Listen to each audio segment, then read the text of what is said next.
Yo, what up, everybody, guys? It's good to be back here today. I am so glad to be here as well today to do what I love. All right, to do what I love, to people I love, and to talk about what I love. Right? It's all about love, and it's passion. I realized that there's a lot of people out there who doing the same thing pretty much. There's a lot of new people, there's a lot of old people, there's a lot of people who are doing the same thing that we're doing here, and it's refreshing. It's refreshing when you have a lot of people rising up to speak, to raise their voice about Africa, to raise their voice about something very important, right? It used to be rare back in the days, but it's so good to see different people are rising up and to speak. And this is what I can say before I begin, that please support when you see someone out there speaking about Africa, raising a voice, awareness about this beautiful continent, about the unity, about the love and peace of this continent. Please go and support. That's what I would say today. That's what I would say all the time.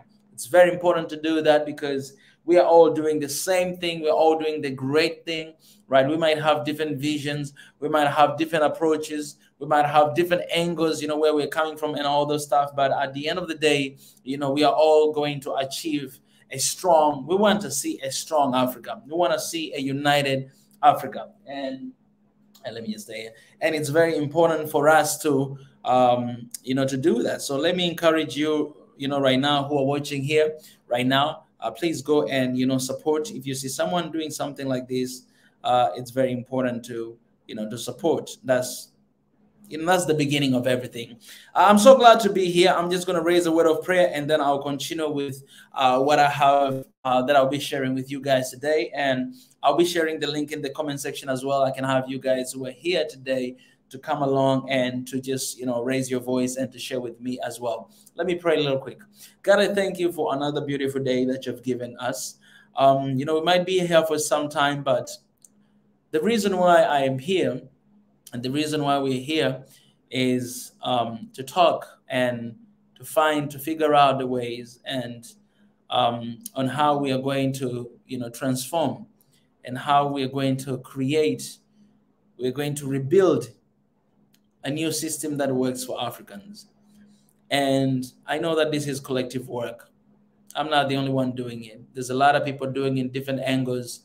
And, we want to bring our people together to save this beautiful land that you've given us for the better Africa, for the better tomorrow. I thank you and I pray in your Jesus' name. Amen. All right, guys, let me just say this to those who are fasting this season. Man, keep praying for Africa. It's very important. It's a fasting season, right? So it's a prayer season in reality. So, whether you like it or not, but, you're always going to go out there to pray and to raise your voice for something. So, please do that. And for the startup, I just want to show you guys a little video here that, again, this is the campaign that we started a couple, days ago. And I just want to explain a little bit before showing you guys this video, because this is the Proud African, the hashtag Proud African. I spoke about it before, and I want to remind you guys again. And I'll show you right now the video that we prepared for that, and we're going to be sharing on our medias. You guys can have those videos. You can share as much as you can to raise awareness.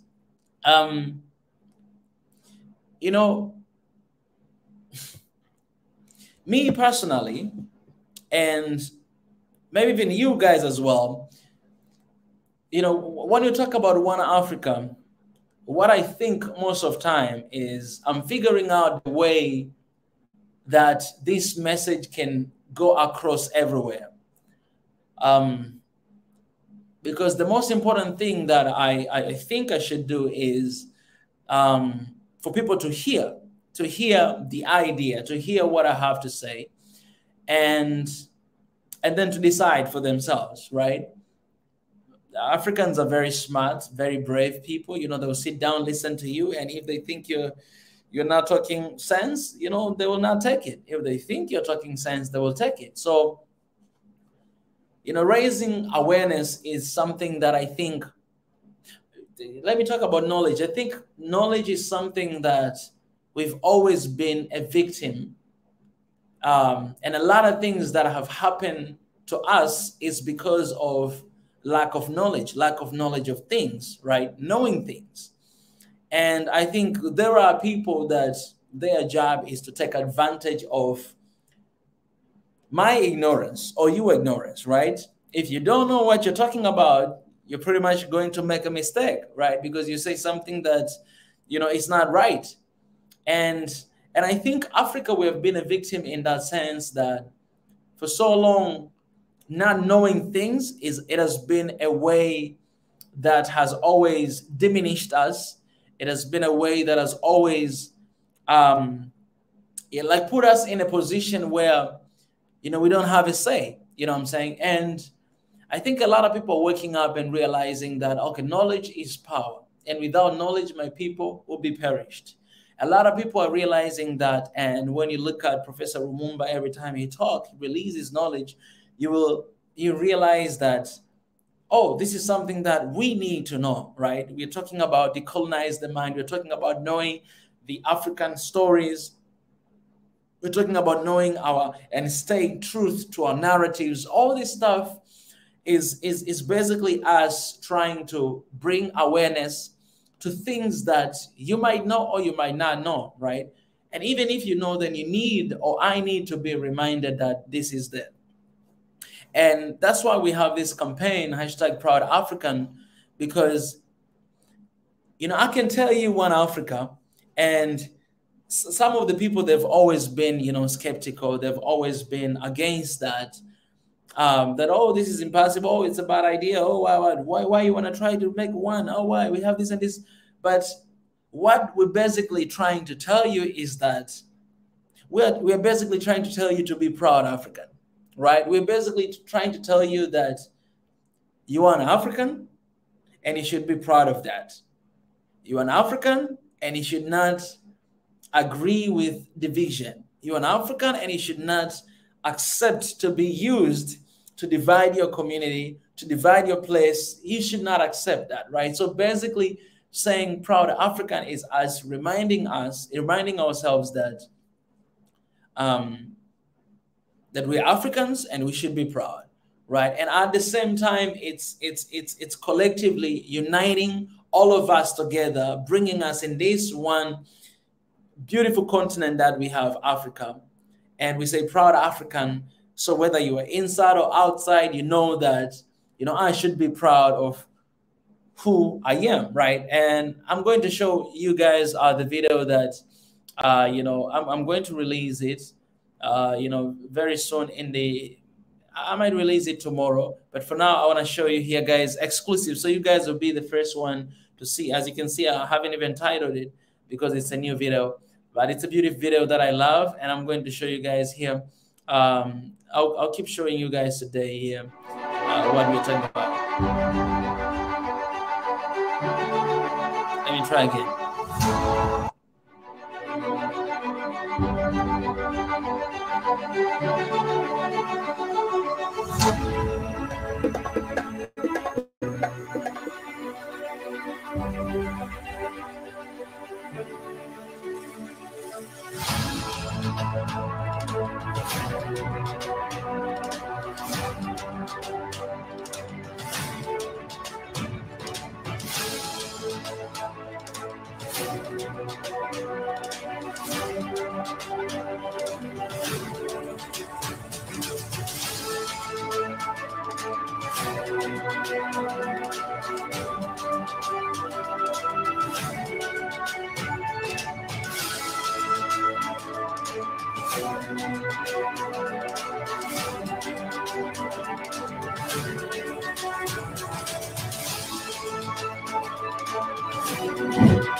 I love this video so much, and I'm going to play it again, right? I'll be releasing very soon.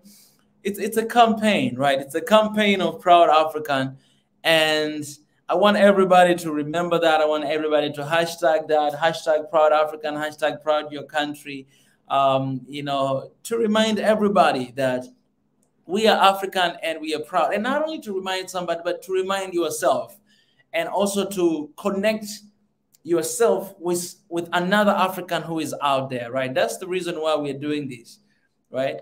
Let's go.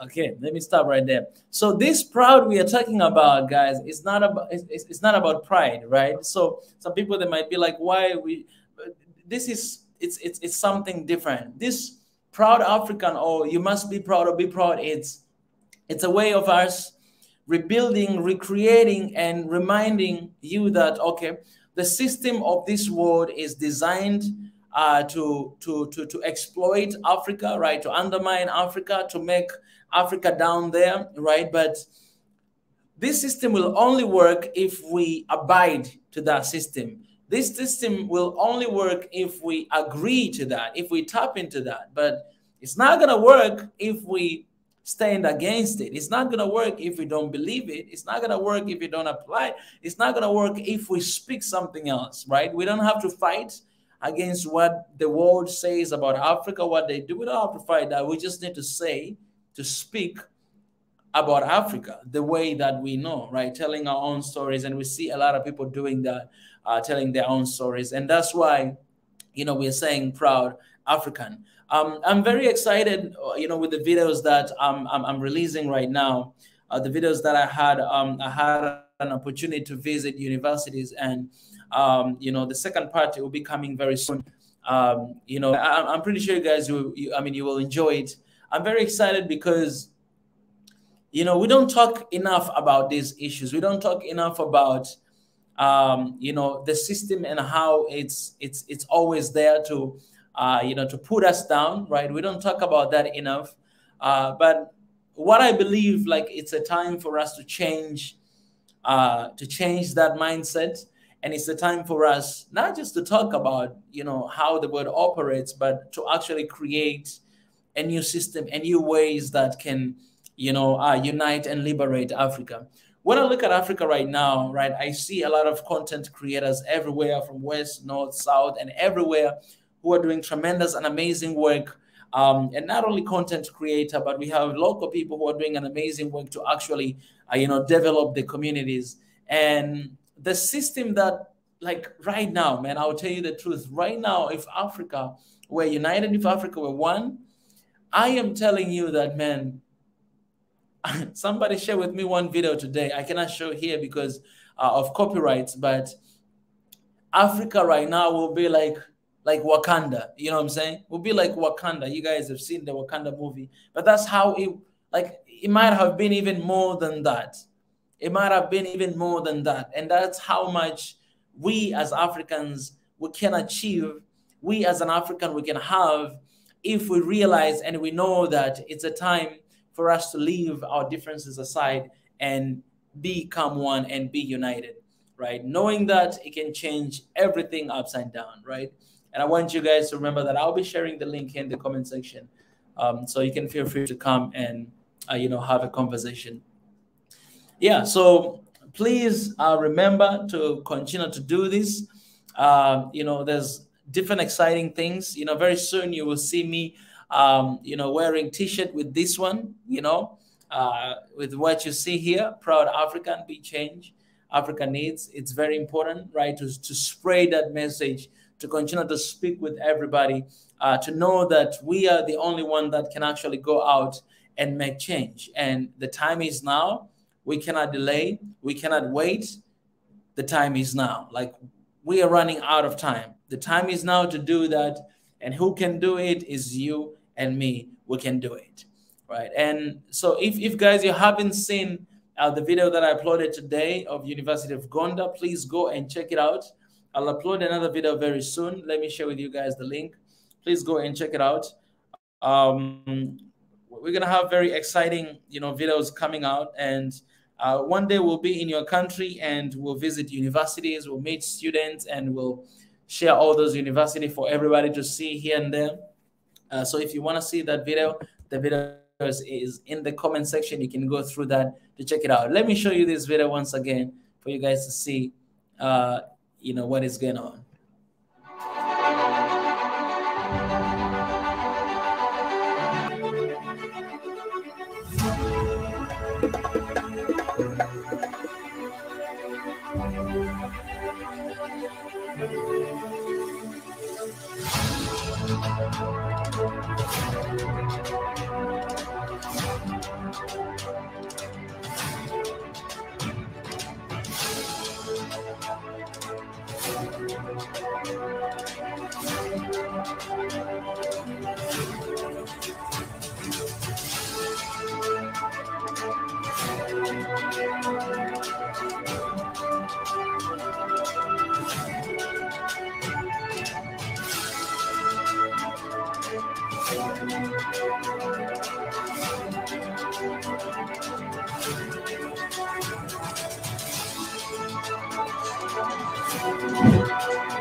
When you look at these video guys, you realize I'll be sharing this later so you guys will be able to see and to comment. But when you look at this, you realize that pretty much the entire Africa is in one video.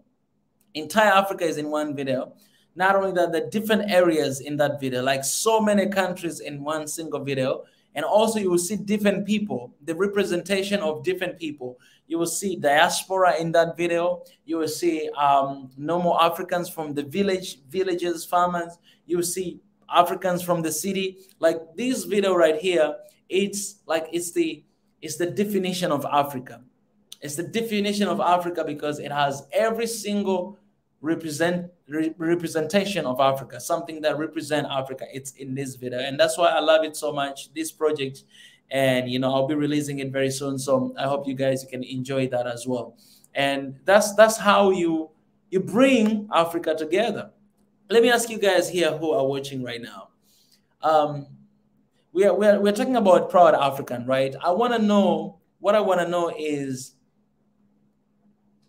what are you proud of? If I can say, like, Proud African, like, what are you proud of? What are you so proud to be African? Like, what are you proud of? That will be my question for today. And I'll keep showing this video. I love this video.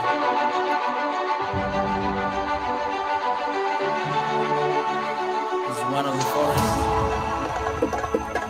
forests. See that? That's everything. From African beauty.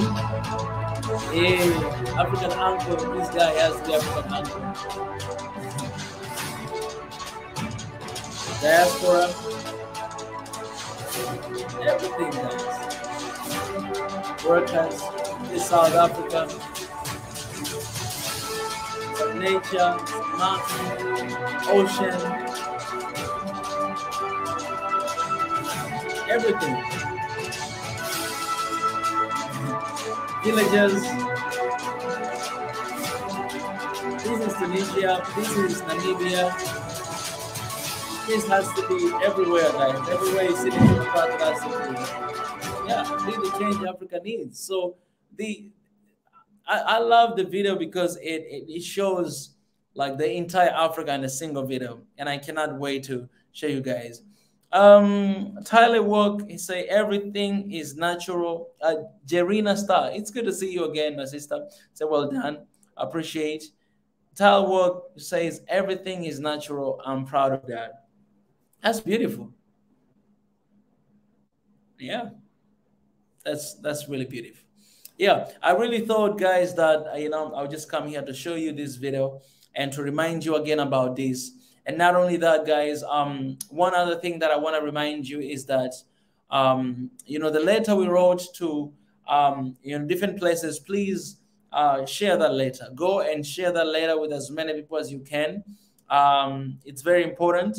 I have right now, as I'm saying, guys, someone, let me share with you. Someone, guys, this is what has happened. Someone has shared this letter to different museum in the Netherlands. So we have already sent this letter to Africa Museum, Bergen Dal, I believe, World Museum, Rotterdam, Tropen Museum, Amsterdam Museum, Volkenkunde, Leiden. There's so many museums here, like 1, 2, 3, 4, 5, 6, 7, like eight different museums. We already sent this, this letter. So I hope you guys, whenever you see this, or you can email me, and I'll be able to share with you guys the PDF file of this letter, and you can share, whatever you can send anywhere you want to send it, because we need to raise awareness, and we raise our voice as much as we can. Hey, my sister Jerina, how are you? I'm fine, thank you. It's currently Easter holidays here in the UK. Oh, is it Easter? No, it's not Easter Easter yet. holiday, so the schools have closed. So okay. Those that have children are busy entertaining children on the school holidays. So taking them cinema and things like that. Yeah. And we've got a little bit of sunshine here in London at the moment, which is great. But I think the work you're doing is great in Africa and Ethiopia, especially. Are you in the Amhara region right now? Right now, I am in another location. I'm not even in Ethiopia right now. Oh wow! Okay. Yeah. No, I saw. Yeah. You saw the video, right? Because I still have some, collection from Ethiopia, so I'm still, editing them and releasing them one by one. That's nice. That is very nice. Yeah. It's nice of you to visit parts of Ethiopia. It's so historic, and it's also nice to visit, the Amhara region. We've really suffered for the past 30 years. People from my homeland, my tribe, my people. We've had a lot of Western fascists really targeting my tribe, because they want our land. Our land is very fertile, and also historically, we are the people that unite Africa. We believe in one Ethiopia. So we've had a lot of targeted attack on my tribe from EU, from USA, and they also facilitated, our people to leave the country so that we could just leave the country. So they did so much bad stuff on our people because they know that we are the historical people that have taken Ethiopia forward, and now it's nice that we don't have this evil pressure on our people, on our tribe, and we're trying to dismantle tribalism, because tribalism has always benefited Westerners. They can do more work when they put one tribe in the country, and it's modeled all over Africa. So I was listening to this lady that I follow called Ihita Mariam. She's an Ethiopian religious mystic. And she said how during the war in Ethiopia, the northern part, which is Humara, Walqait, Tekede, that region was annexed, taken by Tigray in 1991, when the West took over the country with these rebels. So what they did was they took a part of land from the Amhara region, which is on the north. And I don't know if you've seen on the news, they call it Western Tigray when it's actually Amhara. It was always Amhara land. So this recent war, once we got rid of these people that took away our land, it's now part of the Amhara region, like it always has, just because they erased it with a coloring pencil and called it Greater Tigray. Nonsense. It wasn't. So what happened was that region is a very fertile region. The former regime, they had so much farming, you know, like millet, nuts, and like, so the whole land was literally farmland, and they would send it abroad. So there are companies abroad that benefit from the produce. So they benefited financially. So that's why the media was, because it's like a little mini Ukraine. You see how Ukraine, they benefit from oil and things like that. So they really benefited from that, and they put these puppet leaders in and made the native people of that land slaves or kill them, which a lot of people are being uncovered right now. So yeah, the media was, you know, because they put money in it, they've got investment, so they would prefer the regime to win. So what I want to say is that, you know, fascism, racism, what we're seeing benefits the West. Yeah. They train people in their country, Europe, train them in racism and fascism because it's for their financial benefit. So, you know, now Ethiopia, we're trying to dismantle this remnants of tribalism, just like how in Rwanda, they destroyed the remnants of their tribalism and racism, which the Belgian and French had been involved in. So their model is for the whole of the continent. You know, that's why we saw so much hate and racism on Facebook, on their social medias, which they own. So I just wanted to say that, and how it's nice that now, you know, now that you uncovered their media as fake, false, you know, it was so public. And now we're seeing the same thing, you know, with the Russian and the Ukrainian battle. Russia's now the bad guy. Have you noticed? Like, they've moved on now. That's Ethiopia's old news, and now it's all about Russia. So the same model. And what you see is not what it seems. Ukraine, there is a lot of Nazism. There's a lot of fascism. Just look at the way they treated the Africans. So whatever they say, the opposite is the truth, basically. Yeah, it's very easy these days to find out the truth, because you just need to believe the opposite, you know, to what they say. And the Bible says it. What is done in the dark will come out.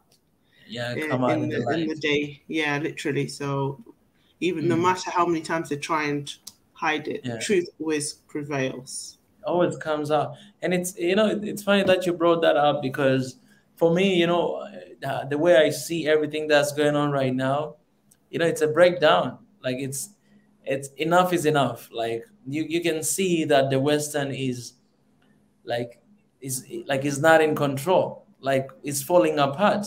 You can see that their kingdom, whatever that they do have, it's falling apart. And I know, you know, they might be planning something, you know, something new or whatever, but I think this is the time for us to use that opportunity, because, you know, and we need to come together, because that's the only way we are going, you know, to survive. And now, like, everywhere something is happening, right? It's happening there, and I think everything is coming into the light right now, and people, they become, you know, more aware of that.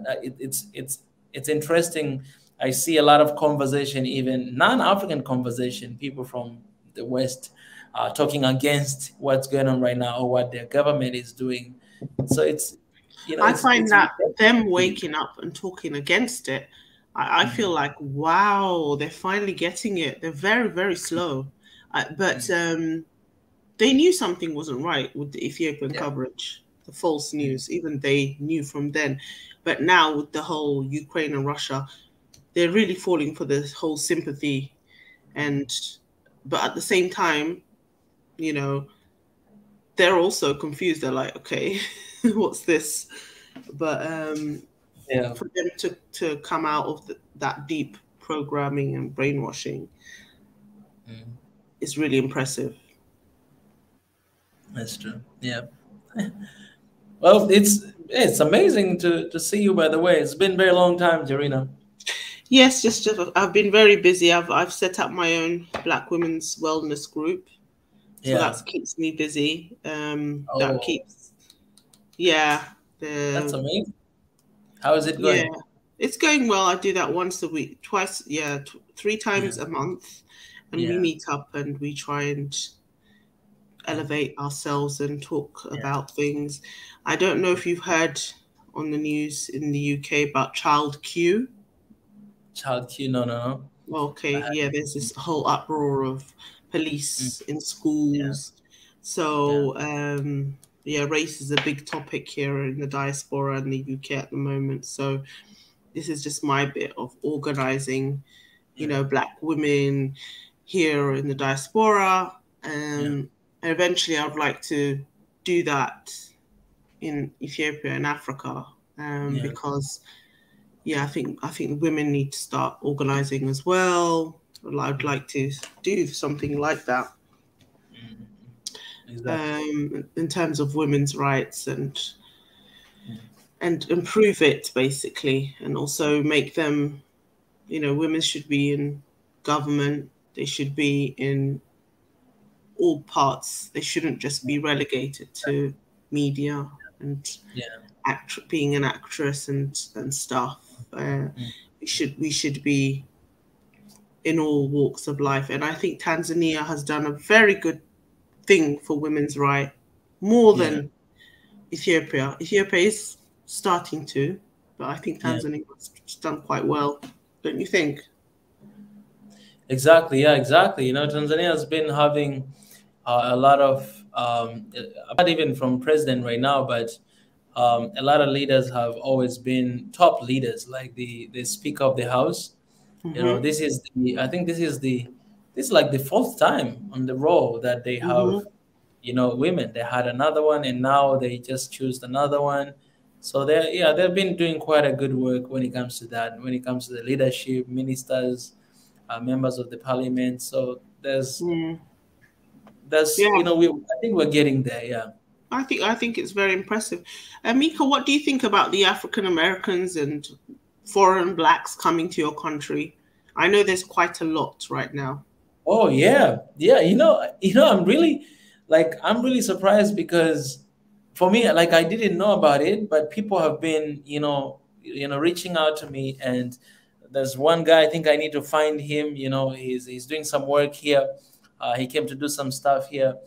You know, it's it's interesting because I would really love to meet these people and having conversation with them, like why Tanzania. But I've realized that a lot of people are moving to Tanzania.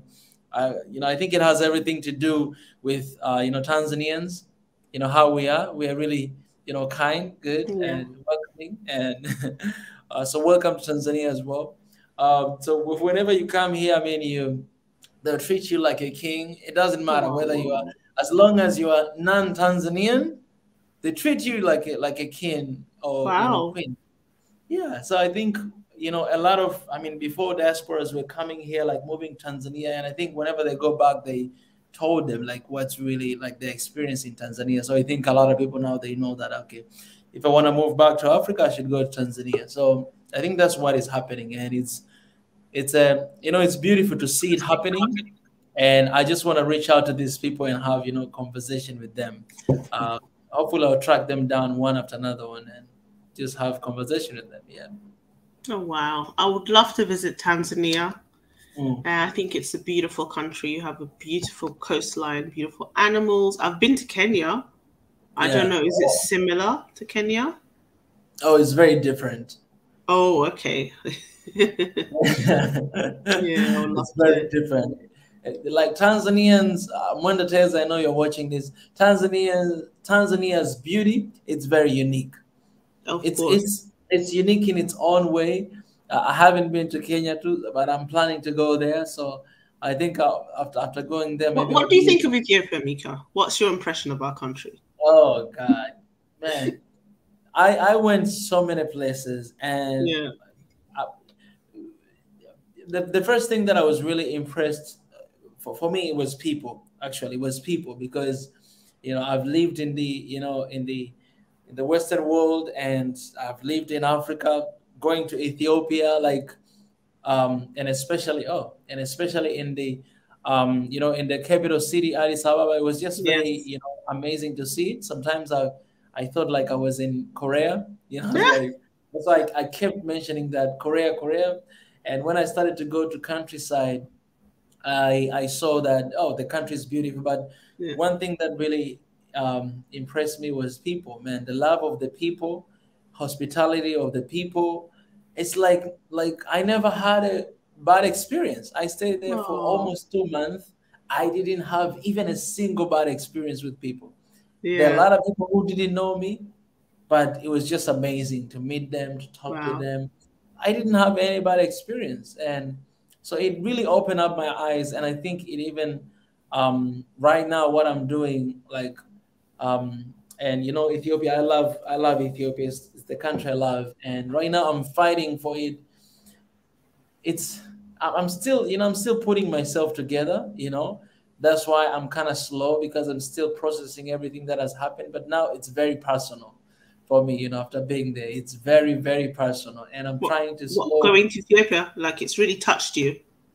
It really touched me, because Oh. that I went even to Amhara region as well, Yeah. and I went to a lot of different regions, and there's a lot of things that we showed, but there's a lot of moments that I didn't show them, and I would never get to show them, Oh. on YouTube.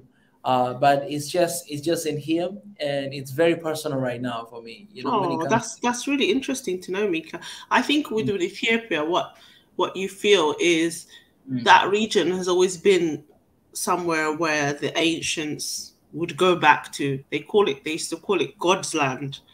So exactly. it's a society, it's a land that has it's a society that hasn't been changed from the beginning. Mm, So when you mm, go there, it's like you're entering a different, how can I say it? The minute you land there, mm, absolutely. the sun is different. I don't know how you felt, but when I went there, the sun was way bigger. Or is it Mm, the air, mm. the smell is different? Did you feel that kind of way? I It's felt different. definitely.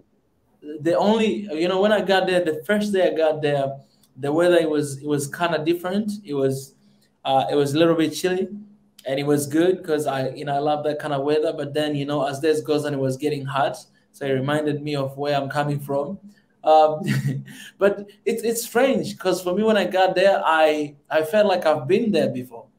Like I got Yeah, there and I felt like I have been there, so it really. Did was you feel like so you're like cool. coming home or something? Yeah, the only thing that reminded me that I was in another country is language, right? I walk around the street Okay. now, hear people speaking Amharic, and I'll be like, "Oh, I'm in Ethiopia," but most of the time I just felt like I was in But like somewhere you I've know been there. what? In a way, is that why white people flock to Africa? Because even when white people come to Africa, they feel Yeah, so they change. Don't yeah, you think like that's why they're obsessed with Africa because it feels like it's a historic place, and even they drop that mm, white supremacy sort of thing when they land on the continent. yeah, They start turning mm, normal because a lot of us diasporans, when we go back to Africa, we go back mm, to our normal self. mm, Like you change, just yeah, breathing the air, and even the mud is different. The mud is different. yeah, All of it, Africa, like even when I was in Kenya, the thing about Kenya, like you hear crickets in the background, the mm, earth is more redder. Like you notice mm, little things, like it's so beautiful. I'm sure yeah, Tanzania is just like that. Like each mm, region has mm, such like a different beautiful. mhm, You can tell it's obviously Africa. Yeah, mm. but no, I'm so glad that you got to have that kind of feeling Oh with yeah, Ethiopia. How do you feel like when you're in the West? on the west, Yeah, when you're like west. in Europe or America, how do you feel? Ah, oh, um. I've been to Eastern Europe and Asia. That's the only place I've been so far. Hmm. I went to Germany as well for some time, but Um,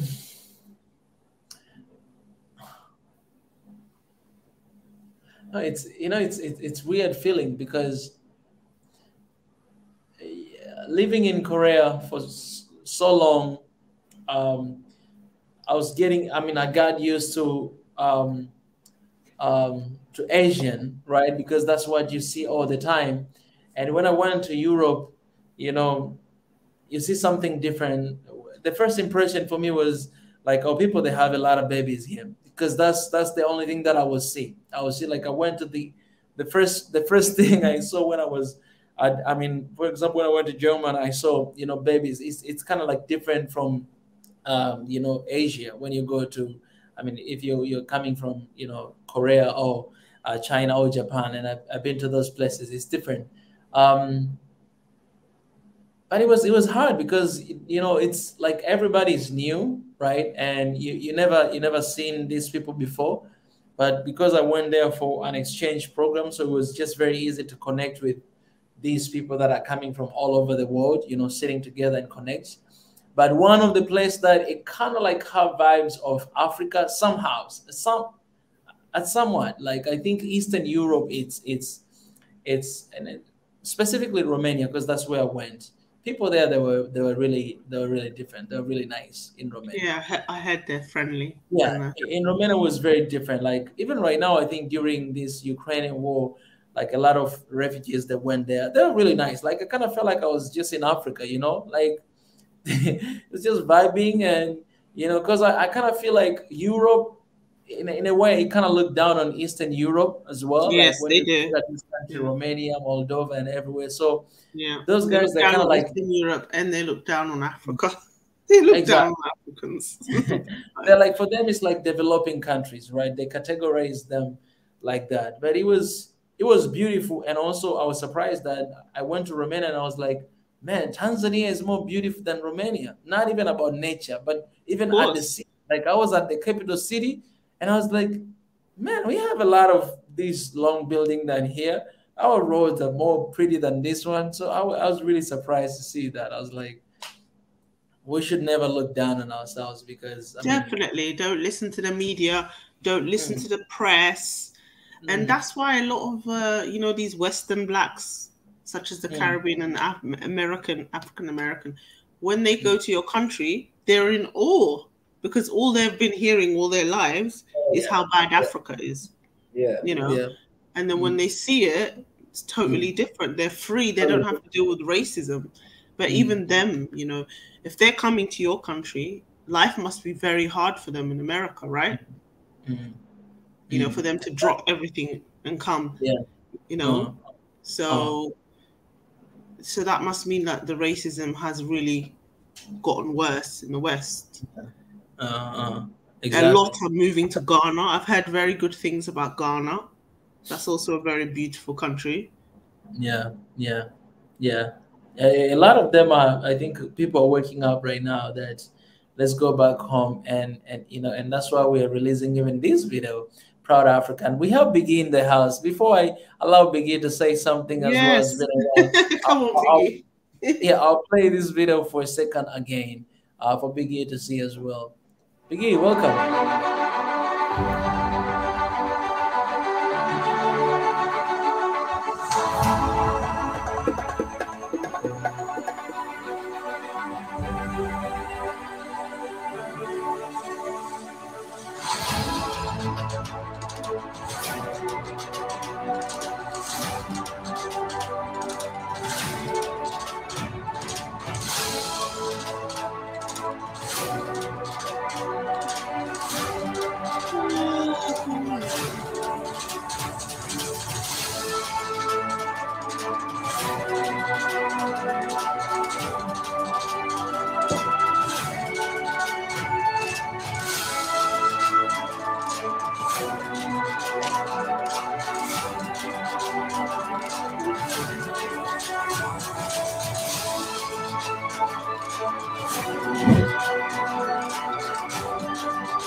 Biggie,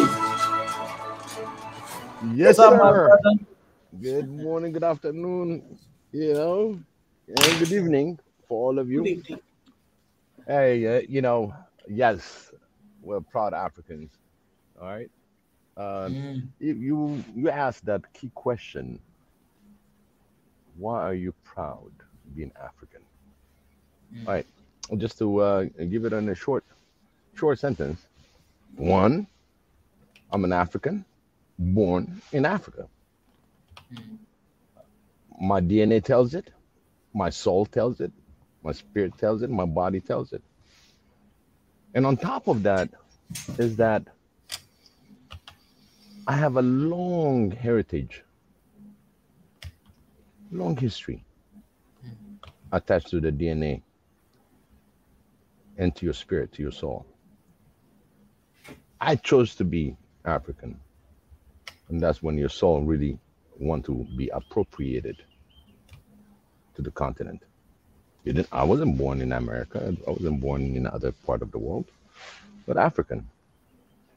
And the deeper I see my life, and the more you get the experiences, it always resonates inside your heart. Go back home. Go back home. Time to rejuvenate. There's something, an urgency that you have to go back. And every time I go back, me and you talked about this, Mika. When you yeah. first landed in Ethiopia, there's this weight that is so heavy on you, kind of leave you off. It's like you're lightweight again. I don't know. Mm, This is I've asked a lot of people how they felt when they just landed out there on the open air, and it makes you feel to kneel down and kiss the ground. You see what I'm saying? And I've seen people coming out from the airplane kissing the ground for being there, appreciation, I and can it's breathe better when I land in Ethiopia. I can breathe better, and it smells abs- different. oh yeah. absolutely. Yeah, It's no, a, that's- I think it's the country itself is so powerful in the air, right there. Your spirit becomes clean. You just coming in, and something is off your shoulder. I traveled the world. Okay, I lived in Europe. I've seen it in America. I'll give you a little story. When I first came in to America, the first trip that I had to take was through Paris, France, and I had time to have a little excursion just to visit Paris, to highlight, the Tour Eiffel, Champs Elysees, and all that. And then I landed in New York, and when you look at through New York, you just you see the skyscrapers and everything else. You go, it's just buildings and stuff. Very impressive buildings. I didn't get the chance to really go out of the airport because my flight is destined to come to Washington D.C. But here's my uncle that picked me up and from the airport, and he said, "How do you find America? You like it? Look at the roads and stuff like that." I said, "I'm not here to admire roads because we had roads. You can go by donkey, you can go by chariot, you can go by car, 4x4. That's not a problem. That's not what I need to know is how this whole thing is going to be working out for me. I'm an African coming to America, and how this thing going to school, getting things done, how people working. That's my interest, is not the building." I said, "If you really want me to tell you about buildings, now I'm just on this highway and he's telling me the highway. Well, you know what? Yeah, we have roads in Africa, so it doesn't impress me." Also, those short buildings, while I pass by New York, and I'm like, nothing to be impressed about. You know what I mean? It's not something that my expectation is not that. My expectation is when I'm going to start school, when am I going to be really involved? Because the rest, Paris itself gave me so much of their history that I went to French school, so I know I speak the language and everything else. And I went and visited key places. And then now you come in America is showing me the road, how it looks and everything. I'm like, dude, you got to go to Europe sometimes, in Paris, and see some of the old historic buildings that they have here. This is a new a new country, newfound country, 250 years, and it's not something that you can compare just by visualization and having traffic and everything. I mean, that was not it. Okay, what I was looking for is to really understand the country itself. People are speaking English, but some of the English is Americanized, so it's kind of hard to understand it too.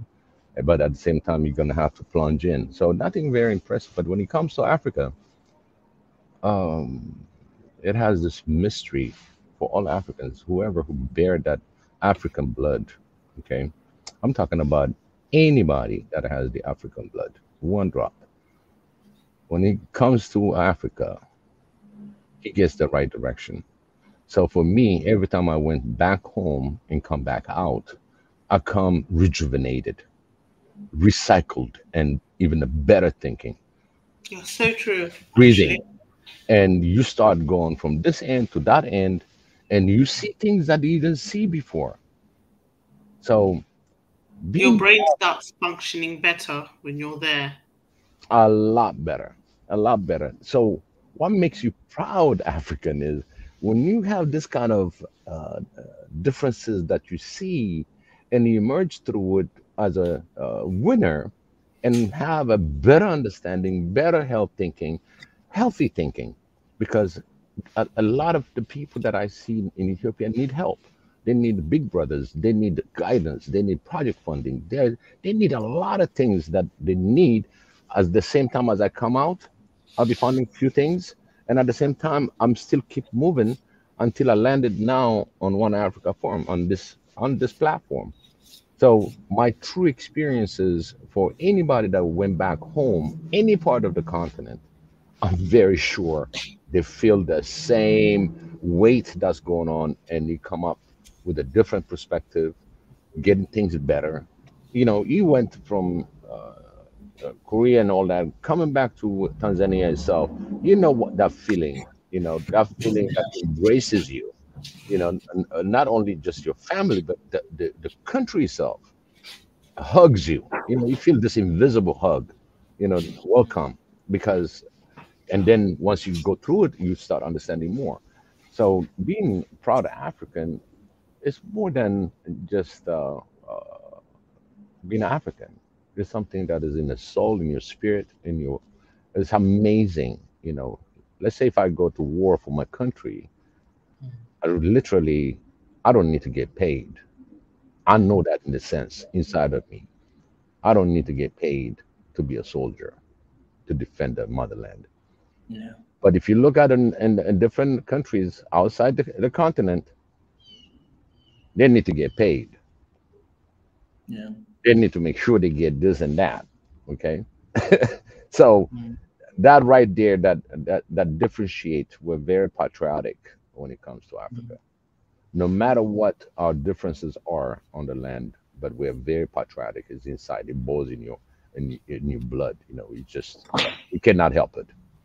So to express truly to be proud African, the first thing you start, you are African, Mm. and the proud will take over with it, because eventually that's what you are, a proud African. This is how I see being proud, because the definition to define this proud African, first they have to be African, understand being African. And surely if you have the drop blood of your African, guess what? You're proud African. It's automatic. There's no differences. It's just we are proud of our culture, our heritage, and this is our mission now, to restore our heritage, to decolonize our mind. This is what makes you African. We're still fighting. We're putting a good fight, and at the same time, we're putting a lot of love. And this right here, what you presented today, is Mm. beautiful. We have to show it as much for Africans to understand we have a beautiful continent. And I'll take it on Mm. every African that has that droplet, put it that way, blood. All right, they're always proud. They're always proud. Zulu shaman. It's Yeah, I'm just like reading a book. Do you know who he is? Let me put you here. I don't know who is that. Right here. It's an author by the name of Credo Mutua. He's I think he's South African. Zulu And shaman. it's a book about Africa and all the African elders. Very, very interesting book. I have a vast book collection, by the way. Just to give you an example, got them in front of me. I've got this Bible that's like, it's very old. As you can see, it's falling apart. But, you know, I have huge it looks collection. like it went through the family. Yeah. It went through the family. It's very old. But very... And it shows that you read your Bible. Yeah, it makes sense because it's the complete edition. Yeah. Not edited. You know, because you know they make the fully completed editions. They only print a couple. They don't print a lot. They only print. So I managed to get my hands on this. I've also got this. Oh, this is even older. See this here? It's a book about the Bible, a dictionary, a complete dictionary of the Bible. And Is that written in Amharic? No, it's English. Okay. All English. And it has any words that you want to know. It gives you a translation, what it means. For example, Maranatha. Who's Maranatha in the Bible? It's got a description. Oh, yeah. Mika. Let me see if I can find your name. Mika. No, Mika is Mikael. I'm the young prophet. The young. Actually, it's Mika, like the same name, Mika. There it is, Mick. I found it, Mick. Yeah. So it's got like so much like prophecies. So I have a vast. Here it is, Mika. Mika or Mika, son of Mary Baal, otherwise called Mephibosheth. Mika's sons were Piston, Melech, Tariah, and Ahaz. It's got everything here. Mika, son of Zikri. Mika or Mikas of the tribe of Ephraim, son of a rich and superstitious. Which is my name. Is it? Oh, yeah.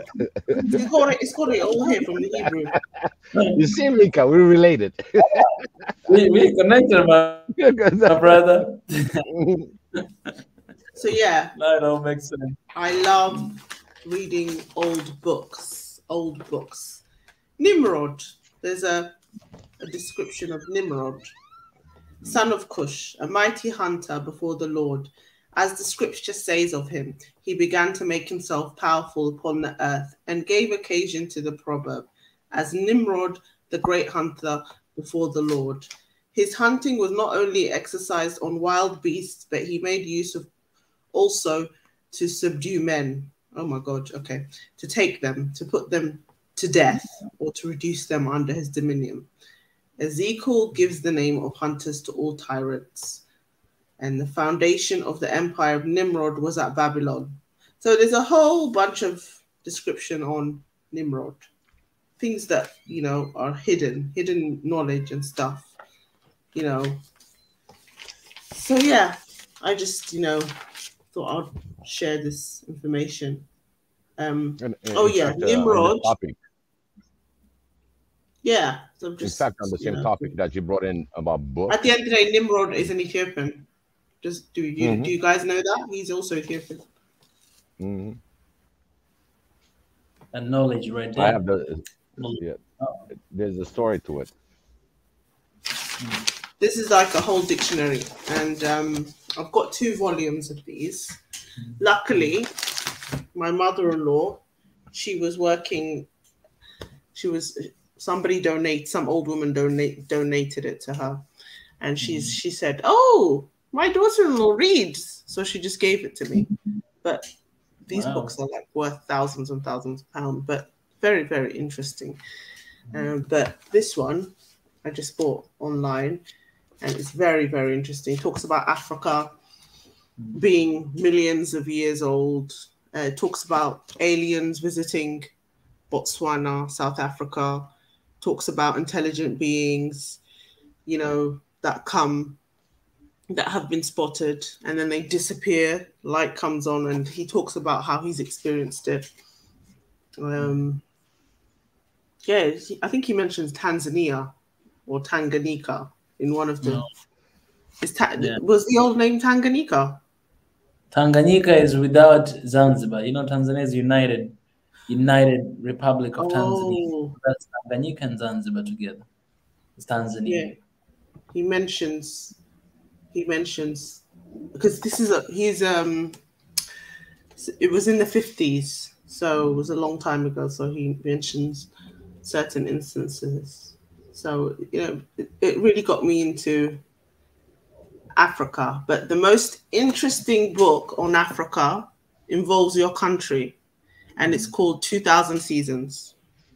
2000 Seasons. By Awi Arma Kowa. That's it. He talks about how his tribe left Tanzania and ended up in Ghana just before the slave trade. Yeah. So they escaped the Arab, you know, the Arabs that were in Tanzania and Zanzibar? Yes. The slave trade. And they went to Ghana and, you know, they had a bit of peace. And then the white man came and took them to America. So it talks about history of this particular tribe. And do you have a vast book collection, Mika? Yeah, I do. But, you know, I got rid of them. I used to have when I was in Korea, but it was too much to carry. So I had to give a lot of them. And then I just came back with very, very few books. Who did you give them to? You could have donated it to the Ethiopian New Library. I had too many books. You should have now donated I'm starting to buy one after another one. So I have I think I already bought one, The Game Changer. It's talking about Magufuli, and maybe some other books I'll be buying. Yeah. Next, I think what we should do is, if you could do a fundraiser, because the Ethiopian Library needs some books. I don't know if you visited that big library in Capital City. Did you visit the library with the grass in the middle? I didn't get a chance to go in. I made a video. I was there outside. Yeah. Yeah, they need some books. The shelves are looking very empty.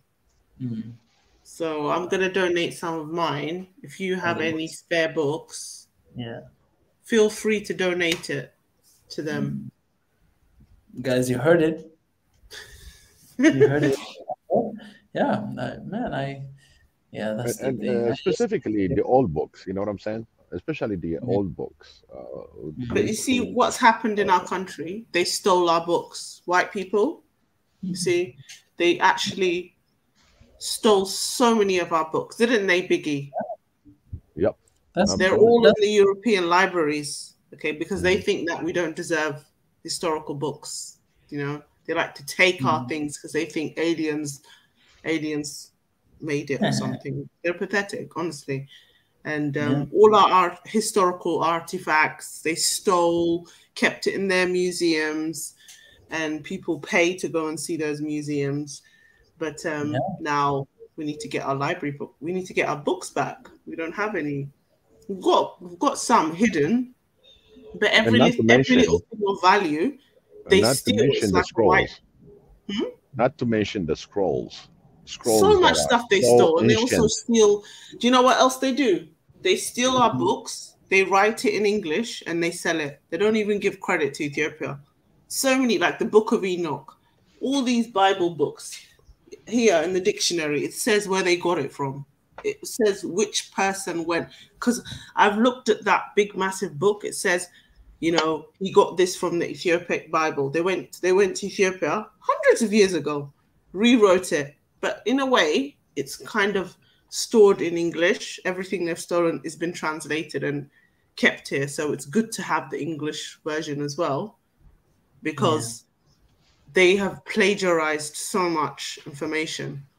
And passed it off as their own. You know, these countries could sue. They could sue them for stealing their book. There's even a book called the Book of Mary. You know, a book that they stole, which Ethiopia had a copy of the original. It's called the Book of Mary, and they stole it, printed it 100 years ago during the Tedros battle in Gondar. When you went to Gondar, that book. You know, the publishing presses here in London, they're making thousands and thousands of pounds of money. Now it's obviously the American company has bought it. So they're making so much money from Ethiopian historical books, and they're not paying Ethiopia for it. Send to me your email. I need to send to you the letter we wrote. This is what I was sharing at the beginning, because we wrote a letter here, you know, after I came back from Ethiopia. You know, that's what I found out, you know, because I went to that Fasil Castle to hear the stories and everything. But there's so many countries in Africa, you know, they're facing the same thing. So we wrote a letter, very, very, very, very good letter. Just in the private chat here sent to me, I will forward to you the PDF file. And this letter we are sending to everybody. Today I was sharing here one of our sister in Netherlands. She actually emailed, she sent me the pictures today. She emailed to all the museums in the Netherlands that have our African, you know, stuff, heritage. So she emailed to all of them to bring the message, and that letter I released it online as well. So the best thing we can do right now, because we need to put this in action, I can email this letter to you. You know, and we can send to these places, to whatever museum that we know that they have, you know, our stuff. We just send it there. You know, it's already outside online, but we send it there. They will see it. They might ignore it, but at least we do something, you know, to eat, because they've been doing that all the time. But it's gonna be really hard to ignore this letter. This letter is different. We've done a lot of research before we wrote it, and we put everything together very, very well. So. It's wrong. It's wrong to take somebody's historical heritage, rewrite it, and make money out of someone's books and pretend that you discover, and like leave the bit, you know, put the person's name as if he wrote it when you just plagiarized someone's Bible, like, and you've kept the original in the British Museum or the British Library. I think it's so wrong. I mean, I've got a feeling that I think that Putin, if he gets access to Europe, I'm sure Putin will do the right thing and get these Orthodox relics and return it to Ethiopia. What do you think? What do you think of Putin? Oh, I want to avoid talking about that here, because they're going to block this channel right now. Let's not talk about this topic. Is very sensitive, like more than COVID-19 right now. Whenever you open your mouth and say, you're not going to find this channel tomorrow, my sister. What about you, Biggie? Do you support him? In fact, you know, if I say something about it, I don't know if you guys heard the music by the Bonium. It says Rasputin, and look at online. It's by Bonium, and you just listen to the lyrics and everything. It's amazing. This guy's song was like in the 70s. And what you look at in 2022 and actually naming him, you know, in that aspect of it, there's a lot of things that we can say about this. You know, a lot of the controversial narratives, you know, and how this thing is going to come down. It's just a matter of us to sit down and just wait, but take advantage for our One Africa and get things done as fast as possible, because we don't want to meddle in their business right now. You know, right now we just rather just sit back, because remember now, a lot of African countries abstained. They were not agreeing on what's going on. So we just leave them the way they do. But for us, you know, it's very critical to protect our channel. You know, we got to protect our channel on certain ways on how we express ourselves. All I was thinking is, you know, if you know, these treasures of the world are sitting in Paris, Louvre, I mean, it's obvious Russia is massive. You know, they would possibly do the right thing and just return them. Wouldn't it be Yeah, great? I mean, each individual country, is accountable for the looting of African treasures. And They kn- Belgium, Belgium's and they another know it, thief. and they know it. I don't need to add Rasputin. Okay, let's put it that way. Rasputin. I call him the Rus now. Just Yeah, for conversation. Ras. Uh, Ras means king in Amharic. You know? no, Ras, now you're coming along, okay? Now you're coming along. king But I of the don't want. East. Yeah, I just don't want to get us in trouble. And you've seen it on what's going on right now. Anything that you're gonna say, anything that you put on your media, and Well, we're you just have, suggesting that, you know, yeah, and every time that you keep. say that, because freedom of speech and all that, it's out the window now.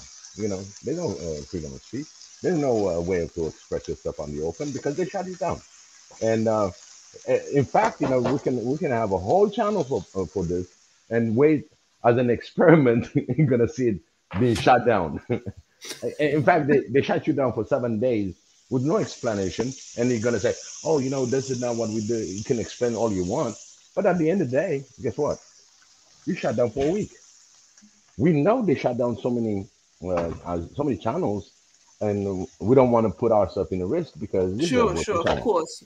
You No, know, Mika's right. and I was so we just, got to be smarter yeah, when we present certain things because, again, like I said, we got a lot of low hanging fruits that we can achieve to bring to the continent. Because when you start middling in the political taking side, because one thing that we pledge here is not to take side to anything, but we can bring information, okay, and make people aware about it. And after that, it's up to us really collectively turn around and do certain things that we need to do as an African. That's our responsibility. We are responsible and accountable for all our actions. So anything that you're gonna do is to specifically is protect this channel. We need to protect this channel because yes, we're yes. not biased. We're just minding our own business, just making sure that we all African are taken care of, and our continent is respected, and that's it. If we demand something, if we're demanding that is what is ours, it's not something fictional. Like you said, give us our book back, our heritage back. This is us. Nobody can take that away from you. It's not political. It's something that's there, the fact. And if my book is in somewhere in uh, in Europe, I don't have a copy of it. And then if I need a copy and if I have it, it's mine, regardless. So that's where we stand when it comes to this kind of topics, because what's going to happen is we lose our focus and our moves into one Africa. You know what I mean? So I always advise, protect this channel. Whatever you say, whatever you do, you gotta be really in balance, and we gotta protect it. That's all I can say right now, because for what you said, there's a lot of possibilities. There's a lot of things. You can talk to me. I'll give you my WhatsApp, and you call me, and I'll give you certain updates. We can take it offline and have a discussion about it, because it's a lot of disinformation. There's a lot of wrong doing, and we're watching it as it's happening. You know what I mean? Because it's the one that has the power. We don't have $1 billion for us to rescue each other. Not even $1 million to protect our channel. Anything happen, who are you gonna be arguing with? Who's the lawyer that's gonna take over your case? By the time they do that, yeah, they try to open another one. Well, we close this one because of this. So we try to be very careful, because a lot of people said, "Oh, you might have a fear of this," and I'm fearless, but I'm just gonna play the ground smart. I'm fearless. As long as I have Xavier with me, I have no fear. On this earth, I'm born, That's good. and I leave the way it is, and I leave everything behind. But at the same time, I have a duty and a mission on this earth, and I'm going to accomplish my mission. If anything that's going to be blockers, I just put Xavier in front of me. He's the one that unblocks it. So for your topic, I would say, we can take it on another level. But again, is see the narrative. You will see the things that get distorted, and nobody's gonna say, okay, this is the way it goes. Okay, every flock goes that way, and another narrative comes. It's like a wave, you're going back and forth. In between, what's going to happen is somebody's going to drown. Somebody drowns in that back and forth wave, and people don't think that you can drown on a 1 inch, 2 inch water. It depends on if you are face down. That means somebody's going to be drowning you. Okay, so I defer for that comment, but at the same time, you all understand why I'm doing that, and Mika agree, and I think all the African One Africa family agree to defer to this question. We don't want to entertain it because we're gonna. Let's read the comments, Mika. Somebody said that it's very emotional for them because our history is being held hostage in Europe. We have to fight and claim what's ours. Definitely. I think they are. They're slowly, getting recognition, and they're getting some of the relics back, because this blatant, I think we Ethiopians, we've been a doormat for white people. White people have seen us as weak. They've seen our politeness as weak. And that's why they took advantage and took our things and rewrote, the books that our ancestors wrote, and made money out of it. But remember now, okay? Now, one thing I want Africa to remember, okay, is that when those books were made, okay, when those documents were made, okay, we didn't have no, a copying machine. And I don't know if you know about the Testament. That's what the priests teach you how to read and write. And at the same time, you're going to have to go through Dawit and all that. And at the same time, there are specific people that are selected, okay, to write in Guz, and as well in different Amharic. They'll be writing this, okay. So we have the knowledge, and it's just we need to find, because those books are very important to get them back. But at the same time, you'll have some missing pages. I guarantee you that. I guarantee you they'll make sure that some of their answers were, you don't have a museum that can support and protect the material. And that was blatantly from England. They said, "Oh, we'll be glad to give it to you to repatriate it." And the unfortunate thing, you don't have such a museum elaborated to keep them intact, so they won't be stolen or anything else. That's kind of lame, But at the same time, when you look at it, the investment that they're putting into protecting those artifacts. Do we have a land, an African government that's going to be really spending so much for security, maintaining it, and everything else? Is very, very hard. So sometimes, you're just going to have to say, okay, at least, we should have the opportunity to get them repatriated. We got this building dedicated for that, and we have to prove it just to make sure that we get it back and protect it, because there will be another one that's going to come in and try to steal it, because these artifacts are old. So that means it's like having another heist. So that means he got it back from them. Now it's back again on somebody private collector. So there's a lot of things that we need to also to consider when you have. There was a mask that was sold, what, $4 million, 400. What was that? 400 million. 4.2 million euro. Right. 4.2 million. Just last week. Right. In France. CDs on open auction, and it's disgusting. Yes, it's disgusting, and they're very, they believe that they deserve it more than us because they've created this image of us Ethiopians being poor, beggars, not deserving, because they lie. So it's the white entitlement. They're very entitled.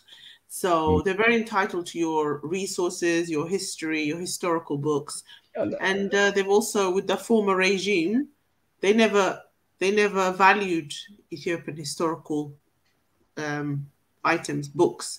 They just saw it as fast cash because they were put in our country because they were ignorant, and of course they would sell the family silver, what was to the highest bidder, and that's why they wanted these kind of people in power so they can just give away all our historical books and everything, and that's where a lot of our ancient things went missing, and now we need it back because they've been dealing with criminals for 30 years. So not only that, now we saw what happened with Iran. Iran had in the UK, there was this woman that was held hostage in Iran for a good 5 years, and the Iranian government said, unless you pay the Shah's money, because the Shah of Iran during the 70s, he paid some money to buy some weapons from Britain, right, over, I think it was at the time, it was 100 million. But when there was a change of government, they just didn't produce the weapons. They took the money and didn't pay the new regime. Now, Iran had been asking for that money. Imagine, it was literally like 400 million pounds. They've been asking for decades, until they got a British citizen held a hostage. And then the UK government finally paid. So, but with Ethiopia, there's not just 500 million here in the UK, it's billions and billions of pounds. Okay. Our government, Ethiopian government, hasn't even asked for it back.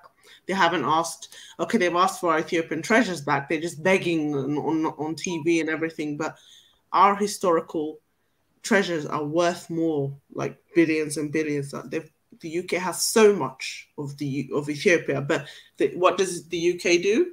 They share the image that Ethiopia's poor, charity, even though they're sitting on billions and billions of Ethiopian pound, like to a point where people don't believe that Ethiopia has this money sitting in UK bank accounts because they've created this false image that we're poor, and the public, white public, look, they can't be true. They're poor, so that's why, because they don't want to pay that money back. So the more that they said Ethiopia is poor, is dying, it's so they don't pay these money. If Iran got their 300 million pounds just like that, Ethiopia needs to get its money back. But our leader needs to say something. Mr. Prime Minister Abiy needs to start being more tough. There's that Rihanna song, "Give me my money."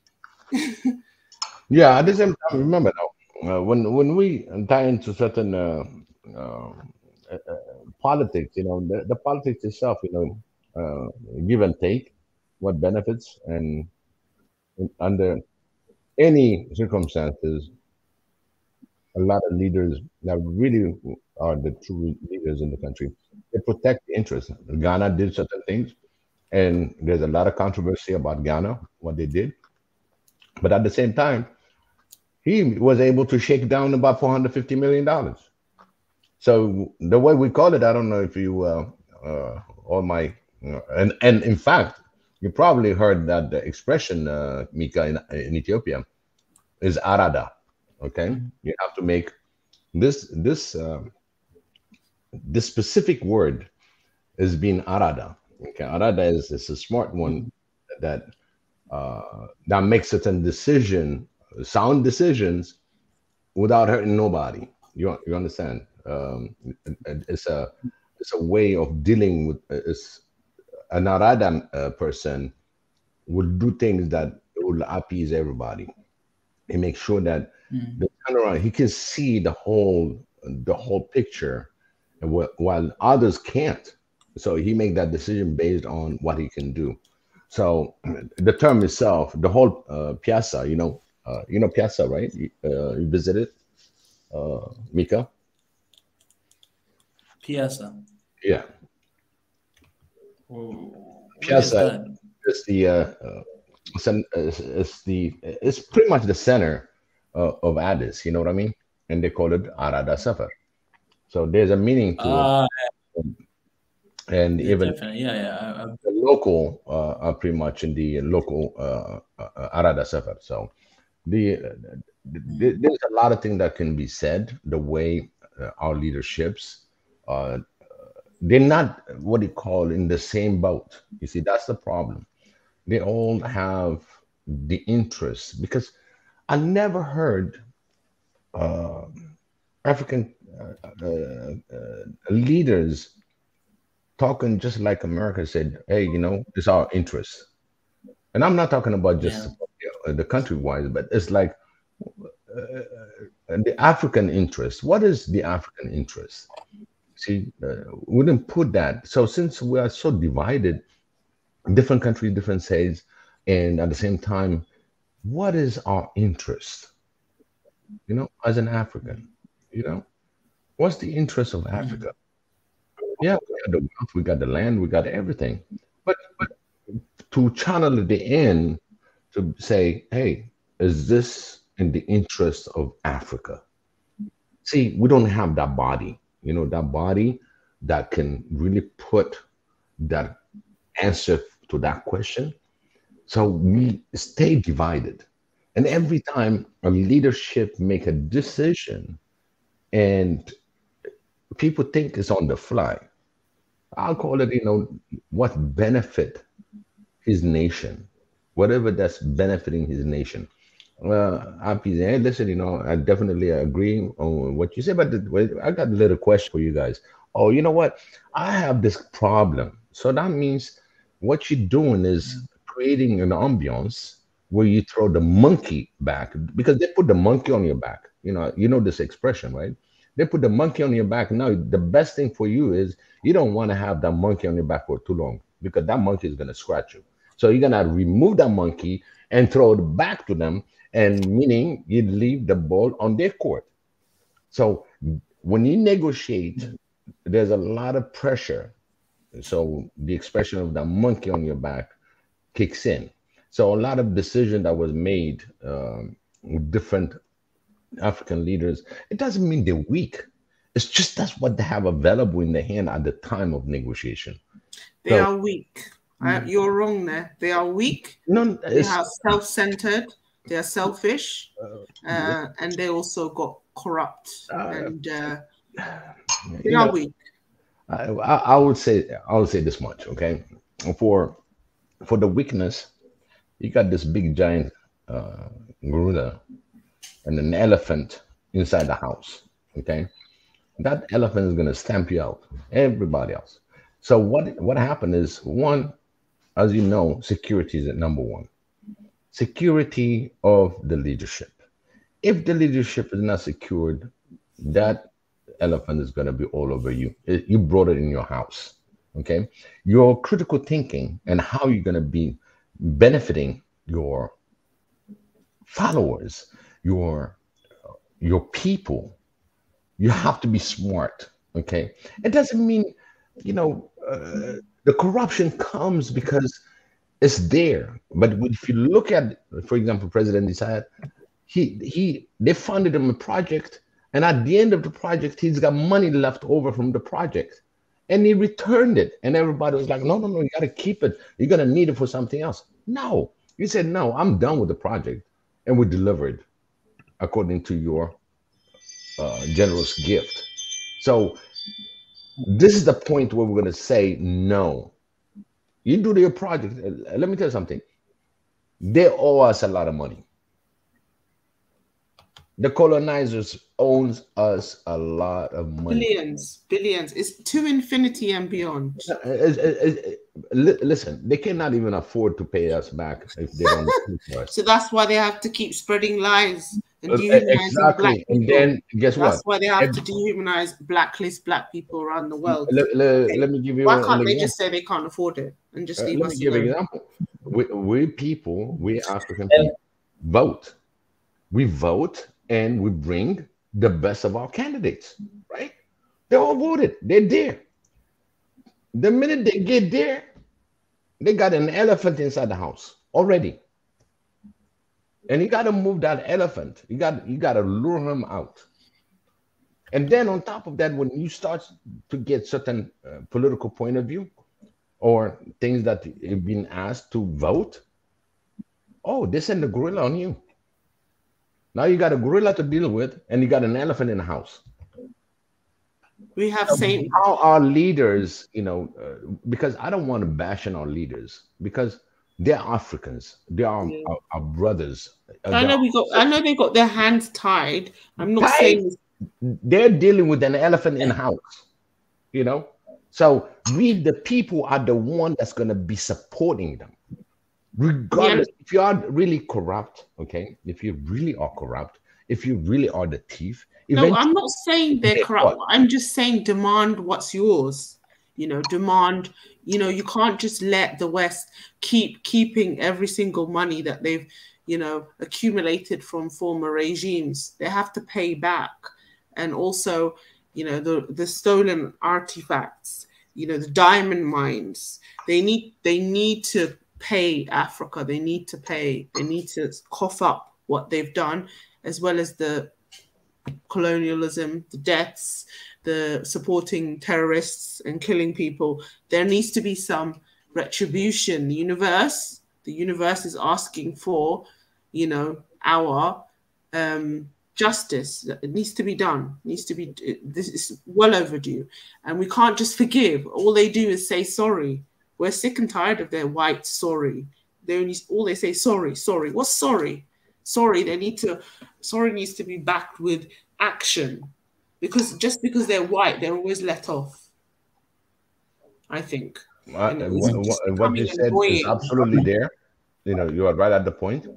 If we put the list on what they owe Africa, it will go 10 times around the world and cover the whole globe. Okay. But what we got to tackle in for us to be demanding and getting what is ours, we have to be strong in house. Our house got to be clean. Our house got to be strong. Our delivery got to be strong. We stand together. We became the SATO. That's what I call it. Not the NATO, but the SATO, the southern part, us, which is the largest continent. If you really open the globe, that continent should be the only thing that you see. In fact, you cannot see the end of it. You only see around Congo, because our globe is fake.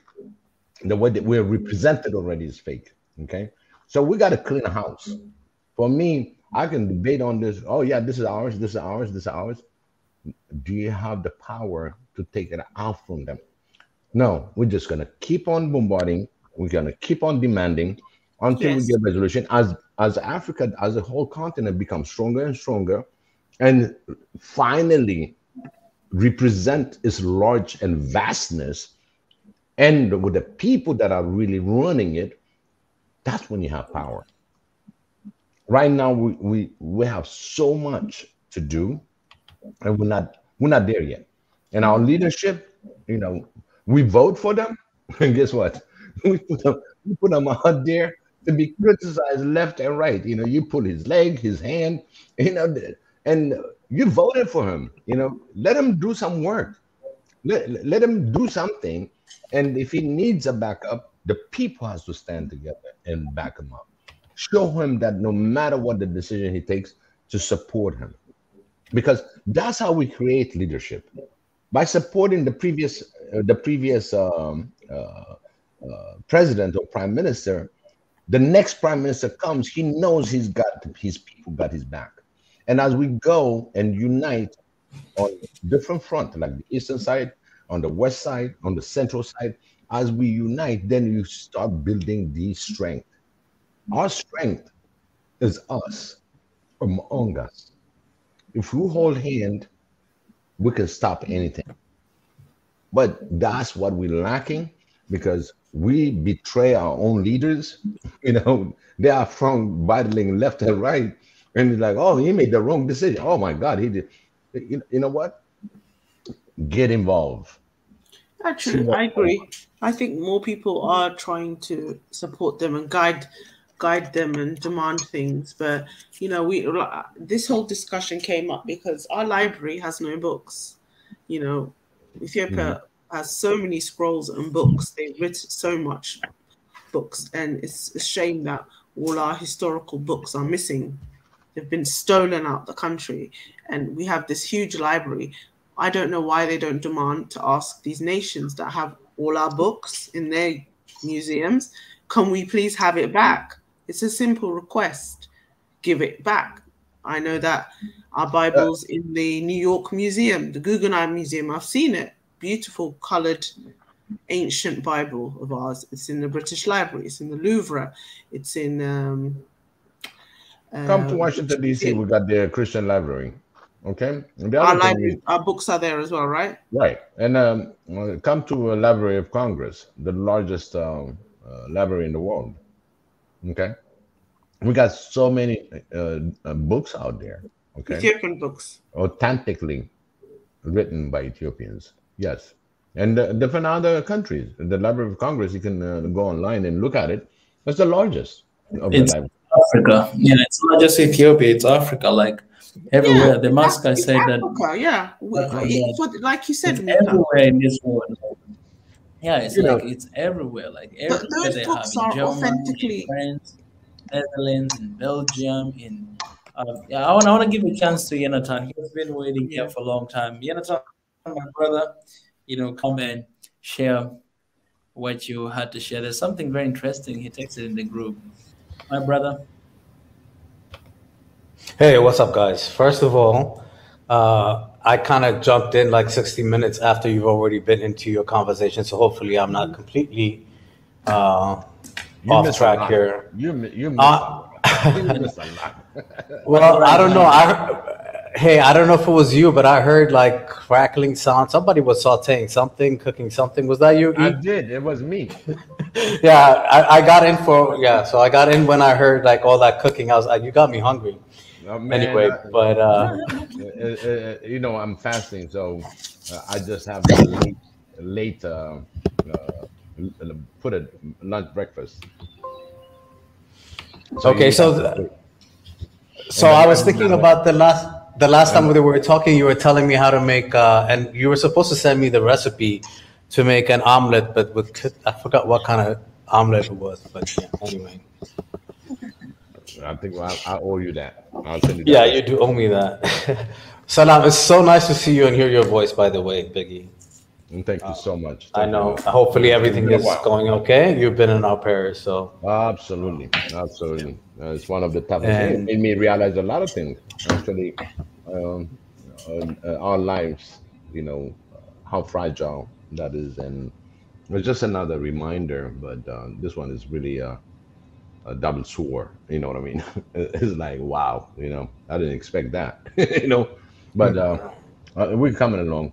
Thank you very much for asking. The family been asking and commenting all that. I really thank you, Mika, always been following up with me, and I really thank you guys for all your support, for your prayers. It's big, it makes a difference. This is my family. This is how I feel. This is my family. My family is there for me. They console me. They pray for me. This is what makes you African. This is us as Africans. Can you imagine if we do replicate whatever on the individual basis out of 206,000 subscribers, and all focused for me, for my prayer, for Mary Antoinette, for Kaku. This is what we need to replicate, the love for one another. 200,000 at a time. It's okay. We'll get the millions. From the millions, we'll go to the billions. Not that far. This support shows me the sincerity of our family here. And I greatly appreciate every single of you that send the condolences, that give me the strength, the prayers. Where are you going to get that? Where are you going to get that? I know how Jonathan does. I know how Sam is. I know GB, Mary Antoinette. You know, fighters, you know, that are fighting the same fight, the same cause. And that's one thing that makes me proud African. Because I have brothers I never met before. And they are connected with me. This is impressive. This is amazing. We have a way to go, long way to go. We'll achieve our goals. Let's keep the good work, the kindness, the empathy, the critical things that matters in life. And he showed me. I'm looking at it. Mika looking at it. You know, how much we appreciate people. We appreciate each other to be really generous in the next future.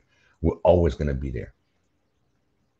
Thank you, Jonathan. I'll let you. I'll let you No, go I just wanted to say that you definitely have been I call it the God's voice because you have that deep voice, so it's been missed, and it's not just that; it's the words that come out of your mouth that kind of really ties what this is all about in a smart way all the time. So when you're not around, sometimes it's missed. Not sometimes, it's always missed. So I'm just glad to hear, and I'm glad everything is going okay. And Mika looks like he's been hijacked.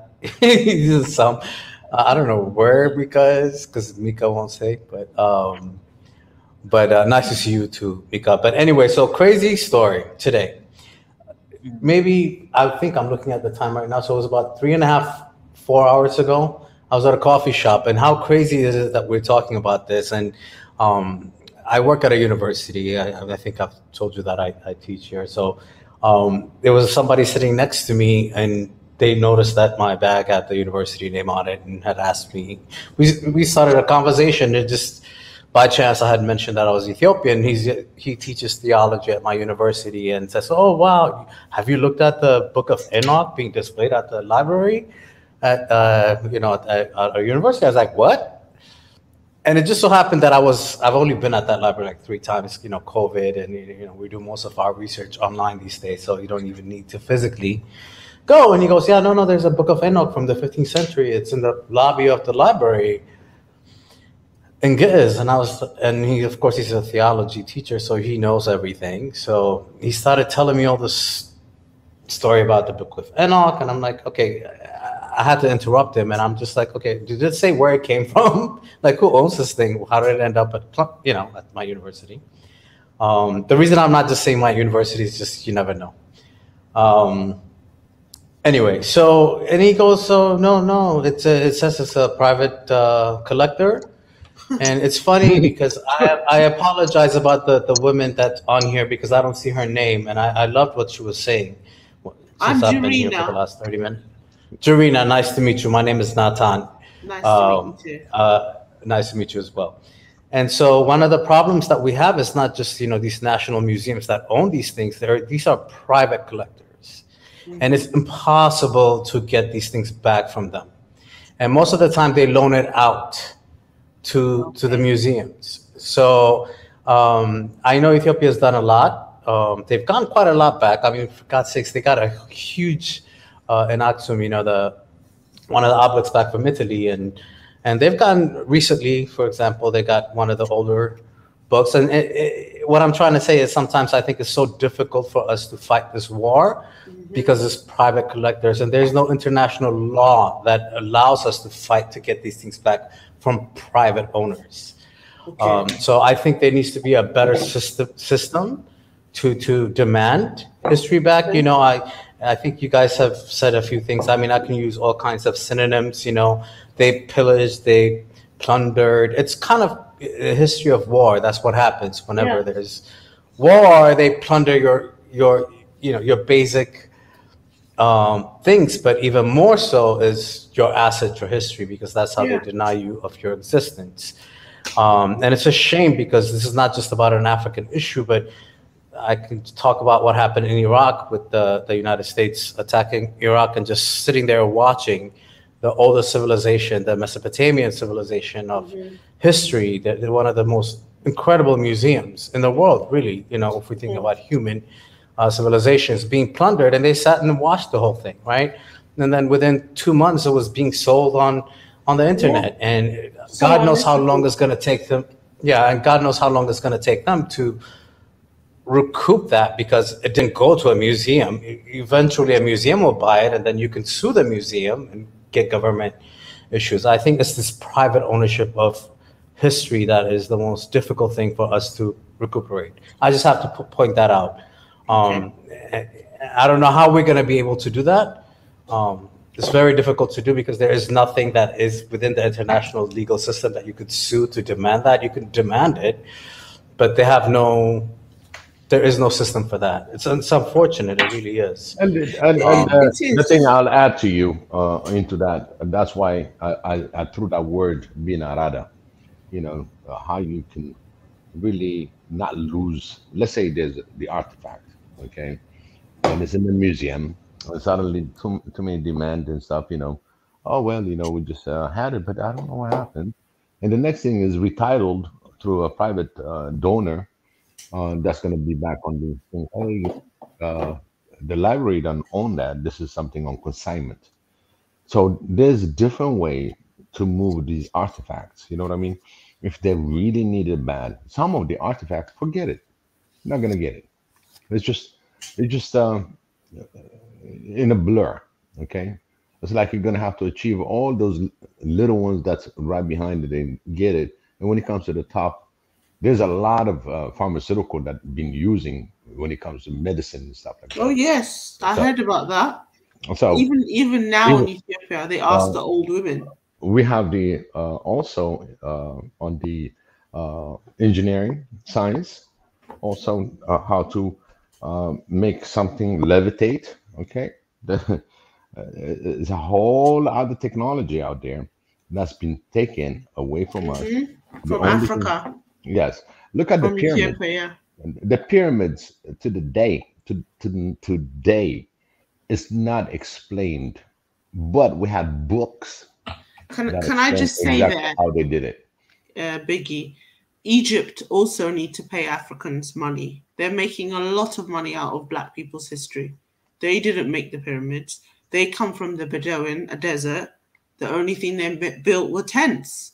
So it goes far back as even Egypt. They are colluding with the West, passing around our ancient ancestors' bodies, corpses, and making money out of African history, Black African history. So yeah, what do you think they've been breaking all these noses? Breaking the noses, yes, specifically. That's true. Talk about plundering our history. They plunder it, right? When they cannot take it, they will break it. Exactly. Vandals, like they are so violent with our history, they don't even respect it. So I just want to kind of take this back. When we think about reparations and representation of I think if we talk about the most plundered continent, in all forms and shapes of ways, whether it's physical, little objects, but human beings, right? So like, I think when we're thinking about, not reparations about objects alone, but reparations economically, for God's sakes, there will be no Europe of what is today of the United States if it was not for free labor through the slave trade. That's Africa, right? So there's so many things that we have to demand. I know in the United States, the minute that you even mention the word reparations, they freak out. Of course, they did that for Native. Do you know what Britain says? Britain says, but we abolished it. But we abolished slavery. It was us white people who abolished it. So they want to get credit for stopping their own atrocity that they committed. It's a joke. Yeah, instead they lend you money and they say that they're helping you. They're helping what they destroyed and enslaving you continuously. But, I don't want to get too much into politics really, but those terminologies, I think it should not just be artifacts, but I think it should be demanding of a lot more. Native Americans in the United States probably had the worst experience of anything that I've ever could think of. A complete civilization completely destroyed, not just Native Americans in North America, but in Southern America, which the word itself is not even an English word, right? It's traditionally word that comes from the Americas. But anyway, my point is, it's such a huge task that we have to deal with. I think the as Biggie will always say, the low hanging fruit is to definitely get our stuff back. That's easy to get, right? But the bigger problem is trying to convince governments to recoup these things so that way we can get our stuff back. I'm gonna go to the library. I'm going on Tuesday. I promise you I'll take a picture and I'll send it, because I was shocked to hear that. Because I'm like, really? How the hell is this in my library? And I want to know where it's coming from. And is it there? And yeah, so I'm gonna go. The guy told me it's there, so I'm gonna go find out. Can I just say, when you go to these museums, when you turn up, because normally it's white people that like to come to our museums, they're clearly looking at African artifacts here. When black people go and visit their own historical things, they look at you like you're a unicorn. Security guard is all watching you. Like, this is our history anyway, but they've made it theirs. Like they've completely hijacked black people's historical statues and everything. And you know, when you go and visit, they look at you like, oh, it's just crazy how they take over somebody's history. But that is the history, you know, of white people. This big book that I showed, I don't know if you saw it on the video earlier, it says about certain people, particularly white people such as Anglo-Saxons, when they move to a region, it says it on the book itself, it says, when they move to a region, they take over the identity of the people and act like the land is theirs. So it described them to the T. And that's how they behave with other people's artifacts. Yeah, I think a lot of the history of Iraq actually doesn't exist in Iraq. It's in big museums in Germany and in England and France and all of that. You know, there was this era of when we ourselves did not think about these things. They came and they supposedly discovered, it's already there. And there was no systematic laws that existed at the time. So if you were there and you find something, you take it home. And some of it, even after loss, they were stealing it, and they still do that today. That's how a lot of the stuff during madness, or, you know, the fog of war, right? So whenever, for example, again, I had mentioned Iraq and what happened with the museums there. Even today, these things happen. I just want to kind of tie this back into something that I think I heard Biggie say something about. And you can correct me if I'm wrong, Biggie. But it's not just about getting our stuff back. I think we also need to be very responsible and be very effective in how we protect our stuff. I'm not saying that we don't have the capacity or capability of doing that. Like, we can have our museums and all that. I get that. But, you know, I think just what happened recently in Ethiopia is a great example. We go through turmoils. It happens everywhere. We're having internal issues, but some of the things that have been happening in certain regions in Ethiopia during this conflict is that they are going into places that normally are untouchable, right? So I'm thinking churches where a lot of these historical artifacts are kept, and those things have been stolen by our own people, for God's sake. So I think that we need to be a little bit more responsible as governments. And because a lot of the times what a lot of these European countries will say is, look at you guys are a mess. Like, you don't have the capacity to handle your history, because they call it it's global human history, right? Not just yours, but everybody else's. So since you cannot take care of it yourself, we'll take care of it for you. No, so I think that we also need to make. They paid. Yeah, I know. I go and steal it. I agree with you. I agree with you. I agree with you, but I think that we've seen our failures as well. So I don't want to just point in one direction, but once you get it back, we need to also take care of our stuff. That's what I'm trying to say. And I think that has a lot to do with failures of institutions within governments to do that. But that's just my point of view. Yeah, she dropped. Oh my God. Yeah, unfortunately, I hope she didn't drop because of what I was saying. But no. I think she just got cut off herself. for some reason. So Maybe am I I right?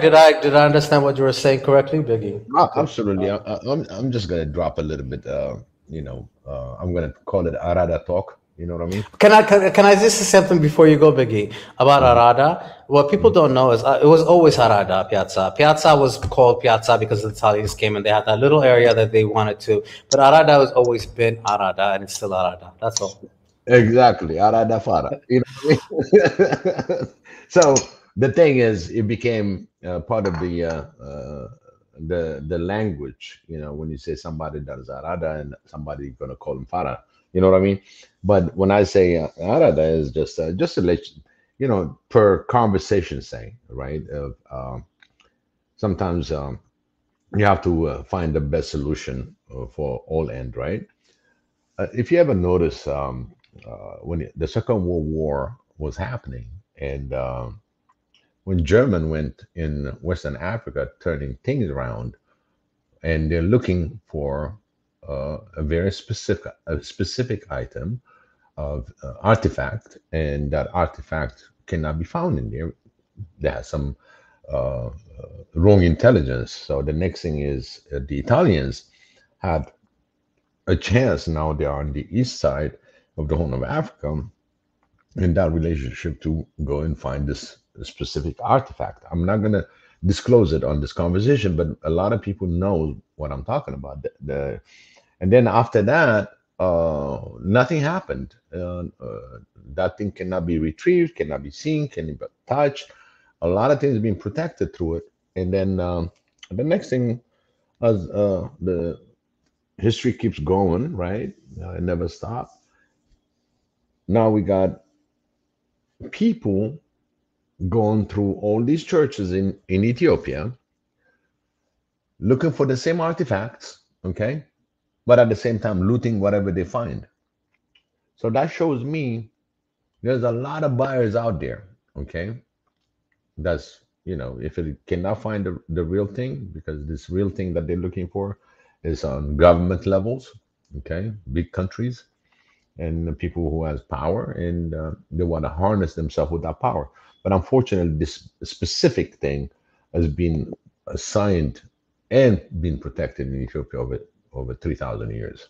Okay, and that information is that whatever they're saying now, the country that's looking for it is claiming to find that artifact outside Ethiopia. So basically, they creating a scenario that we found it, okay, and it was right in our backyard. We didn't dig enough, okay, and now they kind of set the stage saying, "Oh, we already found it. It's already over the internet and everything else." But the thing is, they don't. So they're still looking for it in Ethiopia, and this is a major blow that's going to come. It will never happen, no matter what, because that specific artifact was assigned by Xavier to be in Ethiopia, nowhere else, and is still protected. So in Arada, when I said, and I know people know what I'm talking about, it's just I'm not going to disclose it. I got you, bro. By the way, I'm listening to Prevail. I don't know. I don't know if you've been reading that book. I'm actually listening to the audiobook Prevail right now, and Right. So it's there's a 20 lot. hours, and I recommend that to everybody, in case Mhm. you don't know what I'm talking about. But yeah, Right. interesting that you'd say that, Yes. because that always has become. It's not just from that direction. It's come from all kinds of directions, including, um, I would say Israel, for example, and others. Mhm. But yeah, I know exactly what you're talking about. And it's just amazing the way, in order to take it out to rob it, and in fact, you have no idea what you're dealing with. You know, they have no idea. They think they know. Even the people that's guarding don't even know how they get there. You know what I mean? It's just so much thing in it, and that's why you see all the turmoil that keeps coming back and forth, back and forth. That's where you have the evil and the demons coming back and forth in the spiritual realm and why you have all this distortion in the whole Africa. It goes through the continent because the whole continent was Ethiopia. It was North, Central, and South Ethiopia. There's a map actually. The ocean, Indian Ocean, was not Indian Ocean. It was Ethiopian Ocean. You're looking at it from No, the actually, I think it was it's called it was actually called Eritrean something, but if I'm that's correct, the I Red could be Sea. wrong. The Red Sea. The Red That's the Sea Red was Sea. Okay, Eritrean. I apologize. Yeah. Okay. Okay, I'll throw you the word Okay. on that the same finding. Okay, Okay. uh, something to think about, and when history get kind of miscued or change direction to whoever is going to benefit.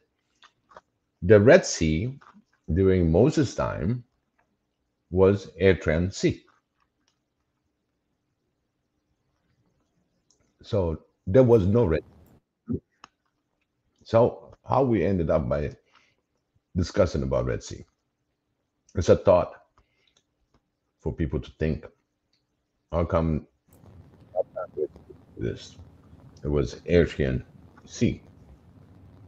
And when you look at the Ethiopian Ocean, and the Atlantic also was Ethiopian Ocean, because the whole thing was Ethiopian.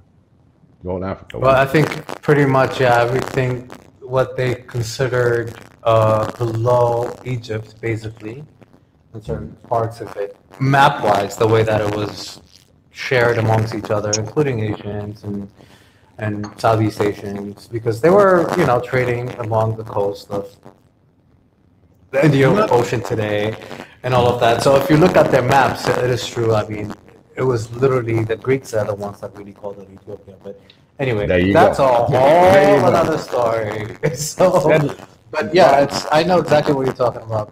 Pete, so but, now what I'm coming to is that not only we been looted, okay, through artifacts and stuff like that, but they even stole our history and pleasurized it to their own narratives and put it together where people are going to be saying, oh, that's the way the history was, but it wasn't. And a lot of those documentation were documented in Alexandria Library in Egypt. They burned it once, and then they burned it twice. There were still books out there. So some of the books, they are in Rome. They're still in the Vatican. There are a lot of them. You're talking about major books. actually, I don't know if people know, but the Vatican is the largest owner of world historical artifacts. I don't think people know this. Exactly. It is. It is. There's a lot of things that is in there. God knows, it's throughout the world, every collection. So I think taking it back to what Mika, the letter that he wrote, and talking about getting our best back, Mhm. history back, but like it's every little thing that we're talking about, right? So not just about artifacts, but history and context and all of that back. It is both artifacts. I think it's also bodies and humans. Like I'm talking about physical You're not that. understanding that part of it. Yeah. You're not that. Am I Your mic is am I kind of, echoing? Yeah. your mic is kind of off. Oops. Now I gotta find Mika. I'm sorry, we have a little technical difficulties. Let me get Mika to bring him back. Hello? Yeah, I'm back. I don't know why, but this happens every single time. The minute like 45 minutes are past me being on live, it just starts doing that. It's probably like a sign, like Nathan, shut up. But anyway, it must be like I don't know, whatever. Anyway, so no, I think there's different areas that when we thinking about talking about getting our stuff back, it's so many.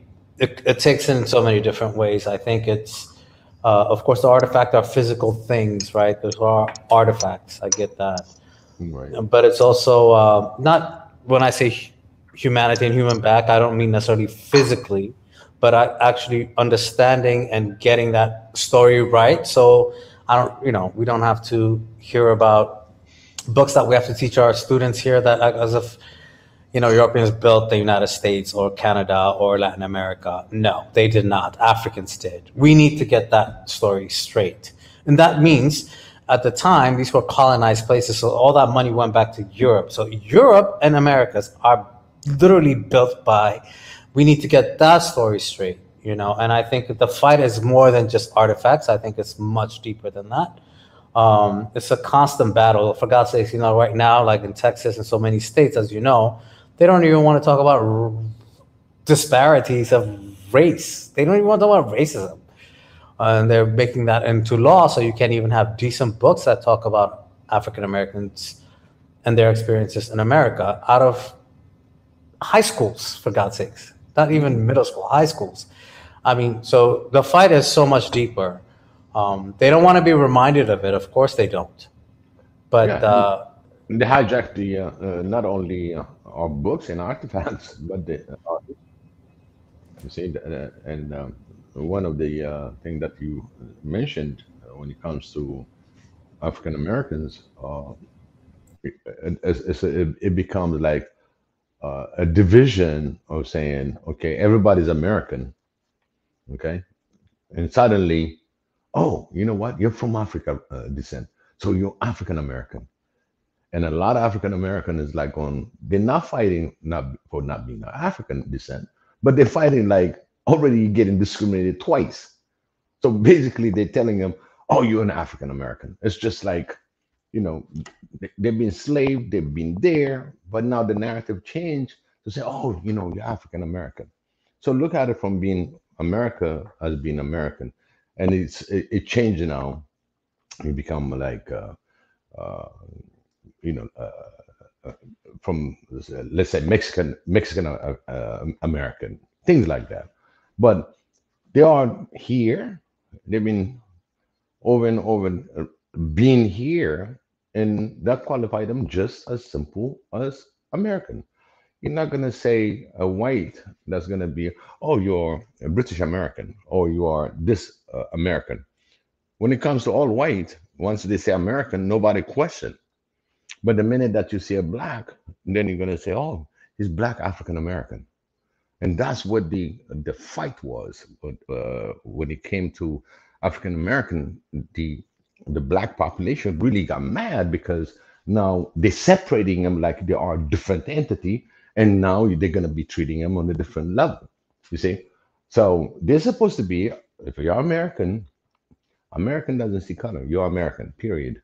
Then they became like African American, and then you have the Arab American. And they start dividing it, okay?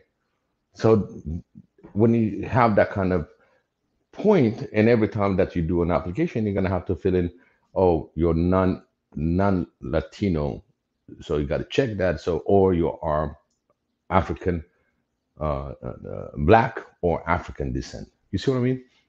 So what puts them is as being really Americans, just like any white that were here. Unfortunately, they came in as slaves, but that they have the same equal right to be called Americans without any extension to it. They are Americans, the original Americans. They should not even have to. They should have like a laissez-passer to go from Canada all the way to the tip of South America. That's all I'm going to say about that. But going back to what I'm going to stress again, it's not just getting our artifacts back, but I think it's also demanding that within the texts that you teach your kids, our kids, and everybody else, not just from grade school all the way to the tip of the university, the higher scale of whatever that is, PhD level, like our stories are also being told correctly. The fact that there is, the developed world, there will be no developed world. And I think Mika says this a lot, like we continue to, but like, oh my God, there would never be Great Britain and all this stuff if it was not for India and pretty much, all the free labor that they got out of Africa and taking them in that free trade that they have for 300 years of free labor. I mean, that needs to be discussed. It's not just taking our artifact back, it's also taking our history as an African people, not just in Africa, but diaspora-wise. So we could look at ourselves as we are the ones that, the most developed, because we're the ones that developed the damn thing. You know what I mean? So it's more than artifacts is what I'm trying to say. So I think the demand needs to be also in the texts of what we teach ourselves. And mind you, we're being pushed all this other story from the textbooks that we have to use in our schools locally in Africa as well. And I think all of that needs to be part of the conversation, not just artifacts. Yeah, not artifact. I concur with you 100%. I want our history back. You understand? Yeah. When I call history, everything would tell within artifacts are like the proof and evidence on that supports our history. But we want our history back. We've been denied in global wise. If anything that happens, they denied Africa. They deny African history. When Ethiopia had the Adwa War, you know what the population was? The population was 4 million people. Out of 4 million people to defeat Italians. A small number. We're 100 million people now. But again, we're not making that kind of move either. Okay? Yeah, and we lost about like 300,000 people from that population. It was crazy. I'm talking about the second time around, not the first time around, but the second time around. I mean, if you really look at the numbers, it's very staggering. It's like, wow. Shocking. You're very shocking. They're not a lot of people. And they didn't come in with heavy weaponry, It's just basic spears and gorade, and you got your gasha. That's it, But the fact that we went through that and preserved the history, they fought for us. Our ancestors fought for us. And that same example, even now, support your leaders. When they make a mistake, just make sure that you correct them.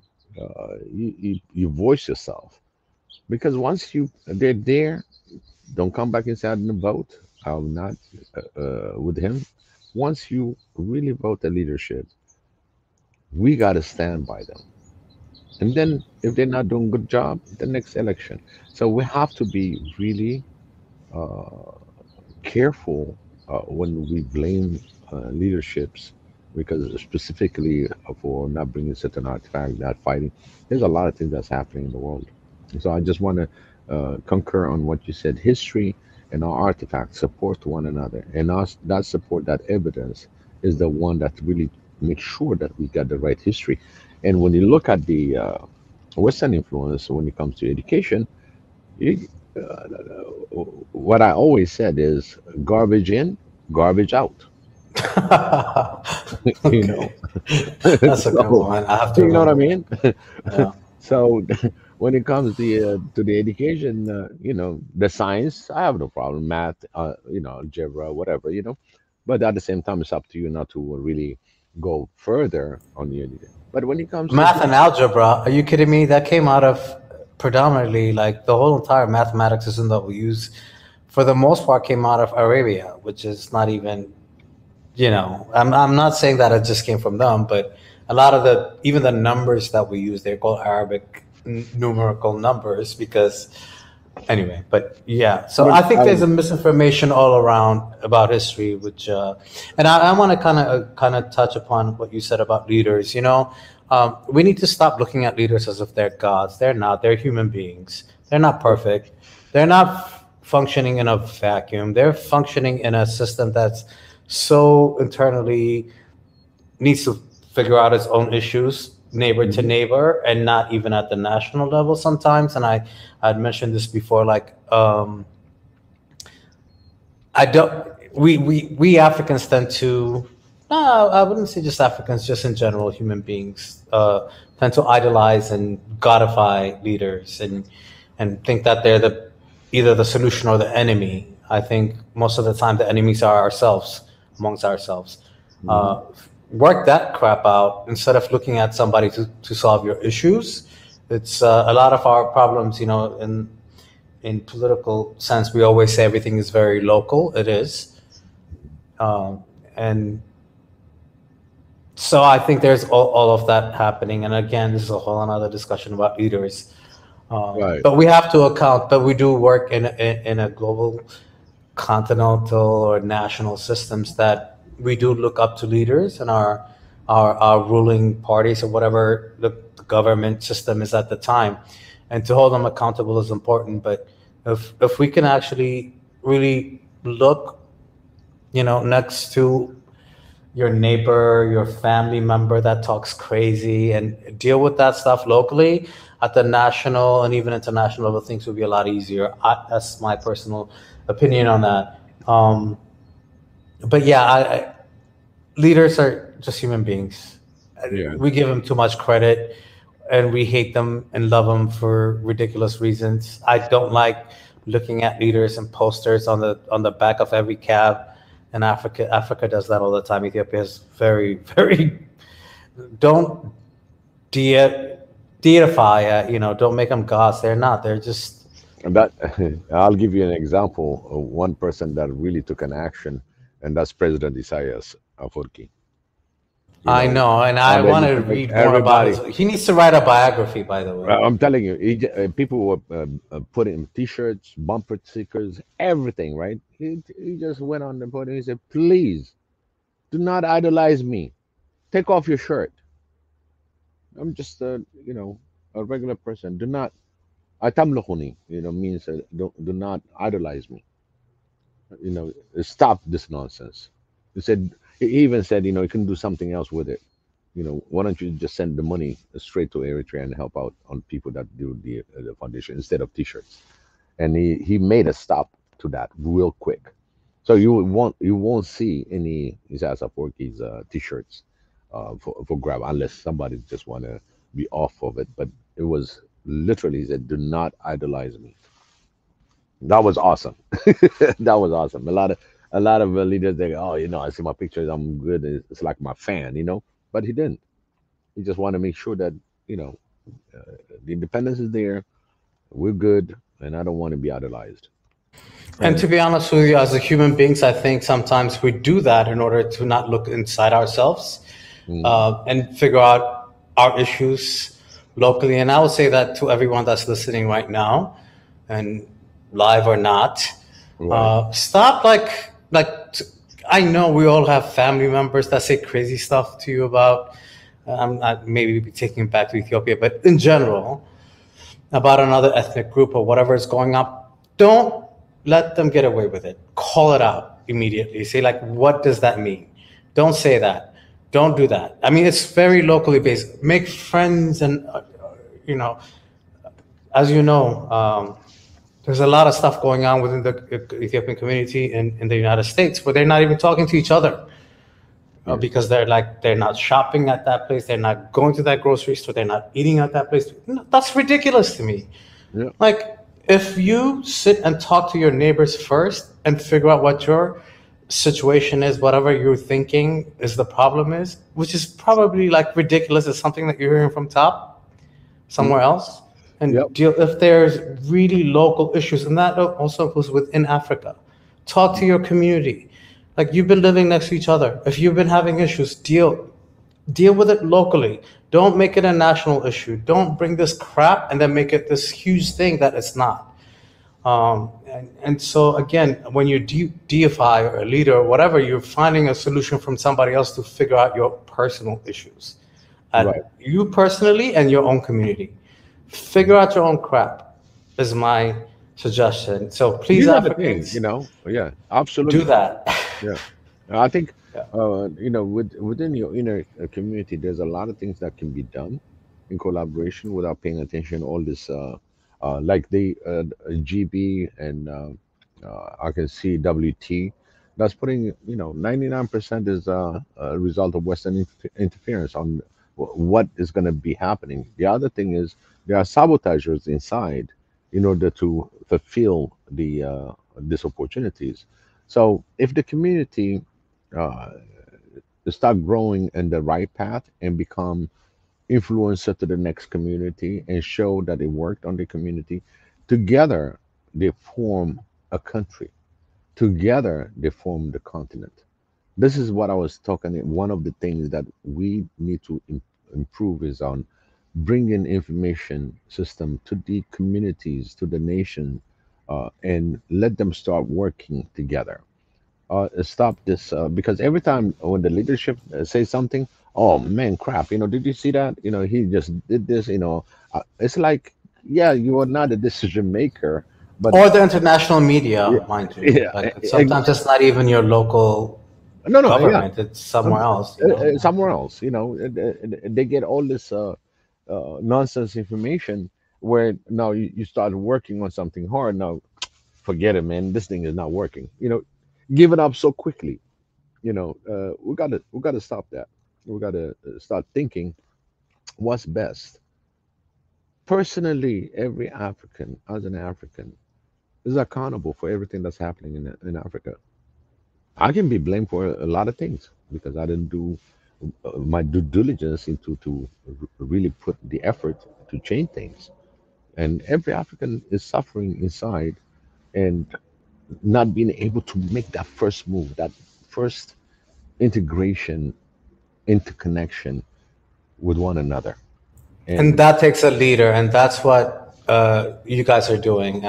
Not just Mika, but you and everybody else is doing here. Now we need to transplant that into communities, local yep, communities in the middle of nowhere in Africa, but also our immediate communities, no matter where we live. I do that all the time. The minute that I hear a cousin, even immediate family member, say some crazy stuff about it, I'm like, "Are you what? What? What did you just say?"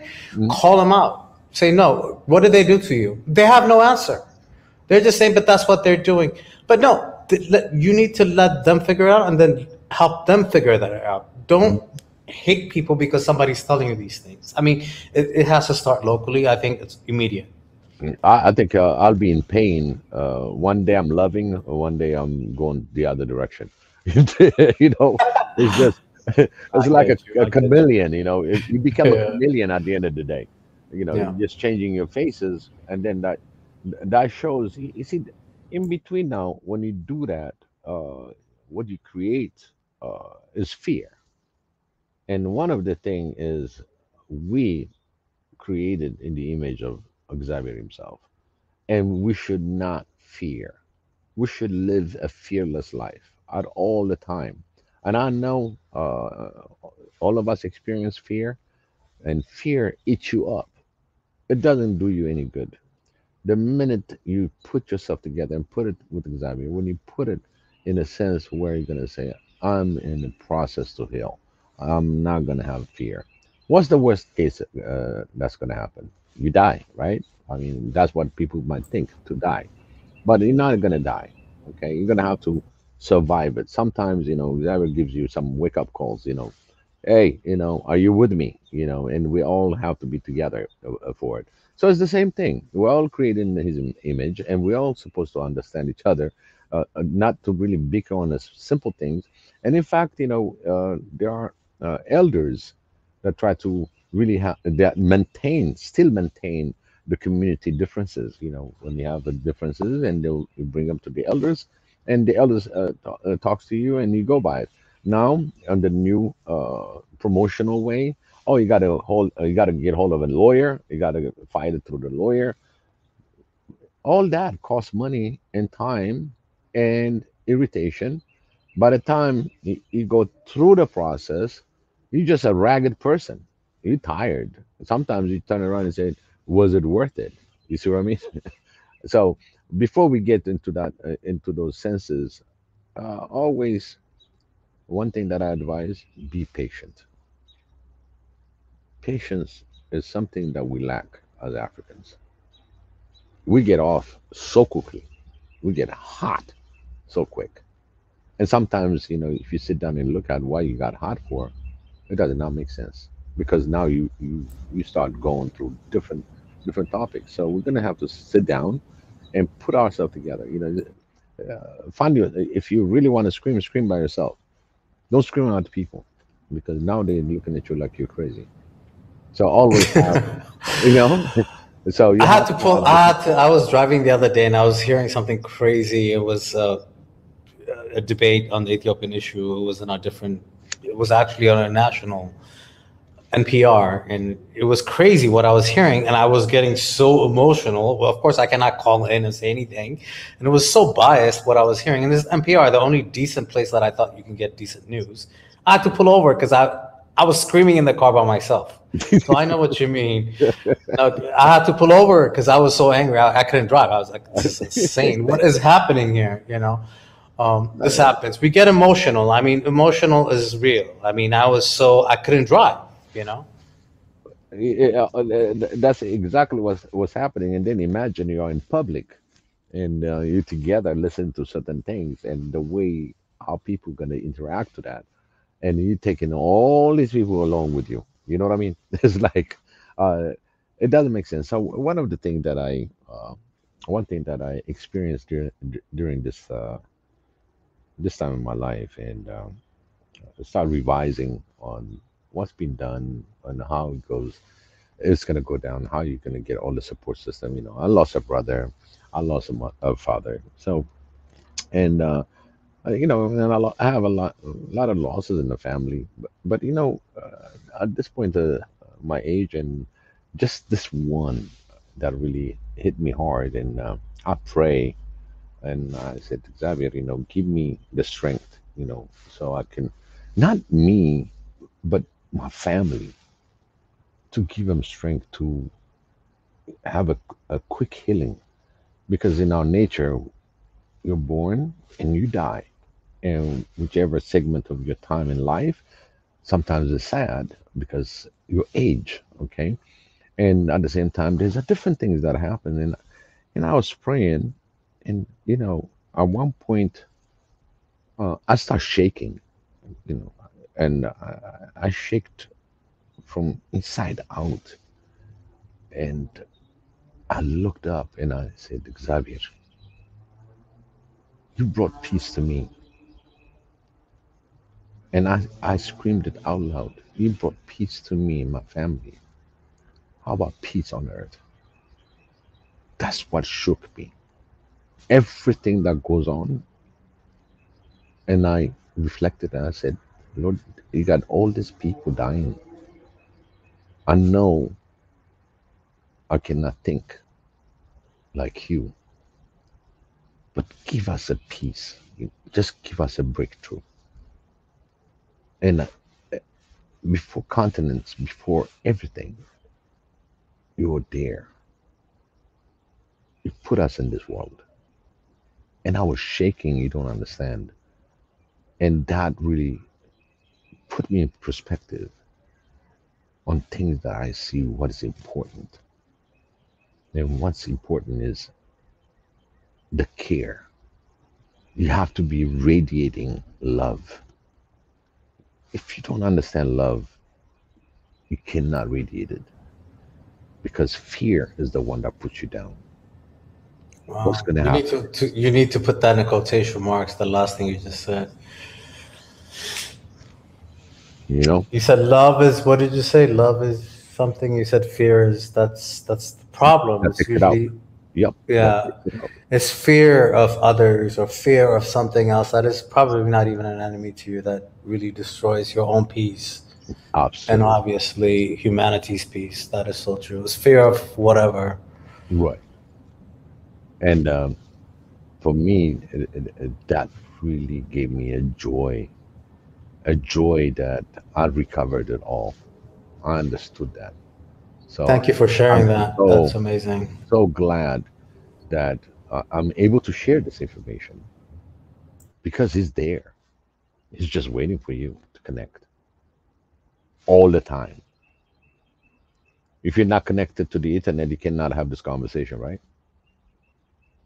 Well, your life need to be connected to Him and have continuous communication, No matter what, if you fall, if you drop, get back at it.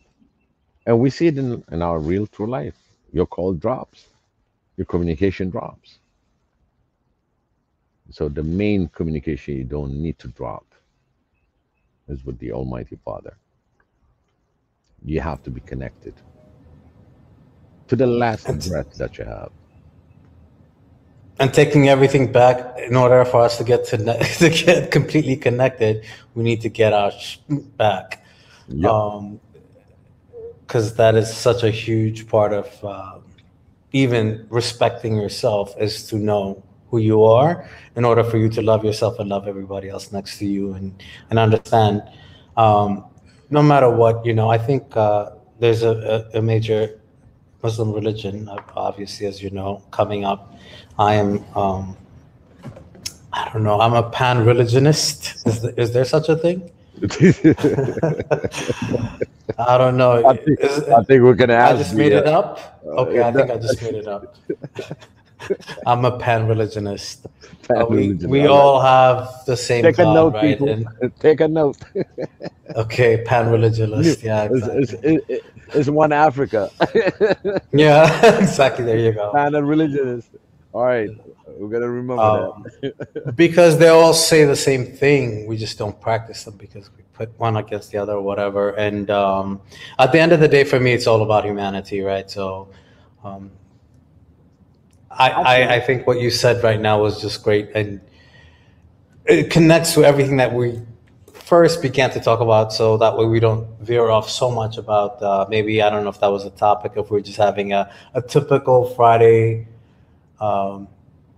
evening discussion, so it can go everywhere. I try to stay in topic, but yeah, it's so interconnected. In order to do that and to be appreciative of, everything that is good and bad about our experiences in life. We are born, we die. What you do in the short period of time that you're alive, like what is the average, let's even say 70 years. We're talking about, even your immediate family, great grandparents, forget it. We're talking about like over millions of years, right? So your life is so minimal. So even though so minimal, what you do here while you're here, as long as it's based and it is coming out of a typical, normal human nature of love and understanding, I think a lot of things will be a lot easier. And we do have to fight them, like whenever the negativity is coming at you. So you cannot be passive. And I'm not saying you have to be aggressive, but I do believe that you need to be aware of the fact that there are these other evils that are around us. Isn't that what the whole entire Bible teaches us, right? So, but we don't have to fight it back with evil. I think the best solution usually is, like I said, have a conversation with a person that next to you that feels a different way, that because of whatever, religion, ethnicity, or whatever. And if you have a conversation with them and have a normal understanding, you'll be surprised. We're all one and the same. We're all trying to do the same thing, survive. So I think if your intentions in life come out of love, and I think that's all that matters. And I think that's what religion does. Pan-religion, whatever you want to call it. Whether you're Buddhist, a Christian, a Muslim, or whatever. Yeah, one of the thing that in human, okay, the gift that we have and the gift that we don't use is love. We think we got it, and the next thing you don't got it. Meaning you just kind of lose it somewhere because you're preoccupied doing something else. But coming back to all the teachings over and over, it's about love. It's just incredible. I can ask, everybody in the audience, people that fall in love, that very unique sensation that is not describable. You know, it's like a low beam to high beam, and even higher beam that you radiate at that moment of your life. You don't hear nothing. You're just floating. Literally, you defy gravity. You are floating. I'm just throwing that for the expression and the feeling of what love is. That same that same level of love that you experience uh, is when you're really plugged in. It's just you're on a different level, and it says love one another. And when you hit that key, when you love someone, of course we all love our family, our friends, immediate contact that you have. But at the same time, when that love is there, just really floating, okay. And in fact, if you there was another prophecy that I read through, and if you really increase the volume, just like on a volume, like I said, from high beam, low beam, the more you increase it, you become invisible, because we are vibrating creatures. The whole planet is vibrating, and they are interconnected with this love that comes from the above. Even birds don't go hungry, that he created. And all that, everything that you see, the couple, the nest, they are there together. And we humans have that experience and teaching, and we're still not plugged in. Once in a while, we kind of go downward. So it's always been something that has been taught through all religions of loving one another. Yeah, we And all definitely have the capacity for that. I just want to also make sure that we realize people are they have chemical imbalances in their brains. We Mhm. are, at the end of the day, humans, and those. I mean, they would not be a Hitler or so many others that are not that even that extreme, but extreme enough that are willing, and even our neighbors that are willing. That's not necessarily just a capacity to love. The capacity to love is within us. I think is the it has to be underpinned with acceptance and inclusion and understanding, because you can love just one side in your family or your immediate whatever, and that might be a reason to hate, right? Another Mhm. group or whatever. So it's attached to so many other human or a peaceful means of survival as a community of society. So Mhm. it's not just about love. It's also understanding that people are going to come across, and do not give them power to be, come across with that vision of fakeness of love, where there is hate, in order for them to subscribe. Mhm.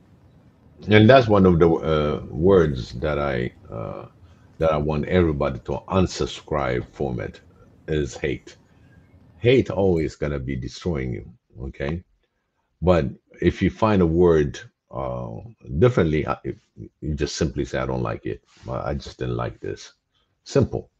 But when you say hate, it's really the opposite of love, and it will destroy you, because now you'll have something inside of you that's building, and he's not paying rent.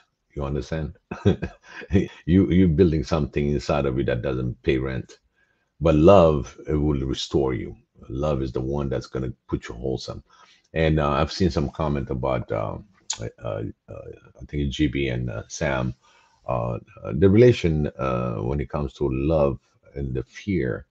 Uh, well, fear is the one that is going to distort your love part. But if you really truly have that love connected, and you're floating, you are flying.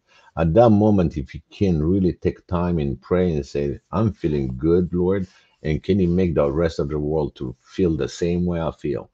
I doubt if anybody anybody thought of that. And anytime that you feel that love, that being high in that level, just put a little time for peace, a little time for betterness for all mankind, all his creatures. They are your brother. You are interconnected. I doubt if anybody does that prayer on that level, because my experience of my connectivity with him, and when I did that, I made sure that I am connected, and within that joy, with that glory, I put that information in. I asked for the peace of the world. So that's one thing. If we practice some more, the more you're gonna connect to it, the more you find it very useful for your daily life, for your family life, for everything. It gives you great connectivity to achieve great things. I always want to say that, but it just happened that I see Sam and GB talking about fear, and that is lacking of confidence, because she might your love might leave you for Tyrone. So Tyrone might have a better exposure to that, but it's just not in that sense. I'm talking just a sense of you being experiencing that most highest precious gift that comes from Xavier.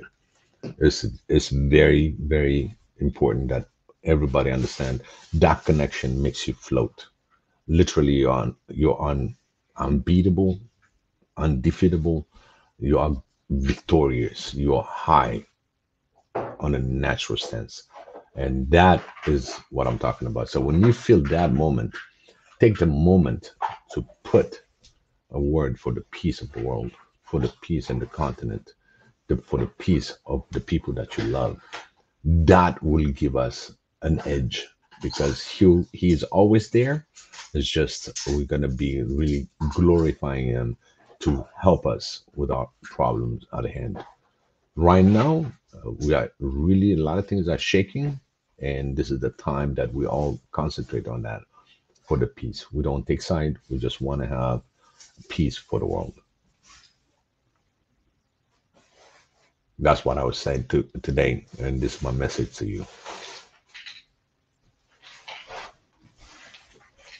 Jonathan, you still there?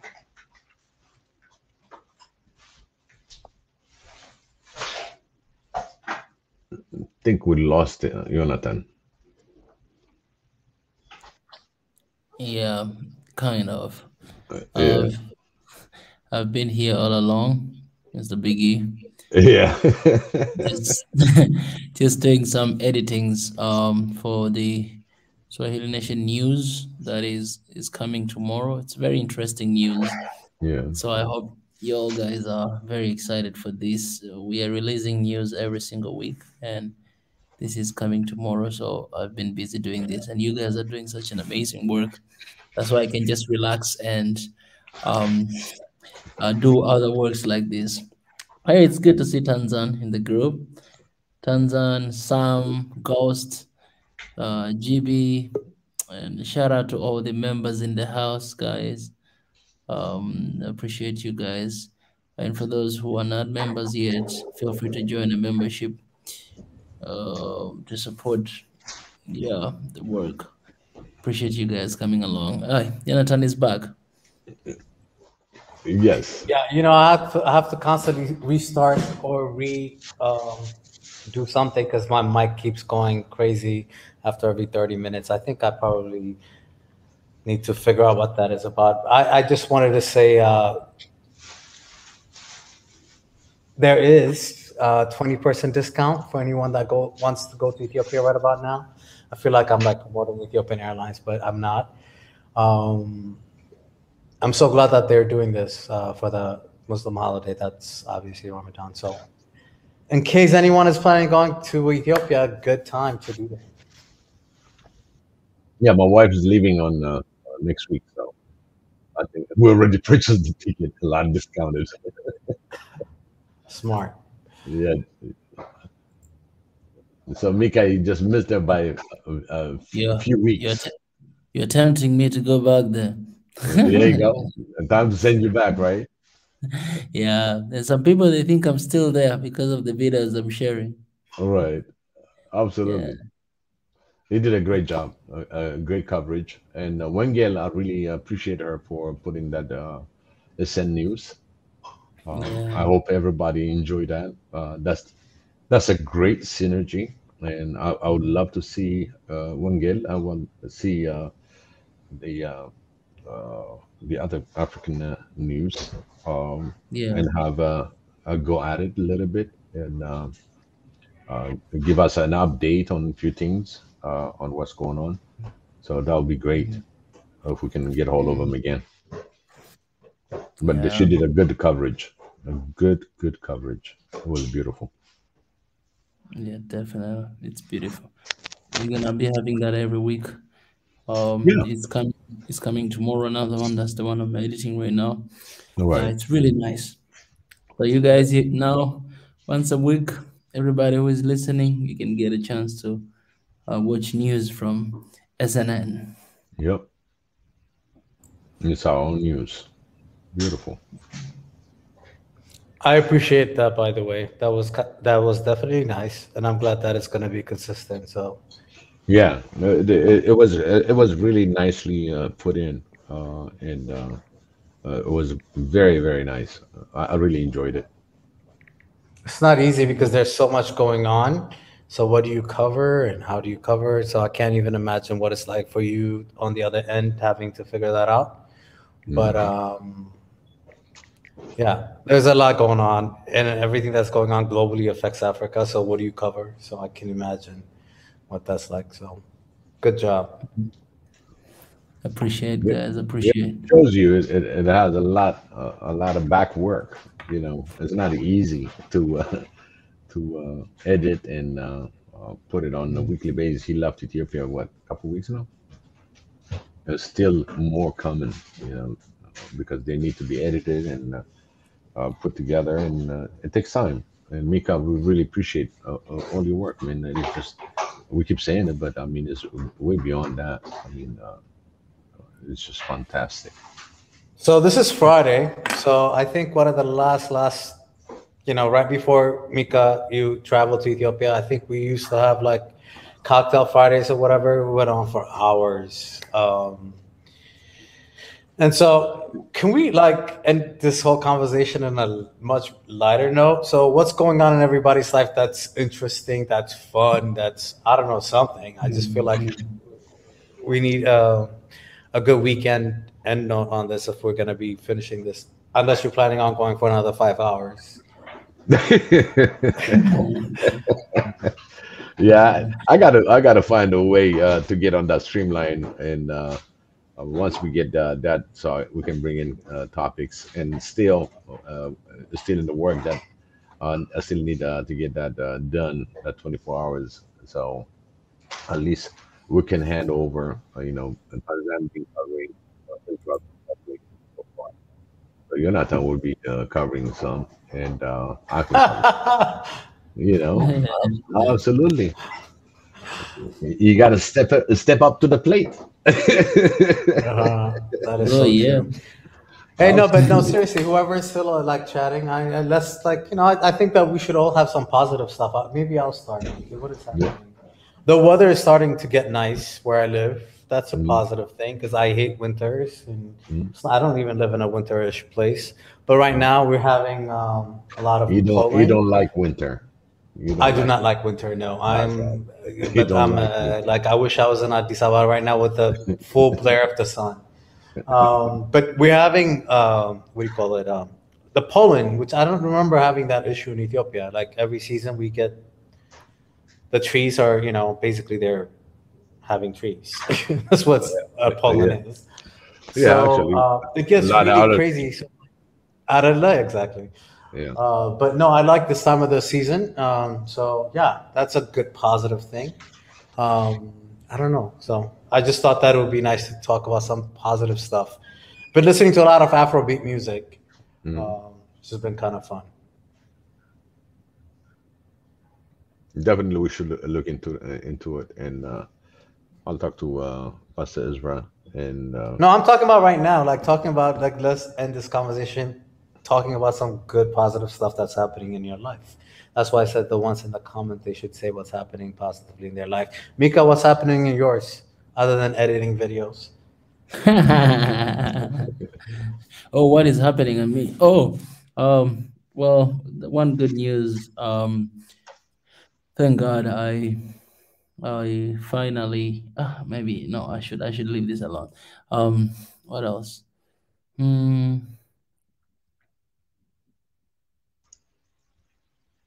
hi, Tanzan. Tanzan is saying hello. I feel really bad for Mika because he can't even think of one positive, good, happy thing. That's I have I have a positive news, but Right. He if I doesn't want say to leak. this, He doesn't want to leak. yeah. But if I say this, I mean, a lot of people they will know where I am at right now. So I you know. So let's keep it. It's still a little bit leaking. You know what I mean?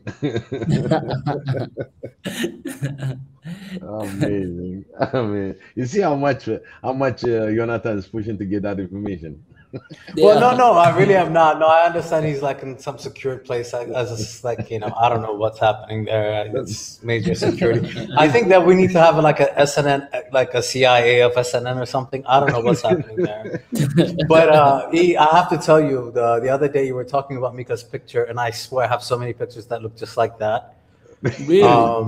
It is 35 millimeter. I think we're born almost like quite a lot of years apart. I think they're still using the same camera back then. Right. But yeah, like the flowers look the same, the soil looks the same, the office looked the same.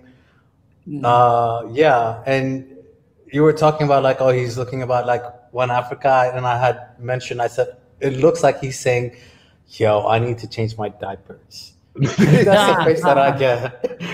I don't get the One Africa thing there. He's just like, yo, I smell. Like, what is that? Anyway, I thought a little humor. No, that was like, you want a piece of that? Look at it. You want a piece of that? Look at his face. That's what it looks like. Like, what is that?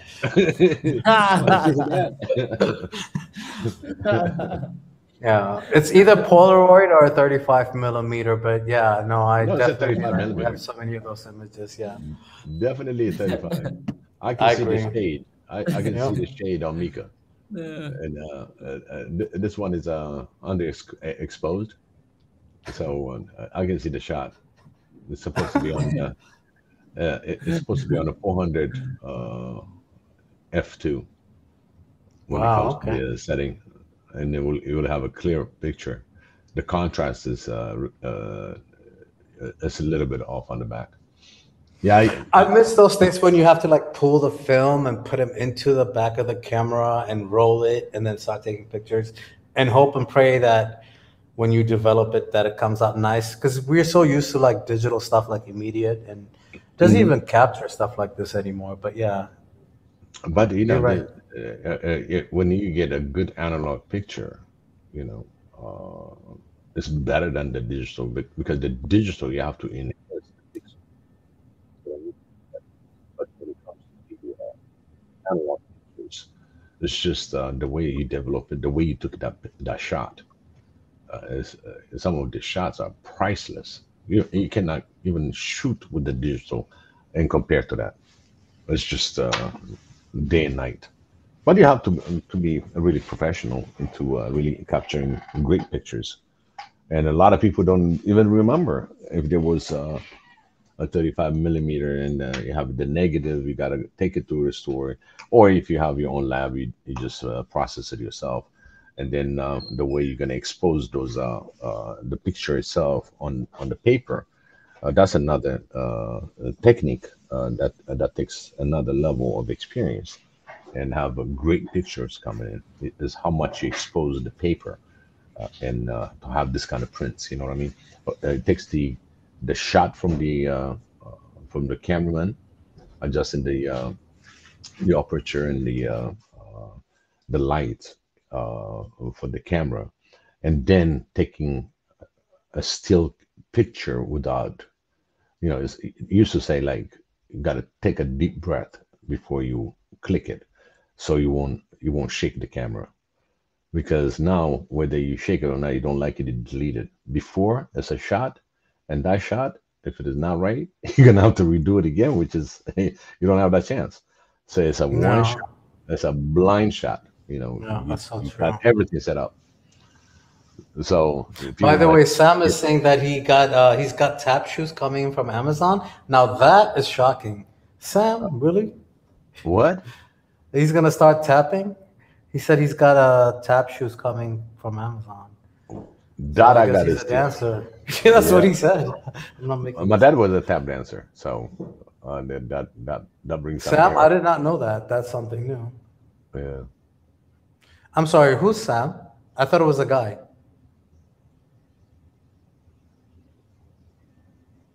hold on. Sam? Yeah, I thought Sam was a guy, right? Yeah, me too. I think Sam is a guy.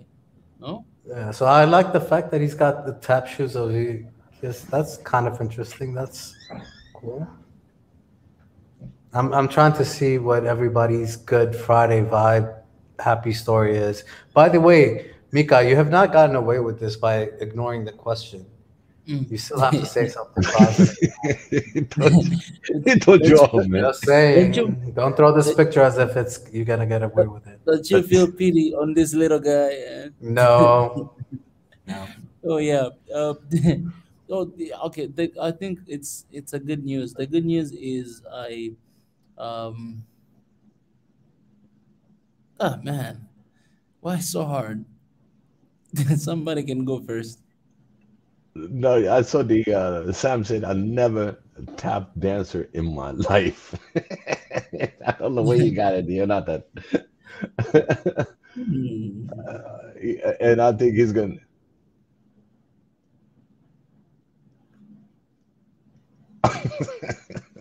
No, he's got a tap dancing shoes in his Amazon basket, one click away from it being delivered here.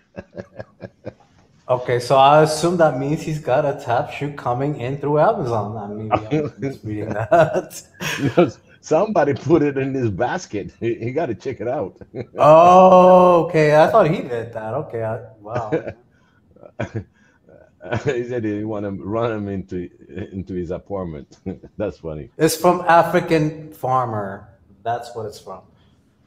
Huh? African Farmer. That's who's sending Sam that. You will Oh, know what I mean by that if you've been around a lot of the discussions between those two. oh man! I didn't see African farmer, Red Sea. He's not here, but that was a joke. Because Oh, the you two of doing them the go joke? at each other all Oh, the time. I So, know he's gonna come back to you now. He's gonna just for that. He's gonna join. He's gonna listen to this. He's gonna join. but Sam has never joined. That's what I heard. Sam, did you ever join, Mika? Sam Sam, Sam have you never ever jammed? joined. Sam he has never joined. I've been Yeah. asking him for a long time. Maybe I'm wondering if we're talking to a person or not a person. You So know, it's so funny that he said if he gives those tap dances to ruin my neighbor's life, he'll be tap dancing on top of your floor. Well, that reminds me when I was younger. And this is in the '80s, um, and this is for everybody to. It's not a joke; it's a real thing. But I took my car engine apart with a friend of mine. and we're supposed to be servicing it. So we did the top, and then we end up, it's a Honda Civic. So we end up having the whole engine on my dining table. Okay, it's a small Honda engine, and then we decided, why don't we test it now? So we just got the big hose, like for the exhaust and all that. So we cranked it up right in my living room. So that thing was so loud. My neighbor showed up. He said, I don't know what kind of vacuum cleaner that you guys were using. Here's mine. Use mine. Please throw yours out. He got a whole engine in the living room. This is when we were young and foolish. It's like, it was one of the shockest things for me when my family first moved to New York. In Ethiopia, there were no apartments. This was such a very new thing in Ethiopia. When I say back in the day, it's really not that long ago. People lived in homes, so like you can make all kinds of noises. You never had to worry. And there's 6 of us as kids, and of course we moved into an apartment in New York City with I think we were on like 12th floor or something. I forgot what it was, but we couldn't make any noise because every 2 hours is like ka ka ka. People knocking at the wall like, yo, we can hear you walking. We can hear your kids. I'm like, oh my God. My mom, poor mom, she's like, you guys have to keep your, we were just being normal as we were. Talking about vacuum cleaners. It's what a complete change of lifestyle, right? Living from a home where you can be ruckus and go outside into an apartment building. You had nowhere to play. I couldn't go outside to play. We had to play in the house. So it's amazing for a lot of us diasporas, but how much shockingly changing things that we had to go through. So a vacuum cleaner itself, like what? Are you kidding? In Ethiopia? No, they swept. They had like that black little 2 things. They put wax, it was wooden floor, and they would just dance along the wooden floors. It's just everything was so different. But I'm not surprised that. Yeah, you said that about the vacuum cleaner. No, that's what I'm saying. And that's what I'm saying. Nobody I'm sorry? nobody would think there's an engine running in a living room. He thought we were vacuuming. We're actually testing a car engine inside of the apartment. I missed that part. That's what you missed. Oh, it was a whole. It started with a top because the catalyst got burned. So we wanted to change the gasket.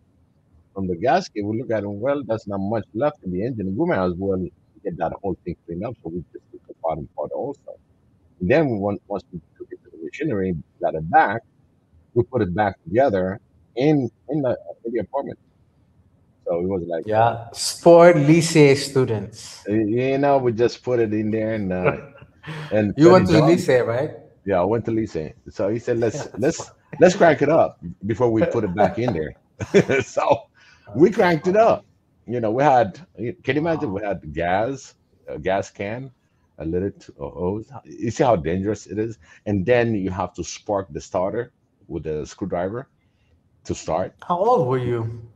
I was 19. Jeez, that's crazy. Yeah, okay, I was a mechanic too. So between me and him, it looked like a lawnmower engine now, compared to the engine that you have now. So it's a 4-cylinder, small 4-cylinder. So we cranked it up. So the neighbor downstairs, he thought we were running a vacuum cleaner. So he came in with I thought it was actual vacuum cleaner. You're talking about you're talking about the engine. That's how crazy it was, when it comes to tapping and annoying a neighbor. That's when I read it. I said, well, guess what? I cranked up my engine in my living room and I had annoyed a neighbor that came in and said, whatever vacuum that you're using, please have mine. Mine is quieter. Me and Petit Jean was laughing, going, oh yeah. Sorry, this thing is too loud. You're right. We just faked our way out. So we took the engine out after midnight. You know what this reminds me of, by the way? We need to have a diaspora conversation. We need to have experiences of a lot of African in general. That no, seriously, because our experiences are crazy. No, We need to have like I a fun diaspora conversation. I went to a boarding school minimally where we had all African diasporas. They were crazy. So a lot of great stories. But there's a yeah, no, we lot. need to have There's a yeah. lot of. I can tell you. There's a lot of Biggie, story. Yes, sir. we need to do that. Yeah, definitely. This gonna be Oh my a god. fun night. We, we need to do Yeah, that, I Biggie. have You need some to do that. stories. I have We some need to have stories. that diaspora talks. We had before Yeah, once diaspora talks. We even made the thumbnail for that. Yeah, we should yeah, have that. Even if it's like every week once, it's very yeah. That important. is very important. I mean, things that we did and things Yeah, that could have been bad turned out to be good, but still, it's on exactly. limb side. That's your category, Biggie. Let's do it. Let's do it. Definitely, I should do it. I should do it. Yeah, Definitely, you should come and host, and you can do whatever you want to do.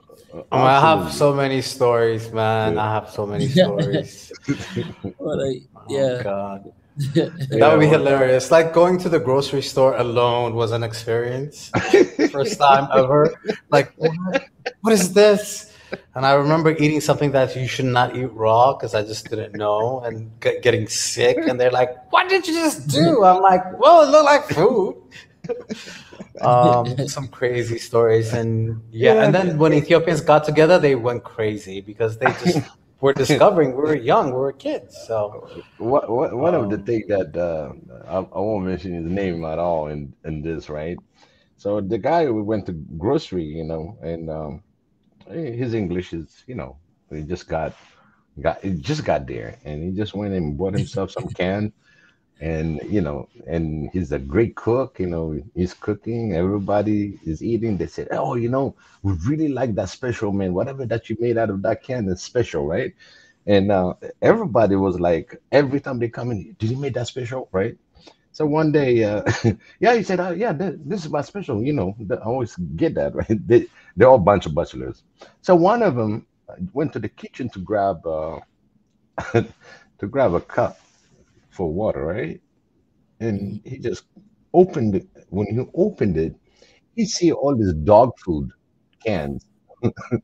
Up, the whole thing is filled with it. You know what I mean? And the guy came back. oh my God. Now that's what I call a Friday funny story. That's what I'm talking about. That's crazy. Are you He said, serious? the guys looked at it, read it. They said it's the dog side, and he said, "Man, there's a dog in there. You have a dog in there." He said, "What do you mean? I don't have no dog, man. I cannot even afford living for myself. What do you mean having a dog?" He said, "This is a dog food." He's been feeding him dog food this whole time. The whole time. He make a Oh, he made a good times out of it. He makes all kind of stuff on. It has is kata and it everything. true? I'm Are you making this I up? swear I'm not making this up. I'm not Oh making my this up. God. Yeah, And don't say I his know the name. Yeah. I know the person, and we are always, whenever we get together, definitely that topic comes. He goes, "Yeah, no wonder he's got a tail left now. It looked like a dog." Now, see, that's what I'm Oh talking about. Diaspora stories, you know? man, That's crazy. and the other one, he goes to the store, and he cannot say chicken, right? He showed them with sign and everything, and they didn't understand. But anyway, he just grabbed the egg. He said, "Where's the mother?"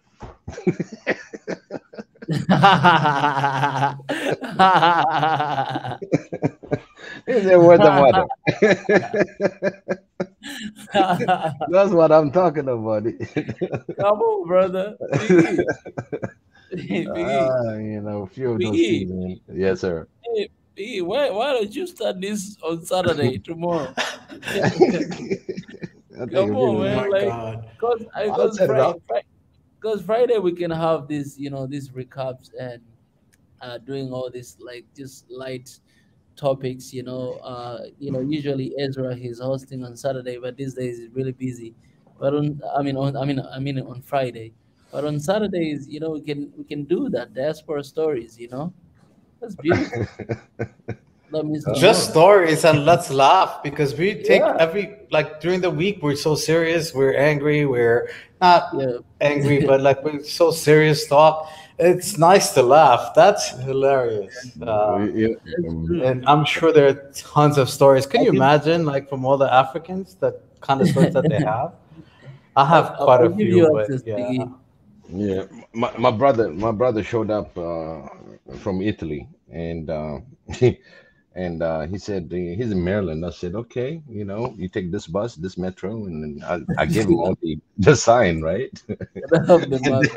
and then America, if you see a certain convenience store and there's always a McDonald's next to it, or there's something that is really kind of replicate, So apparently he missed the stop, so he ended up in the corner, and he said, "Hey, yeah, Ephraim, he called me from a public phone, and he said, Ephraim, I'm at this location.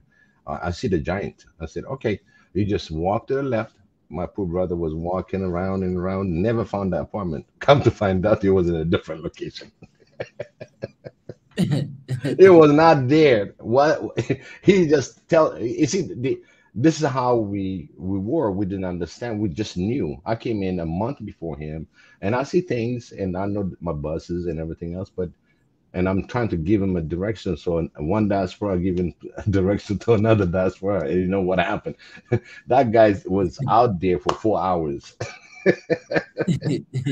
he ran out of coin to make the phone call, so he had to make some changes.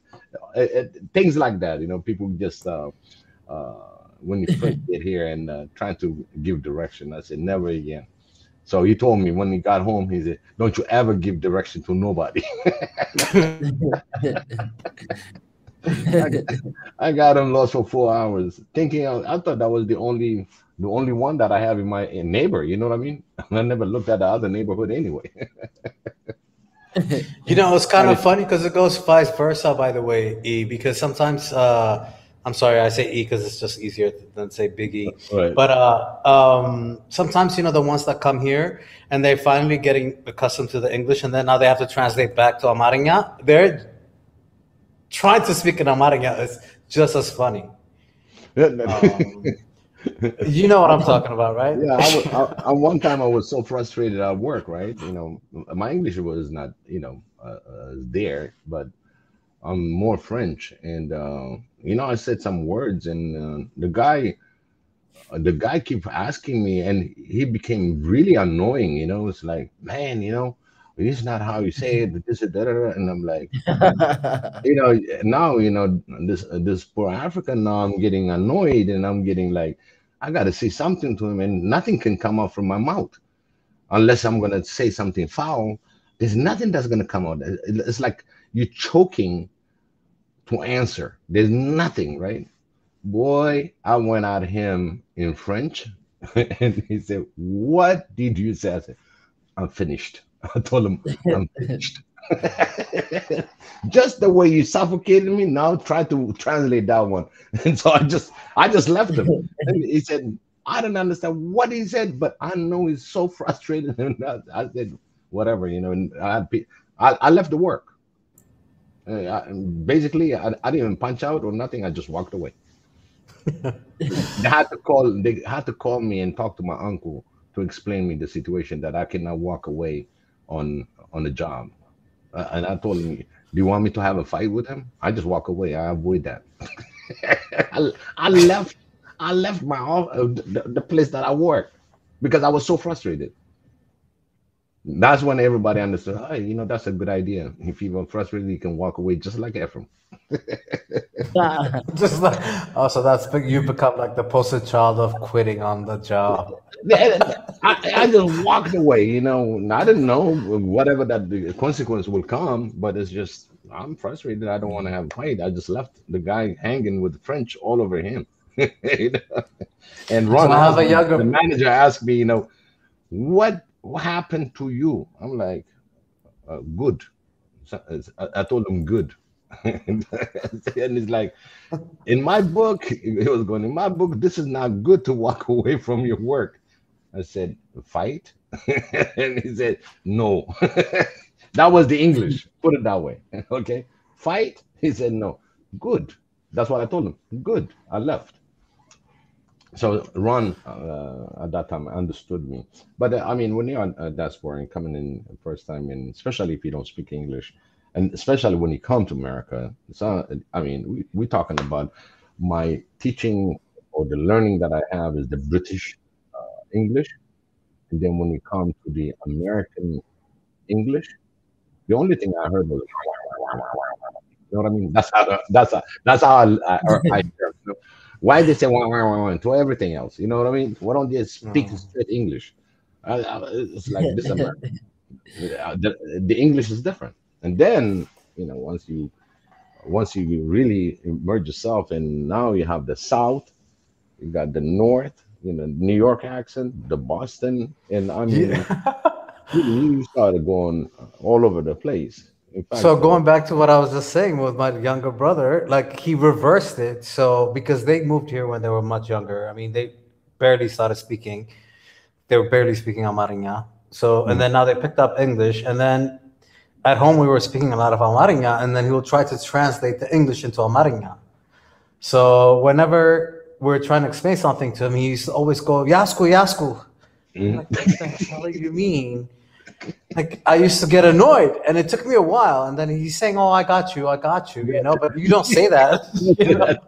So now it's reverse, you know what I mean? That's what I was trying to say. Like, Yasku, by the way, means I got you, but it doesn't, like, you don't say that in Amharic. It does, you say, Yasku, Gabbang, maybe, perhaps, but he will translate it the other way around. It was the craziest thing. So we used to laugh at him all the time.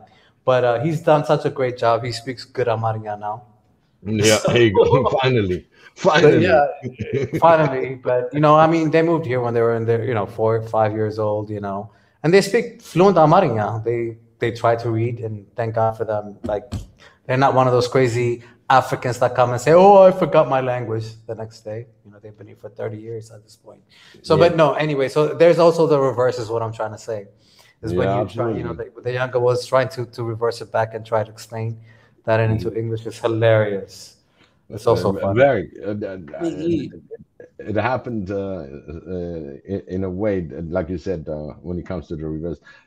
You got me. You got me now. Oh, got you me. It's like got you me. I think no, you cannot translate it directly. A lot of the word you cannot translate. I was close enough to translate certain words, but Amariña to English is just it doesn't jive on a lot of them, a lot of the words. One other thing that I'm just gonna drop, before I had to go somewhere now, but I was working on this restaurant, and the family always say, "Oh, don't drink soda. Soda is not good for you. If you can drink, you drink milk. Apple juice. That's all you gotta eat. So you gotta drink." So here I am working at this restaurant, and we're 3 busboys, 3 Ethiopians, and we're fast on whatever that we do. And then we're drinking no soda, so we drink milk. So apparently what we found out was we were gaining weight like crazy, and that time you don't pay attention, but in 30 days, consuming that milk, it was not in the right nature, you know what I mean? So come to find out, somebody got caught drinking that milk, and we thought we could drink milk, no problem, it's a restaurant, but actually we were drinking cream. The heavy cream. That was what we were drinking. so the manager caught one, so he fired one, and then he said, "Oh, that one too?" Yeah, he said, "That doesn't drink the same milk. What's wrong?" So he caught him, he fired him. So that day, that was my day off. So they called me and they said, "Let's meet here." And I said, "Okay." And I said, "What's going on?" They said, "We both fired." I said, "What happened?" Because we were not drinking milk. That was cream. Oh my God, I'm laughing so hard I have to mute myself. That's diaspora story right there. You're drinking heavy milk, heavy cream, thinking it's milk. What the hell? Can't you tell the difference? Like, ergo, So guess what Vicky does? I called the job. I called the job and I told the manager, I quit. You're gonna fire me for drinking the milk. They said, no. Don't worry, don't worry. You gotta come to work. And then I'm like, no, me, I quit. I quit. I'm done. Before you fire me, because my uncle was telling me to getting fired is bad in this country. You know what I'm saying? Not a real job. You know what I mean? I said, I quit. So the next thing when I went to get my paycheck, and I said, where's my check? Right? He said, well, you get paid next week. You're working today, right? I said, no, I quit. When? Yesterday. Why? Because milk. Right? You fired me. Now my turn? No, it's not gonna happen. No, thank you. I said no. In fact, now I'm just elaborating in the English, but it's like hand gesture is no, yes. You know what I mean? So finally, they sat me down and they brought another guy that speaks American, kind of translate the situation. Man, the general manager laughed so hard, he almost fell out of his chair because we got fired for drinking milk. And we were told not to drink soda. And he knew exactly what was going on. So he said, he called the manager and said, before you fire anybody, any of these three guys, you call me. Mika, you have to understand they come in the same carton here. The heavy cream and milk, it looks like the same thing. Yeah. It's a heavy cream. I mean, really. So we were gaining weight. So that's when we started. But it tastes different. We gain weight. No, literally. Okay. You look at each other and say, man, you're gaining weight. That's hilarious. That's funny. It's like even my uncle's wife is like going, I think this guy, I cannot wear this pants anymore. You know what I'm saying? Oh my God, that's almost dangerous. Like, that's crazy. Man, we're young.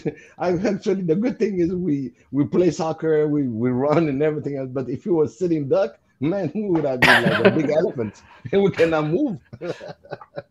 That's a lot of calorie. You know what I'm saying? So I vote Big E to do the diaspora sessions because he's got stories. 100%.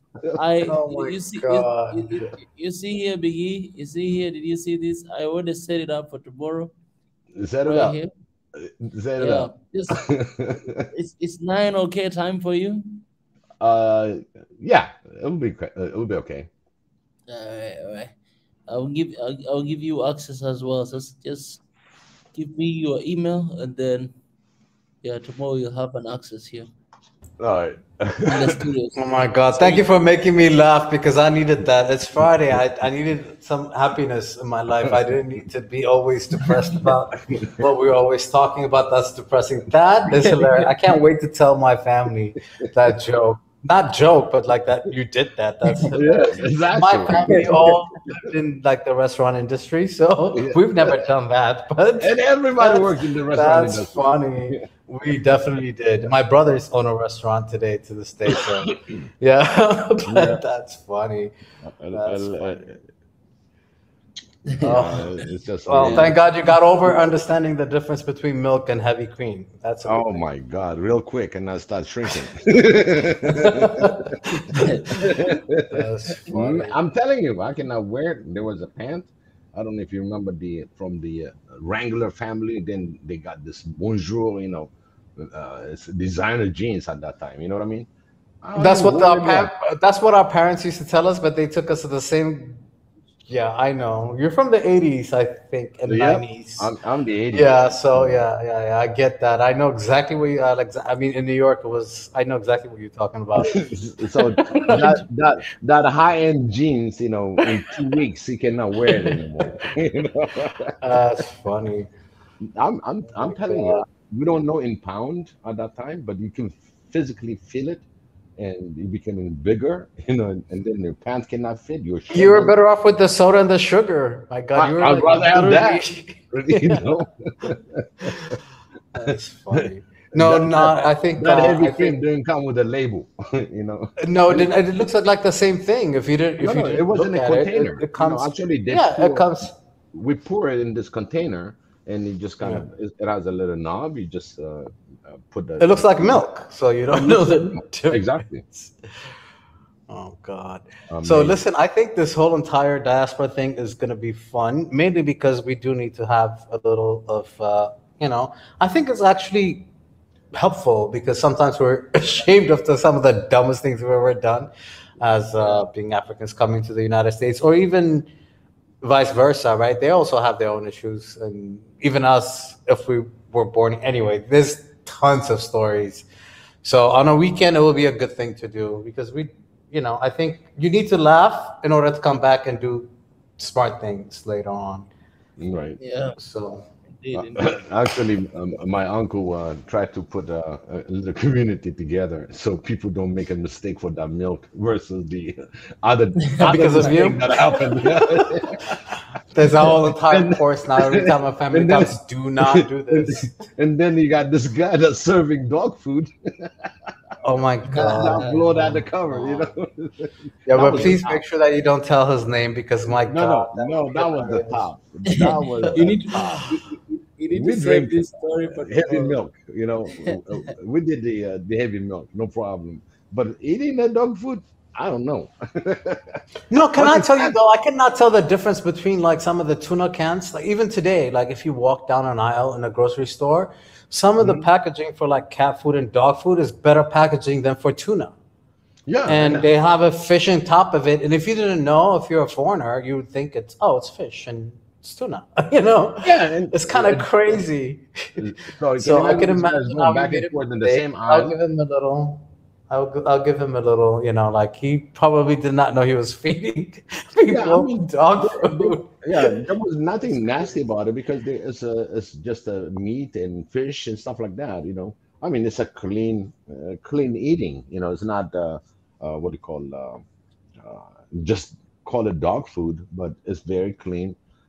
It's just for dogs. You know, the way it's been prepared is for dogs because it doesn't have flavor because you cannot put spices or any salt or anything else in it because of the diet that the dogs are. So that canned food, it really won't hurt if you consume it. You see what I'm saying? Yeah. But Yeah. No. just the fact, People. just the fact it's a dog food and eat it better Yeah. And then all this and they were time. doing that. Listen, people have eaten dog food out of necessity here in the United States. And during see, I don't want to get into sad stuff, but during Katrina, people were eating dog food. They had no choice, and of course, they survived. It's not like you're Mhm. gonna die from it, but the idea that you're feeding people dog food is hilariously funny. Yeah, it's just the Um, name is labeled for that, but other than that, it's just a clean food. You know, this is nothing. It's fish. It can be a beef. It can be a chicken. You know, uh, it's just the same thing that we eat, except the diet in there, the way they can it. no, you're still making it sound like people can eat dog and cat food today. So be careful, Biggie. Whoever's listening, they might think it's okay. I have a fear for those who's got dogs and say, let me check this out. Let me check this out. What Biggie Exactly. said. Let me check it out. Be careful. Anyway, With so all this, listen, you don't get away with this, Mika. You still have not said one good happy thing. One good happy thing. Um, one good happy thing. You could just say like, "Hey, I'm alive." Something. I mean, why do you have to think so hard? no, it's very easy. I got to shoot I a think, question. I Mika, think, I Mika, think I'm gonna this is. I'm gonna shoot a question for you. I'm saying. I think this is why we're gonna have this diaspora talk because my mind is just thinking seriously right now. All right. But uh-huh. I'm gonna shoot something, as a question, since our family's online and everything else, Yeah. um, uh, just to the question, any marriage proposal? Marriage proposal? Yeah, No, no, no. so it's something that has been because you remember we had that online, Oh yeah, yeah. Mika, Mika, Mika, I want to marry you. Oh, I think she disappeared. She ran away. She ran away right now. She's no longer there. Right. I thought she was Yeah. gonna fly and get you. It was so funny, because she said, marry me, Mika. I'll show you all Ethiopia." That was one of our questions. So Yeah, I went to Ethiopia and I've never seen her. and that's it. I think she got Never she seen got jealous. She was her. like, "No, I'm busy in here. He's busy over there." But it was my little question. Mm. It's like, Yeah, I think you could have done that in like a personal chat. Like this had nothing to do about Friday. I'm kidding. I'm just saying, you know. Jonathan, you saw that comment, right? No, I did not actually. What comment was that? Is that there was a girl that came in online right before he left, and then she followed a little bit once he arrived in Ethiopia. "Oh, Mika, just tell him, she came in online. She said, just tell him I love him. Oh. Every day he's like, I love Mika, I want to marry Not him, a love. A lot of love. And Well, I'm you sure, like in every region that Mika went to, they tried to like, kind of kidnap and marry him off to somebody. I'm assuming. that, I think that's, that's what that's happened. what I said. Yeah. So he was picking like, do I want to live in Gonda? Do I want to live in Baghdad? I don't know, wherever. So I'm sure they were trying to marry you off everywhere. But especially Gondar, Yeah. Gondar would be ideal places. People Yeah. down south in Wola and everything else. I wish I wish it happened, but it never that, that give you the reason to I go went back and forth now. I went to Gonda. I went to Gonda like every day was the praying season, like in Gonda people are very spiritual. They were Yes, praying all the time. right. oh, so they were being very good. Is that what you're saying? Yes, yes, yes. I Behaving think themselves. You don't want to experience a lightning Oh in my my lightning bolt. yeah.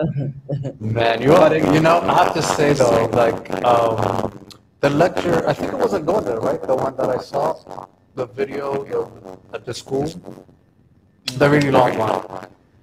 And it literally was a lecture. I think it was like an hour long, no? Yeah, yeah, yeah. Was that a Gonda? No, the Gonda one I'm uploading. I think it might come, maybe No, tomorrow or Monday or Sunday. But that was another academy somewhere. I don't remember the name, but it's a place where all these young Ethiopians they go and they learn English language. They learn science. They learn different subjects. A lot okay, of that's things. in It's Addis. like a private academy Okay, it's in in Addis, Gonda. right? No, Addis or Gonda. Gondar? In Gondar, It's okay. Gonda. Because I Yeah, thought I that thought was it was Gonda. Yeah, yeah. yeah. That was amazing. I have to give you that. It was. I think I texted you saying I think it was half lecture, half sermon. Oh, Well, bravo. I'm clapping. I wish you could hear me clapping. your That mic was is well crashing done. again. Oh, damn it. The mic is yeah, he's getting that mic issue. And yes, I mean the coverage, the fact that you came all the way from Tanzania and being Mm. able to speak to the audience itself, it means a lot. It means a lot to people.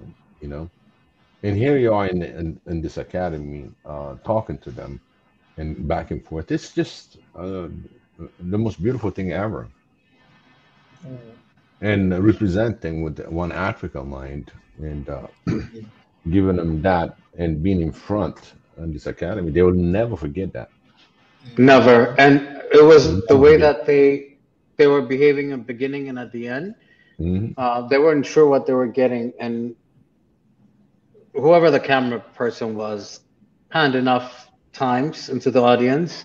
Hmm. They were really listening, and I could see them like shaking their head up and down, agreeing, and Hmm. of course the questions afterwards, and more than anything else, what you said was just great. So again, bravo. That's I was clapping when I Oh, got caught up absolutely. with my crazy mic. Yeah.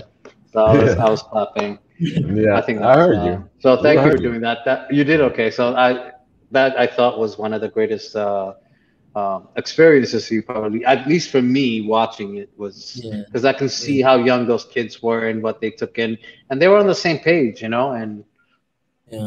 and the lecture itself. You need to give that lecture more often.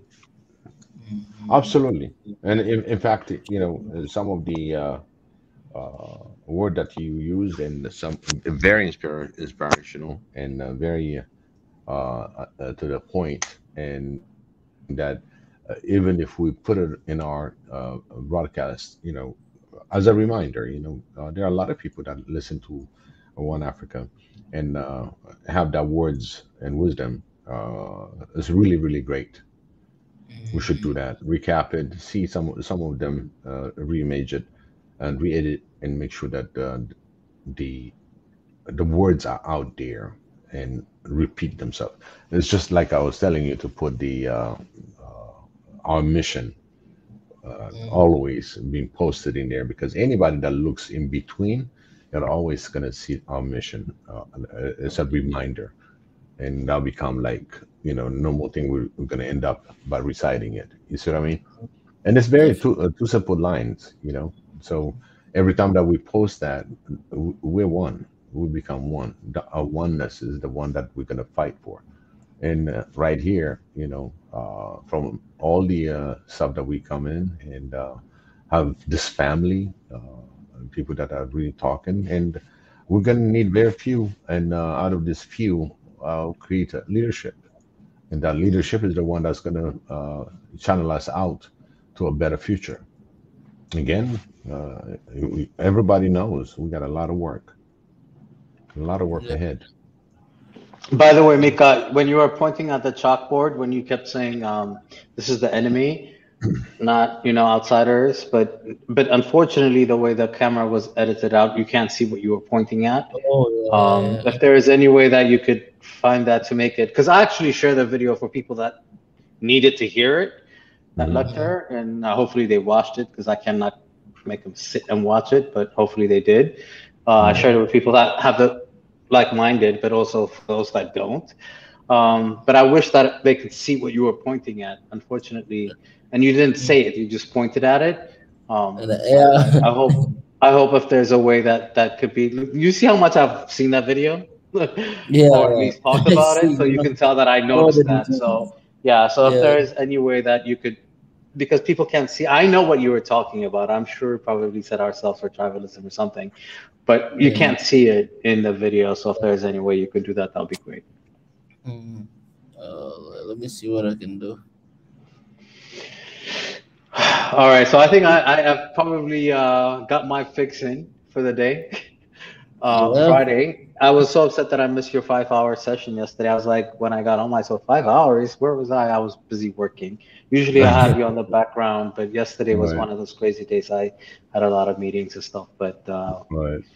and I'm glad that I got to meet up with you. Ian, look, we figured out we needed a diaspora session. Look at that. So There you Yeah. go.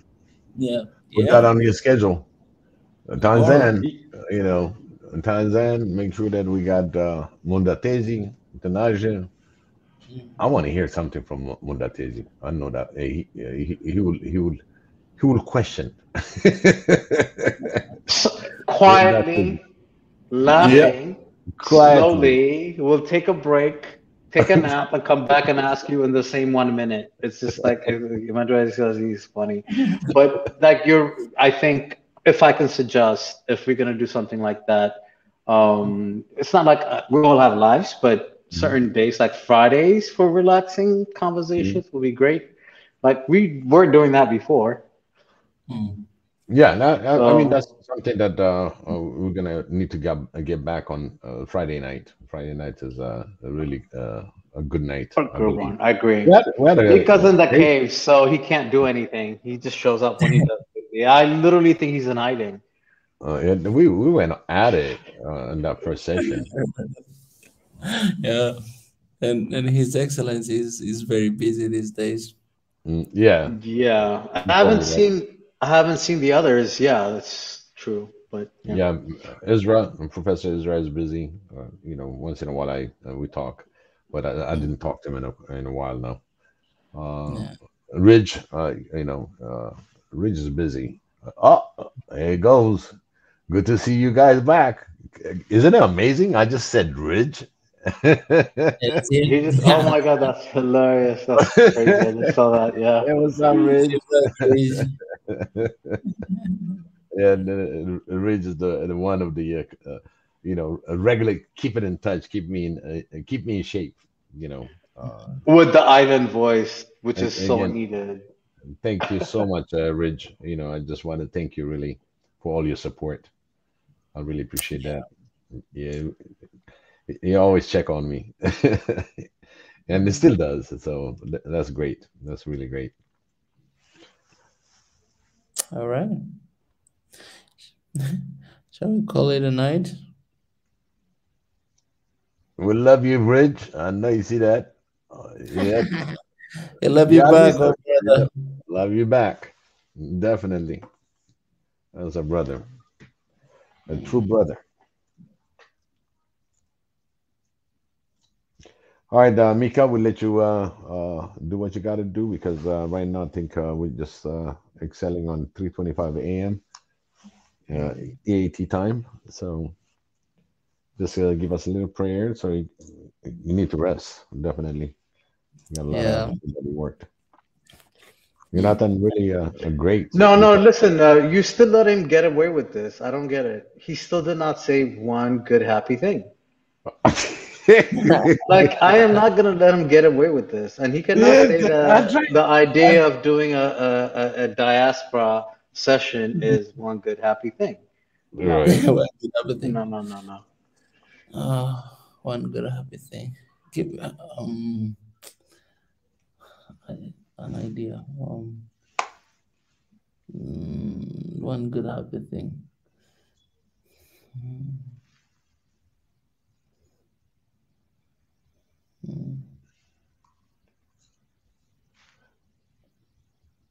Good night, Ridge.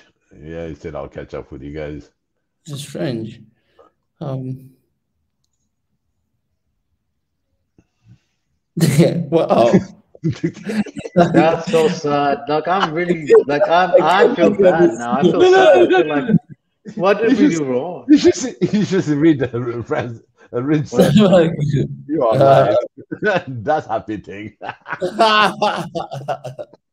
Hey, Ridge. No, no, no, not that quick, not that short. Continue the revolution, brother. That's a happy No, thing. but Mika, I said like the least you could say is that I'm still alive, and you won't even say that. No, I said that earlier. Like, I mean, come on. you see, he's got so much that he was putting together, and then he's trying to find the best out of it. So Yeah. Ridge said, "Hey, you're alive. You're You should still be alive, happy." yeah. Oh, In a okay. cave somewhere, but you're I alive. got one. I got one. I got one. Okay, Because okay. I was thinking about something. Like I just wanted to say something. Um, one happy thing. Yeah. You know, my family. They are alive. Yep. They've been through this and that. But they're all strong, and yeah, and I got a chance to meet them recently. When I came back from, I told you guys that I've been moving here and there. So when I came back from Ethiopia, uh, I got a chance to meet with my dad and my mom. All of them, they were separated for a while. Like my mom, she was with my brother because yeah, this is another happy thing. My brother got a baby girl, and I named her. Nice. There you go. um, yeah, so my mom, she went there to take care of her, and my daddy, he was in our hometown. And so when I got back, I went to Dar es Salaam, and I brought both my mom and my dad to Dar. So we were together, three of us, for like 3 days. We spent together 3 days. So that was beautiful. Very nice. Very nice. Mhm. That was Yeah, amazing. I know there was a few things that we were going through also. And Mhm. Marie Antoinette, she just want to make sure that we wish you a good night and a good morning, Yeah. as you said.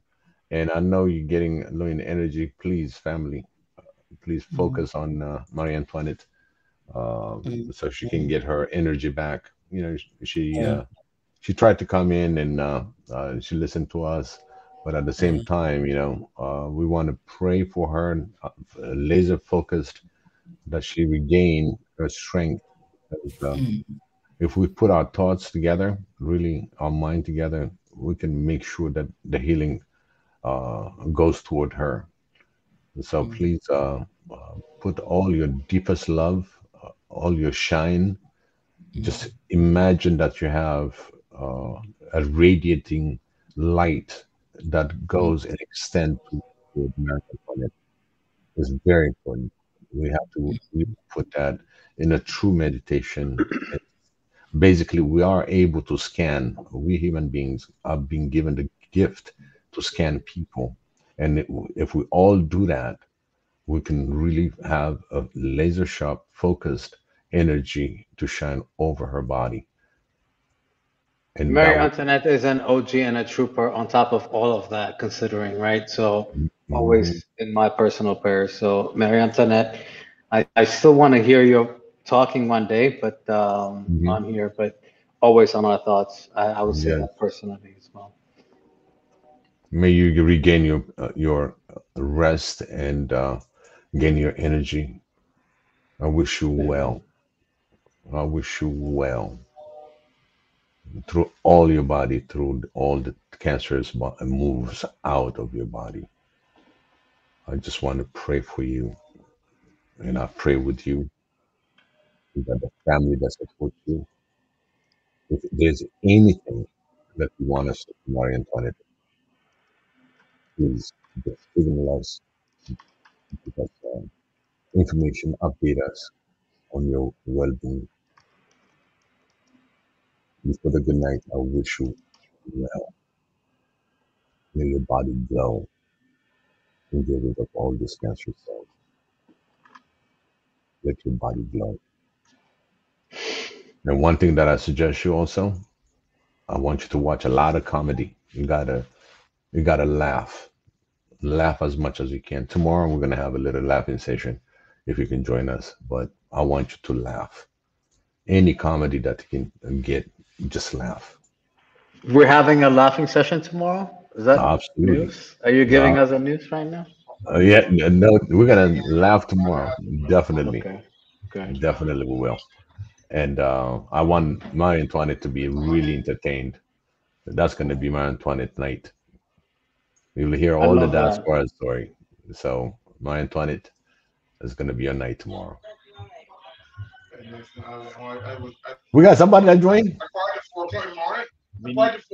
Hey guys, how are you guys doing, man? Good to see you guys back at work. Uh, who's this, Ridge? This is Rich, That yes. accent, how can you not know that accent? No, no, I didn't What's hear up, him Rich? because there was a background. Oh yeah, it's my friend talking in the back.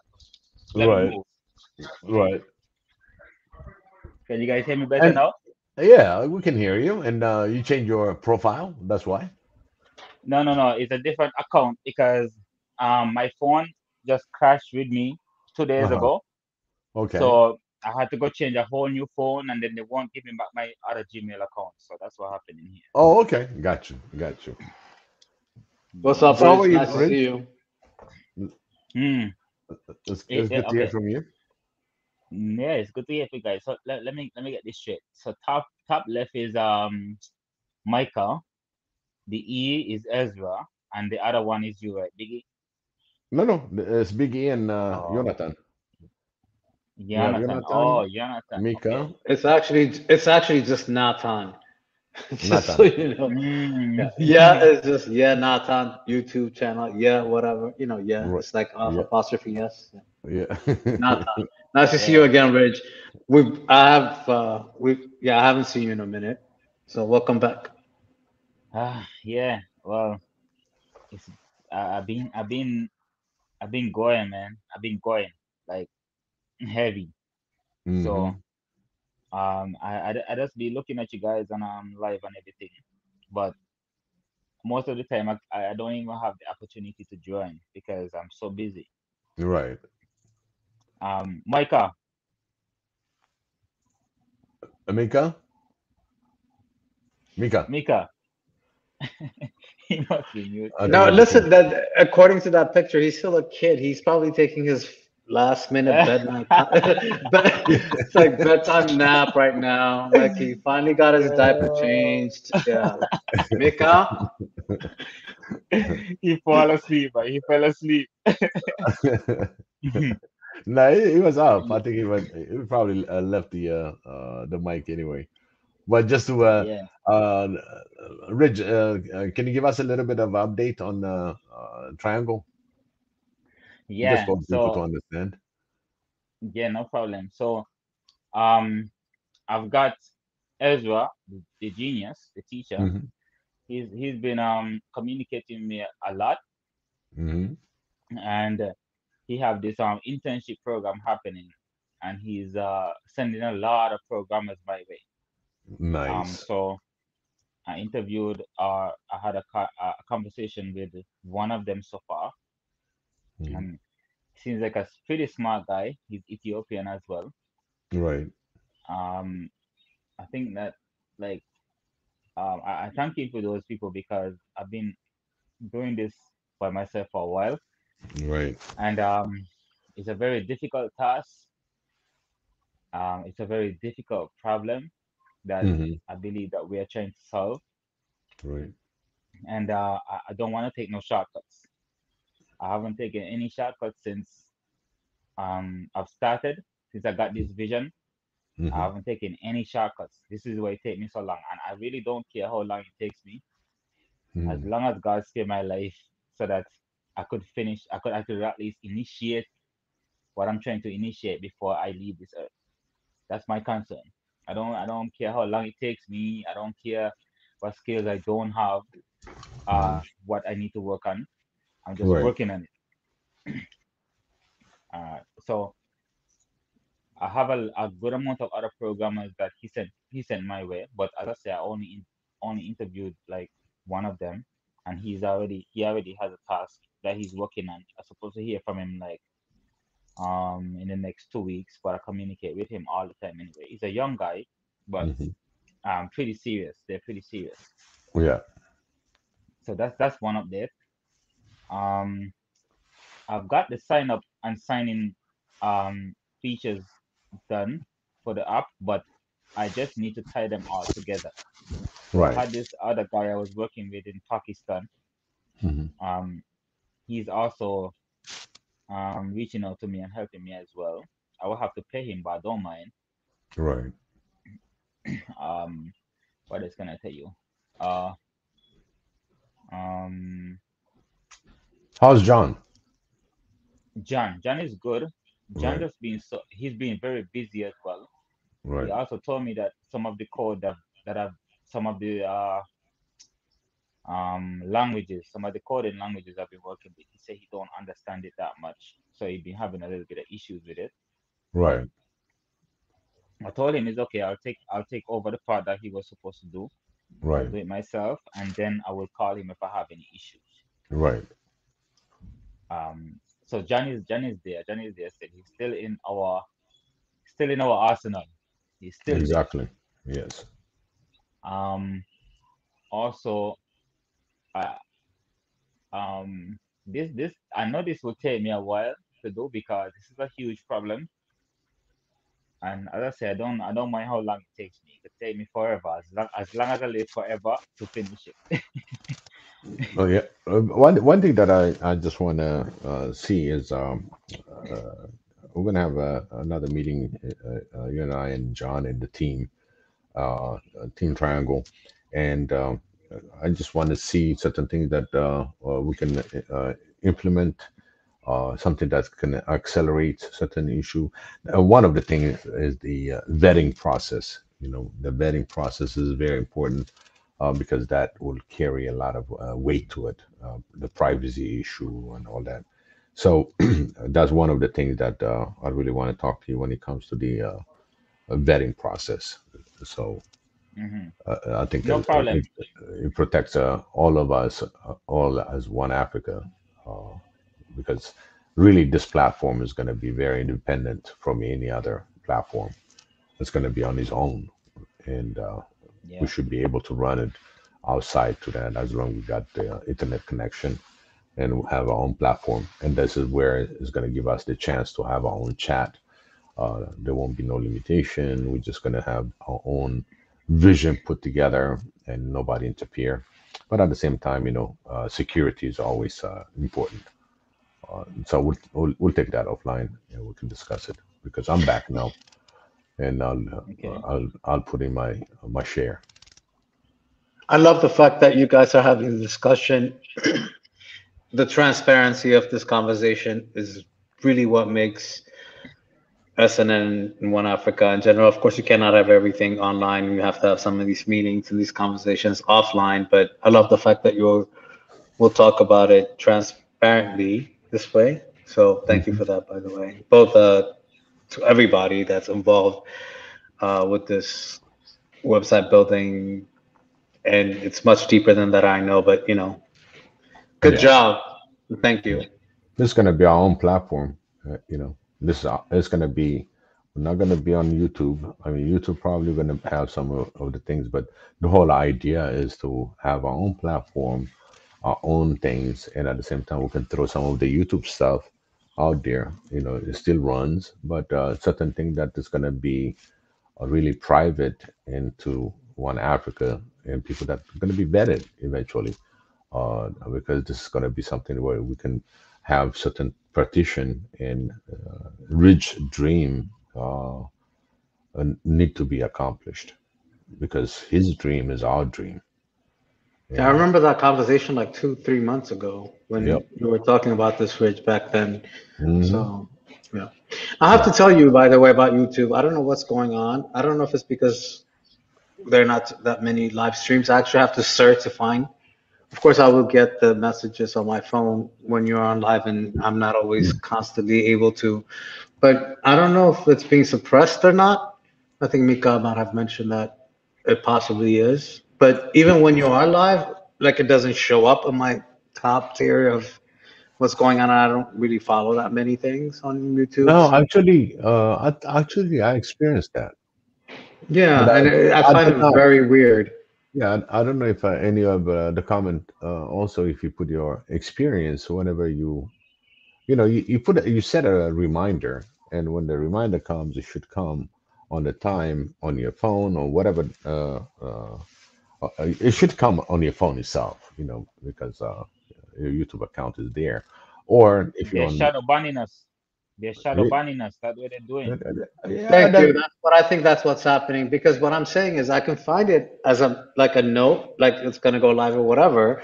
But before that, even if I'm just like if I just go to YouTube.com, it will be right on top, like that front bar, right? Like it's not there anymore. yeah, and there's one that it says coming up, and if you want to set it up, you set it up, it's not going to show. When you put a Yeah, reminder, it they're comes. shadow banning us. Yep. So That's what they they're kind of doing.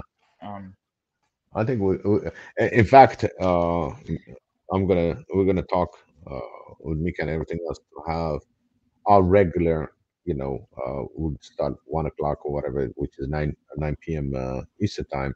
I think we should just A put regular schedule. Yeah. exactly. Yeah. So it's a schedule that then everybody knows is scheduled. If it is not there, still you check in at the same clock. So we should come out to Mm. an agreement.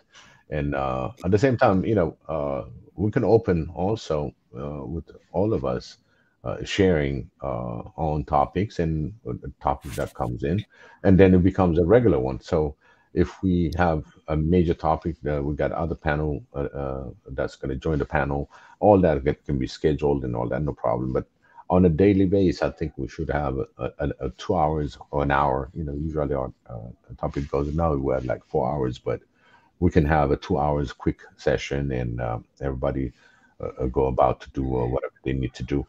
We need a lot of help because now I'm back trying to really recover some of the information that I'm trying to put together, and that would be great if we got like 1 hour or two on a daily basis on a specific time. I think people still respect that 1 o'clock time. Eastern, I mean 9 p.m. African time. And I know But you there's guys definitely are something tired. funny going on with YouTube, is what I'm trying to say.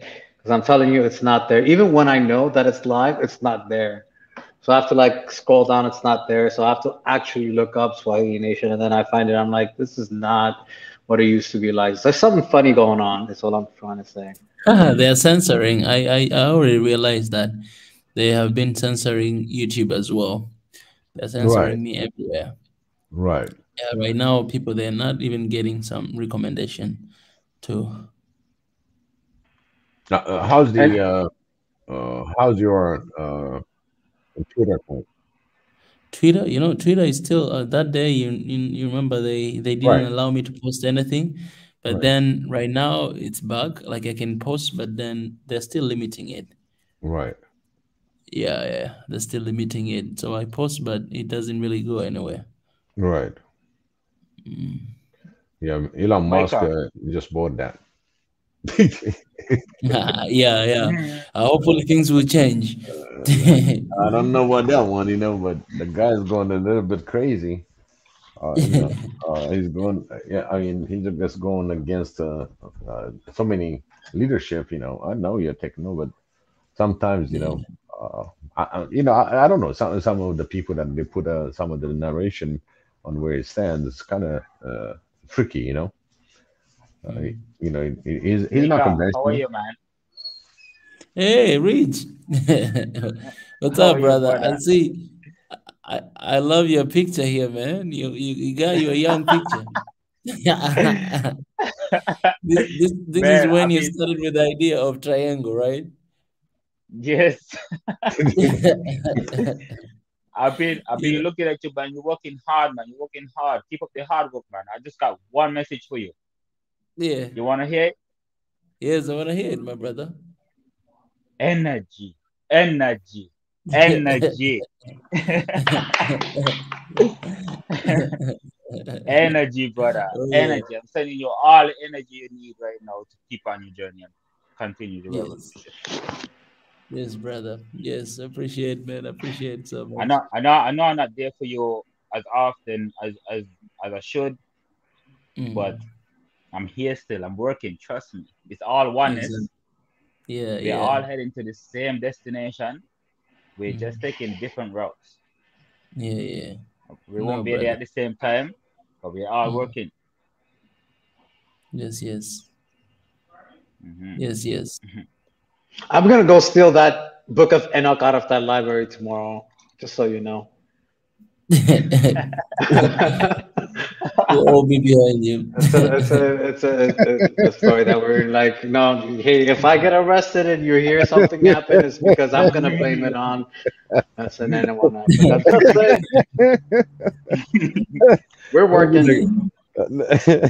Listen, already Enoch himself is missing. He went through the air. So now the whole book is gone. I'm tempted. You never know. It's in the library. Like they wouldn't even know. But how big is this book? No, it's actually a huge. I haven't seen it. Like I was just told that today. Remember, I told you like in a coffee shop from Right, a mutual. So I'm gonna go check it out at the library. He said it's in a glass encased display of not just Book of Enoch. It's a bunch of biblical, whatever, historical things that is coming from this one collector. right. But I might get tempted on my way out the door. Be like, can But you I? never know. Maybe the collector himself is going to be on in the library by any chance? No, I'm really gonna find out more next week, and I will take a picture of it, and I will control myself just to take a picture of it and find out a little more information. I don't want to go back into a conversation, Riz. You don't know what we're talking about right now, but my university has the Book of Enoch from Ethiopia from 15th century, supposedly displayed at the library. We've been talking about getting our shit back, so sometimes I'm like thinking, why can't I just take it back myself, right? In my head, but of course you can't. But You, I'm you got to take tempted. you got to So when take Rid all you said glass. we're all work exactly when Rid said like we're all working, I'm like, yeah, I'm gonna work. I'm gonna go get my shit back. You know? I'm having a little Friday moment right now, but There you go. I'm just saying, I'm Yeah. tempted. We're working. Well, you just print out that PDF and you just put it there. No, I, Let I them read. honestly Let them think read that's a it. great idea. Like a bunch of copies and just paste it Paste right it where the right thing is before you at. go. Yeah. Exactly. You know what? I think I'm gonna do that. And I will take Yeah. a picture and send it to you all. There you That would go. be amazing. That would be And amazing.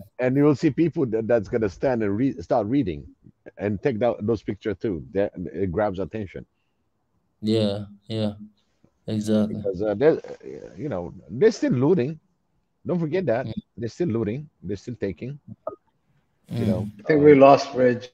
Yeah. Sorry. Yeah. But anyway. Oh, But he's they're back. still Okay. looting. They're still taking. Still now, they're still taking it. Even though we're still aware, You guys don't last me, man. y- we're still there. And they're still looting it. They're still taking it. Like you saw the Dalibella area. They've been looting all these churches. So God knows where these artifacts are going to end up. And the open market is what happens, and that's what we were talking about in the beginning, right? I was telling you it's not countries, it's individuals now, and it's very difficult to hold those individuals into account when it's individuals and not governments, because there's no law that tries to get your stuff back from individuals that bought it off the black market. But hopefully, that's what Mika's letter, I think, talked about institutions and governments. Mhm. But I think that it needs to go much far beyond that. If something is stolen, like if you steal $1 million from a bank anywhere, the government will take it back. And I think it should be the same thing about artifacts. Like you cannot get away by saying that I bought it off the open market and I'm an individual, and that needs to be addressed. I, Here we I, go, we're back to the story, but yeah. Listen, I have a personal experience when it comes to artifacts. Okay, this happened to a friend of mine. Uh, I'm not going to mention either, but at the same time, we went to the strip shop and we found this little coffee table, and that coffee table has been labeled, and that was property of France. They took it. There was no question. It was in the thrift shop. This is in Washington D.C. I'm talking about 1985, 86. Yeah, there was that Are you a friend of La Alam's? what's that?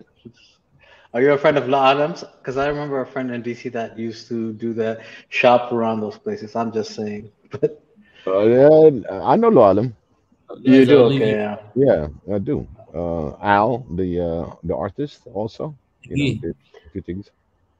But again, there was a seal, uh, uh, uh, uh, you know, under the under The the the actual furniture underneath yeah, it. and There then it used to says be. Marie Antoinette, a gift. Actually, it's a gift to Marie Antoinette from some Spanish prince or something like that that was sent out, and then it just landed here in somewhere in Virginia somewhere. So somebody just said, well, is this an old coffee table? We got rid of it without even without even looking at the markings. You know what I mean? Because very rare people gonna see under a coffee table, and it's right at the corner. And of course, the French claimed it. They said this is a missing treasure. They were able to retrieve it. Of course, there was a lot of, I mean, keeping it, becomes a coffee table in your house. But when it comes a country treasure, it's a country treasure. You know what I mean? We never got the chance, to really put it in an art museum per se. Oh, I got Marie Antoinette stuff. I'm a private collector because I already bought it, right? No, it didn't work. In '85, they came in and get it. I wonder how they did that. That's kind of the stuff that I would like to know. Like, there's got to be, like, you cannot just do that. There must be some kind of law And whenever you draft letters and say, okay, then we could take it from. I want to know how they managed to do that. That's an interesting point of view that you just brought up. So But we need to look into that. we did the ADA style, so there was different difficulties that you got to go through. Okay, I can imagine. You know the good old 35 millimeter. I was a 35 You're millimeter taking it back. picture, Okay, I get it. I get it. I get it. This is before like but people are you not know, filming it on but they YouTube. came in with all kind of warning though. You know what I'm saying? It was all Yeah, kind of warning. that's funny. Uh, you know, and the dude is like on. I see things happening around my area. I'm like, dude, you know, they know, they know where you got it. The first contact that you have, that's the one that you have to look for. So sure enough, it was, yeah, they claimed it, and there was no way out. No way out. Yeah. If not, they will put so much legal papers. You'll be so buried in it that you cannot get out of it, regardless with the receipt, regardless of the purchase. It's not, it didn't loot the thing or anything else. It was a receipt where that in those days, you know, the receipt is all handwritten and everything else.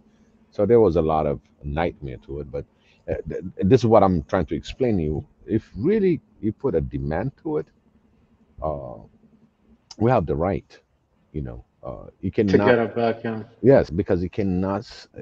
Anybody that have possession of such uh, material, which is considered to be the country.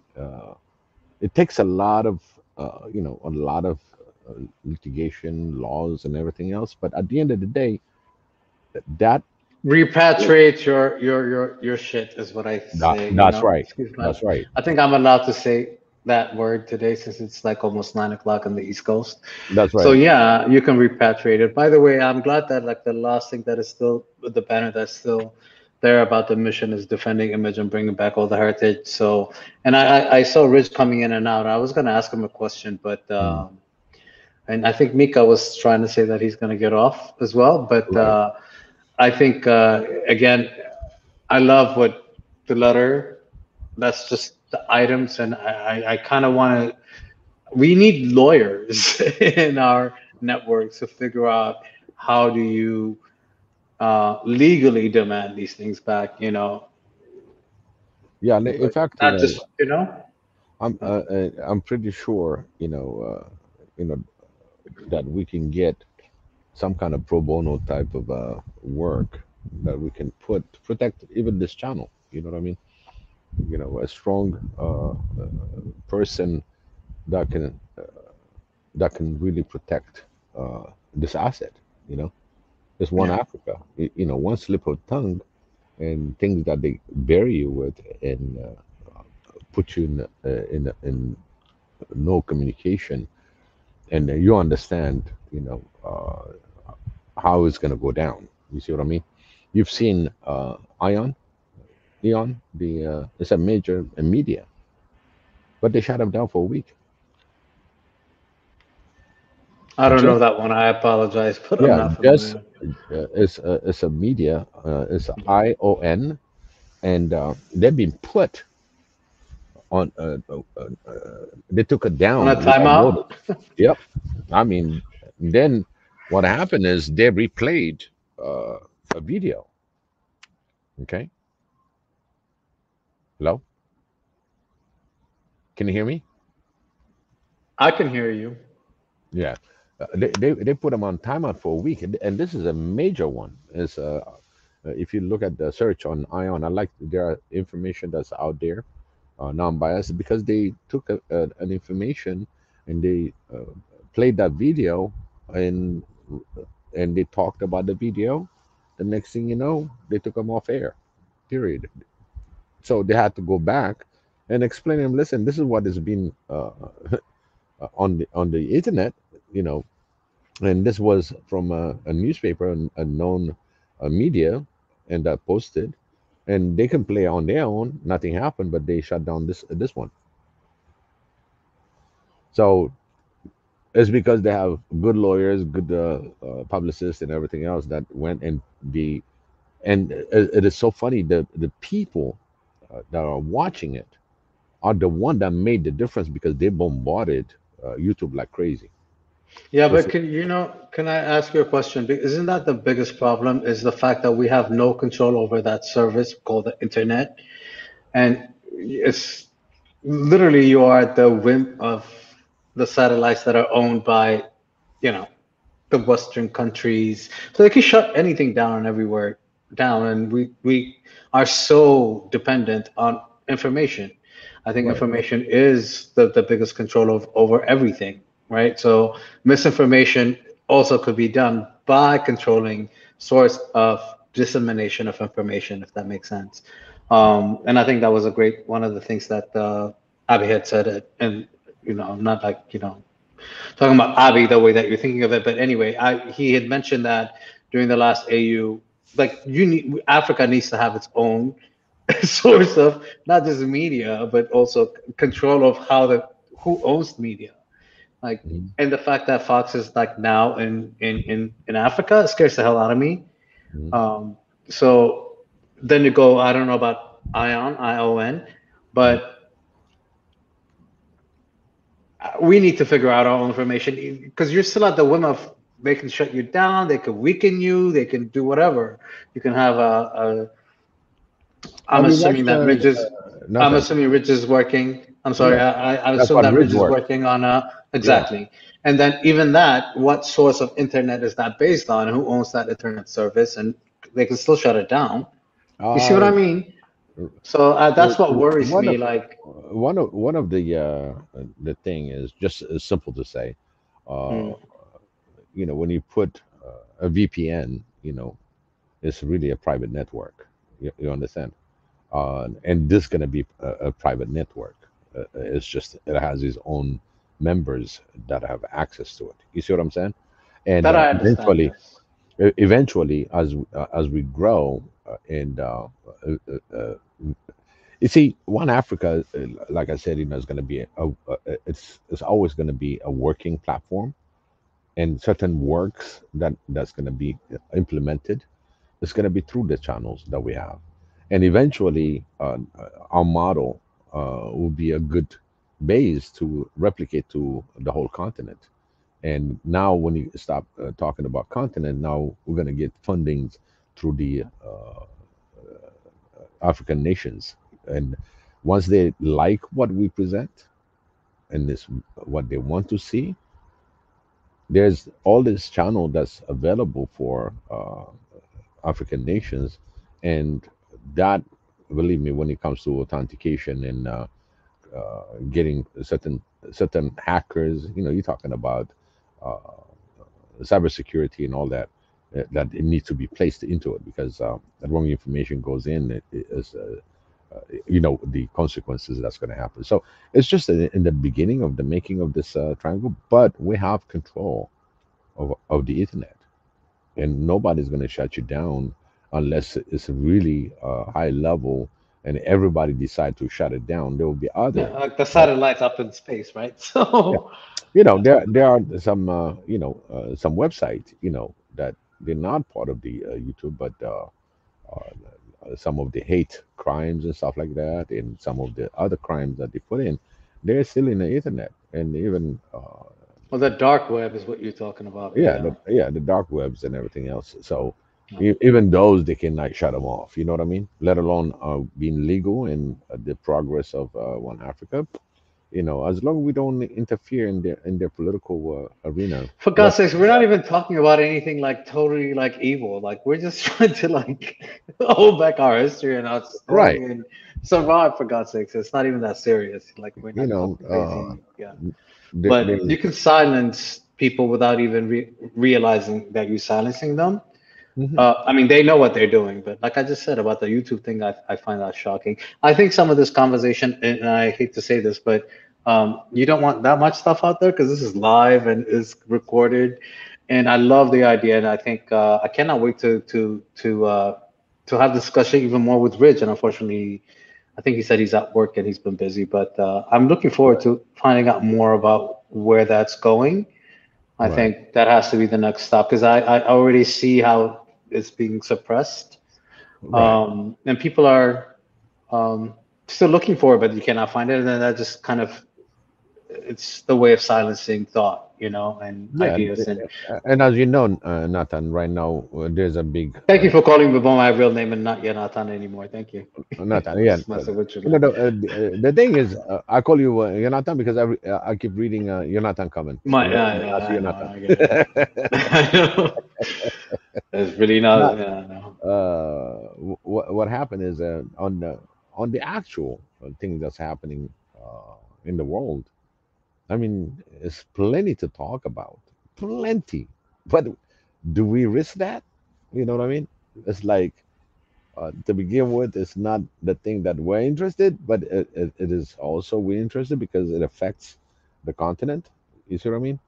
And how strong we're gonna be at it. I think probably open up another YouTube just Just on that. about it. You know what I mean? And then Uh, you it know what, keeps though? up. I think that I would really like to work on, and I hope everybody that's listening, whether they're live now or they're listening to this later, I honestly think that everything starts with smaller, really concentrated.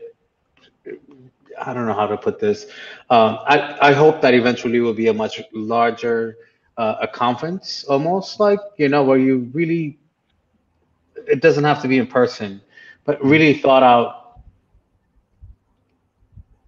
Yeah, like I will call it a conference, right? So you have different sections, people that and I think we're doing it through One Africa and SNN, Mhm. and it's just growing. I mean, you guys have been around doing this for like less than 2 years, right? So it's just a matter of time until that's already gonna get there. Right, Not just about East Africa, but Africa in general. And it's, right, in order to do that, I think you need to have at least one starting point of a conference. right. We used to have actually a kind of stop, but kind of we branch out also. I started working with Ridge more, and at the same time would communicate with Mika. Mika got really busy in the Ethiopian tour, so a lot of the stuff was left a little bit hanging. So that's why we're trying to come back and make sure that we're discussing now where we left off. Okay. Ridge is running with it, and the last 3 weeks I had some my own issue, but now it's just making sure that we pass the baton. It's like, okay, Mika's busy, so who's going to be moving forward with it? So that's the structure that I'd really want to see from.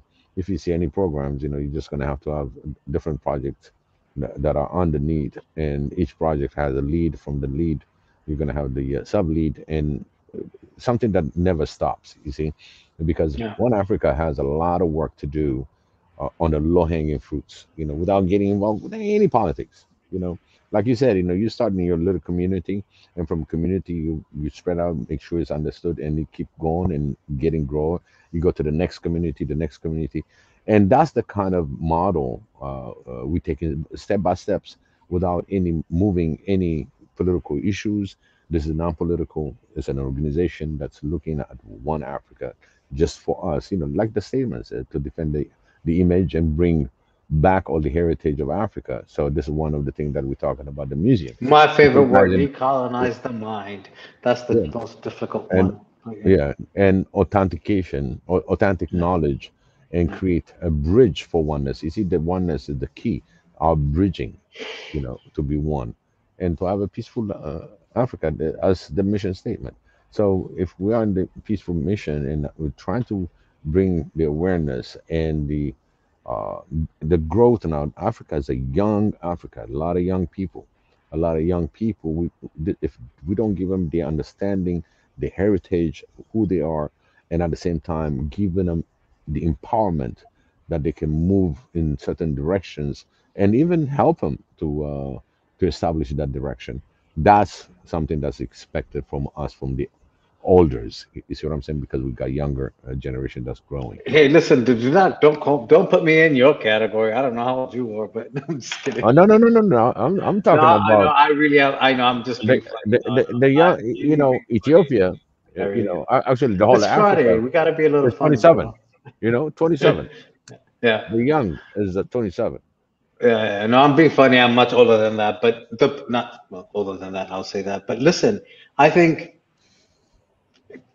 you know, we're all trying to do what we're doing here, and we come back because we believe, right? And I'm telling you, like people are listening, and maybe we're busy. Let me just put it that way. We all have our daily lives, our personal lives, and our jobs. Mhm. And I think that kind of limits our capacity to work on it full time. But it is, again, like I think the first time I even discovered this was less than a year ago. So I can see where we're at now compared to even a year ago. So there's a lot to do, but yeah, we can do it. But Yeah. in any case, before my microphone starts that minute when it starts acting weird, and since uh, Mika is gone, I don't want to all of a sudden not be able to finish off what I was thinking. Was Right. also to just say thank you for being back, and again, um, for all the hard work everyone is doing, even Ridge, which unfortunately I think he had to go back to work, or No, he he couldn't get jumped back in at because least he cannot get back because of his he's phone or listening. something. He said, Yeah, okay. because Mika is out, so Mika is the only one that gives you access to get in. Oh, okay, exactly. And so before my microphone acts weird, and then you're gonna be like, I can't hear you. I just wanted to say those things. And since Mika's gone, Right, Mika, you sound very like we need to save you out of your cave, bruh. Took you forever to even find some decent, good, happy thing to say. right. Hopefully, he can hear me. Um, nah, Mika needs a little. I think he's having a little moment. So Yeah, he's got a lot. If you a notice lot going on. Yeah, all his videos that's coming in, editing and going through and content. yeah. I just don't want to be on his shoes right now. Yeah, I know. And then on top of that, I could just imagine like, a Right. whole entire month of seeing so much in a different country. And it takes time to kind of adjust back. So it's like a jet lag backwards, Mhm. and then kind of refocus. But it's all good and It's all everyone is good. doing their It's thing. all But good. yeah, As exactly. long as our people are safe, healthy, keep on pushing. Keep on pushing. Yeah. Hey, listen, I'm gonna think about a lot of stories for tomorrow's session. I'm actually gonna buy a bottle of wine for that. There you go. It's gonna be Remind. my like yeah, Yeah. that's gonna be my like cocktail hour Saturday. Let me know what time. I think you said nine our time, or I'm in the East Coast, so I think East Coast is going to be 1 p.m. It's 9 oh, in the middle of the day? Jeez, okay. yeah. I can't What be he's drinking talking. wine in the middle of the day, so no. Well, Can't be doing that. we're gonna as long as I have the opening, and then because what happened is that everybody will start like 9 p.m. Eastern African time. So the thing is, yes, we're gonna start early, but at the same time, you got to think the Africa side is gonna be really in the 3 a.m., 4 a.m. So for Oh, I us, see we're what you're gonna be saying. Okay. pushing So I'll from still the get a East Coast. bottle of wine. I just won't open it until like 6 or something. Or Exactly. 5. Okay. And, I'm being funny you about the know, wine, but you get what I'm saying. I think I'm so glad that we'll have that kind of a conversation. I'll think about some stories. I'm sure you have quite a bit. oh, a Um, lot, quite a yeah, lot. You yeah. know. Looking forward to that. I'm gonna jump off, but I know it always ends with a prayer. So, and I'm not a prayer person, so I'm gonna let you do that if you're ready, or if you want to. Okay.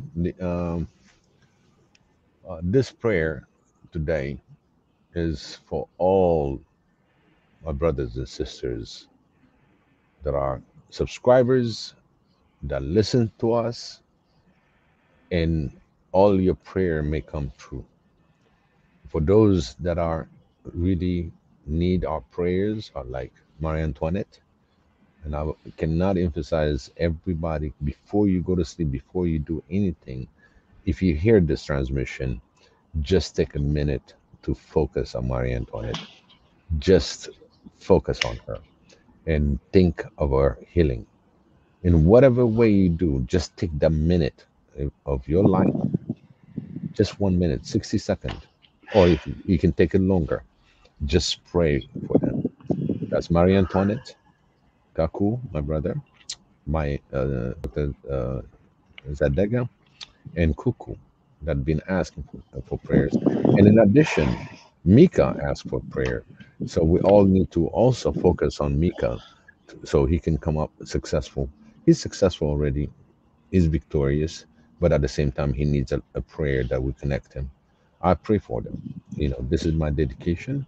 Father, I thank you for giving us this moment to pray, to connect to you. You created us. We are divine because we created in your image. Your image represent me and everybody else. I thank you, my Lord, for giving us that fact that we are in your image. And let us act in your image. Let us act in your love. The love that you always give us, the care that you always give us, the blessing you always give us. My Lord, I'm very grateful. One thing that we don't do a lot and more often today, in front of my brothers and sisters that are listening, I am very grateful to have this family, my family. And I bless him all of my heart because he gave me that opportunity to name your name, Xavier. I pray again and I thank you again. Forgive us of all sins and trespasses that we offended you. Forgive that and give us peace now. Give us peace for the world, the peace for our continent. Africa is the one that we always pray to you, but in humans, you are created us equally, and we pray for your salvation, for your blessings, and to care for us on earth. And let all the mothers be happy their children are among them. I pray for the mothers that are always the one that gets victimized at the end by war. A mother will lose a child. By famine, a mother lose a child. By any sort of thing that happen, mothers get hurt. And I pray for all these mothers and to give them comfort, for the one that they lost, for the one that they trying to heal, give them the strength, my Lord. Because at the end of the day, mother is always a mother. And everybody got a mother. And as well, fathers, I don't forget that either. So that support, my Lord, please intensify it. Send us all the blessing, and the Holy Ghost comes on us. Give us all the blessing that we need to survive it as it is coming down. So you didn't create us for survival. You created us to be victorious in your name. Thank you. Amen. In the name of Jesus Christ. All right. Let the prayer comes and good night, good morning. And GB, I see that. It's 4 a.m. and 2 a.m. in Europe. And thank you for that prayer. 9:17. Amen to that, and thank you for that prayer. All right, it's a wrap. Thank you so much. God bless you all. Xavier bless you all because you know that. I always say Amen Xavier to that. Yep. is the Almighty See, Father see you and the Son and the Holy tomorrow. Spirit. I bless you all. Amen. See you tomorrow. 9. Please subscribe and press that little like button if you forgot. But please keep joining us. We got more program coming. So God bless you all. Xavier bless you all. Have a good night. Good night, world.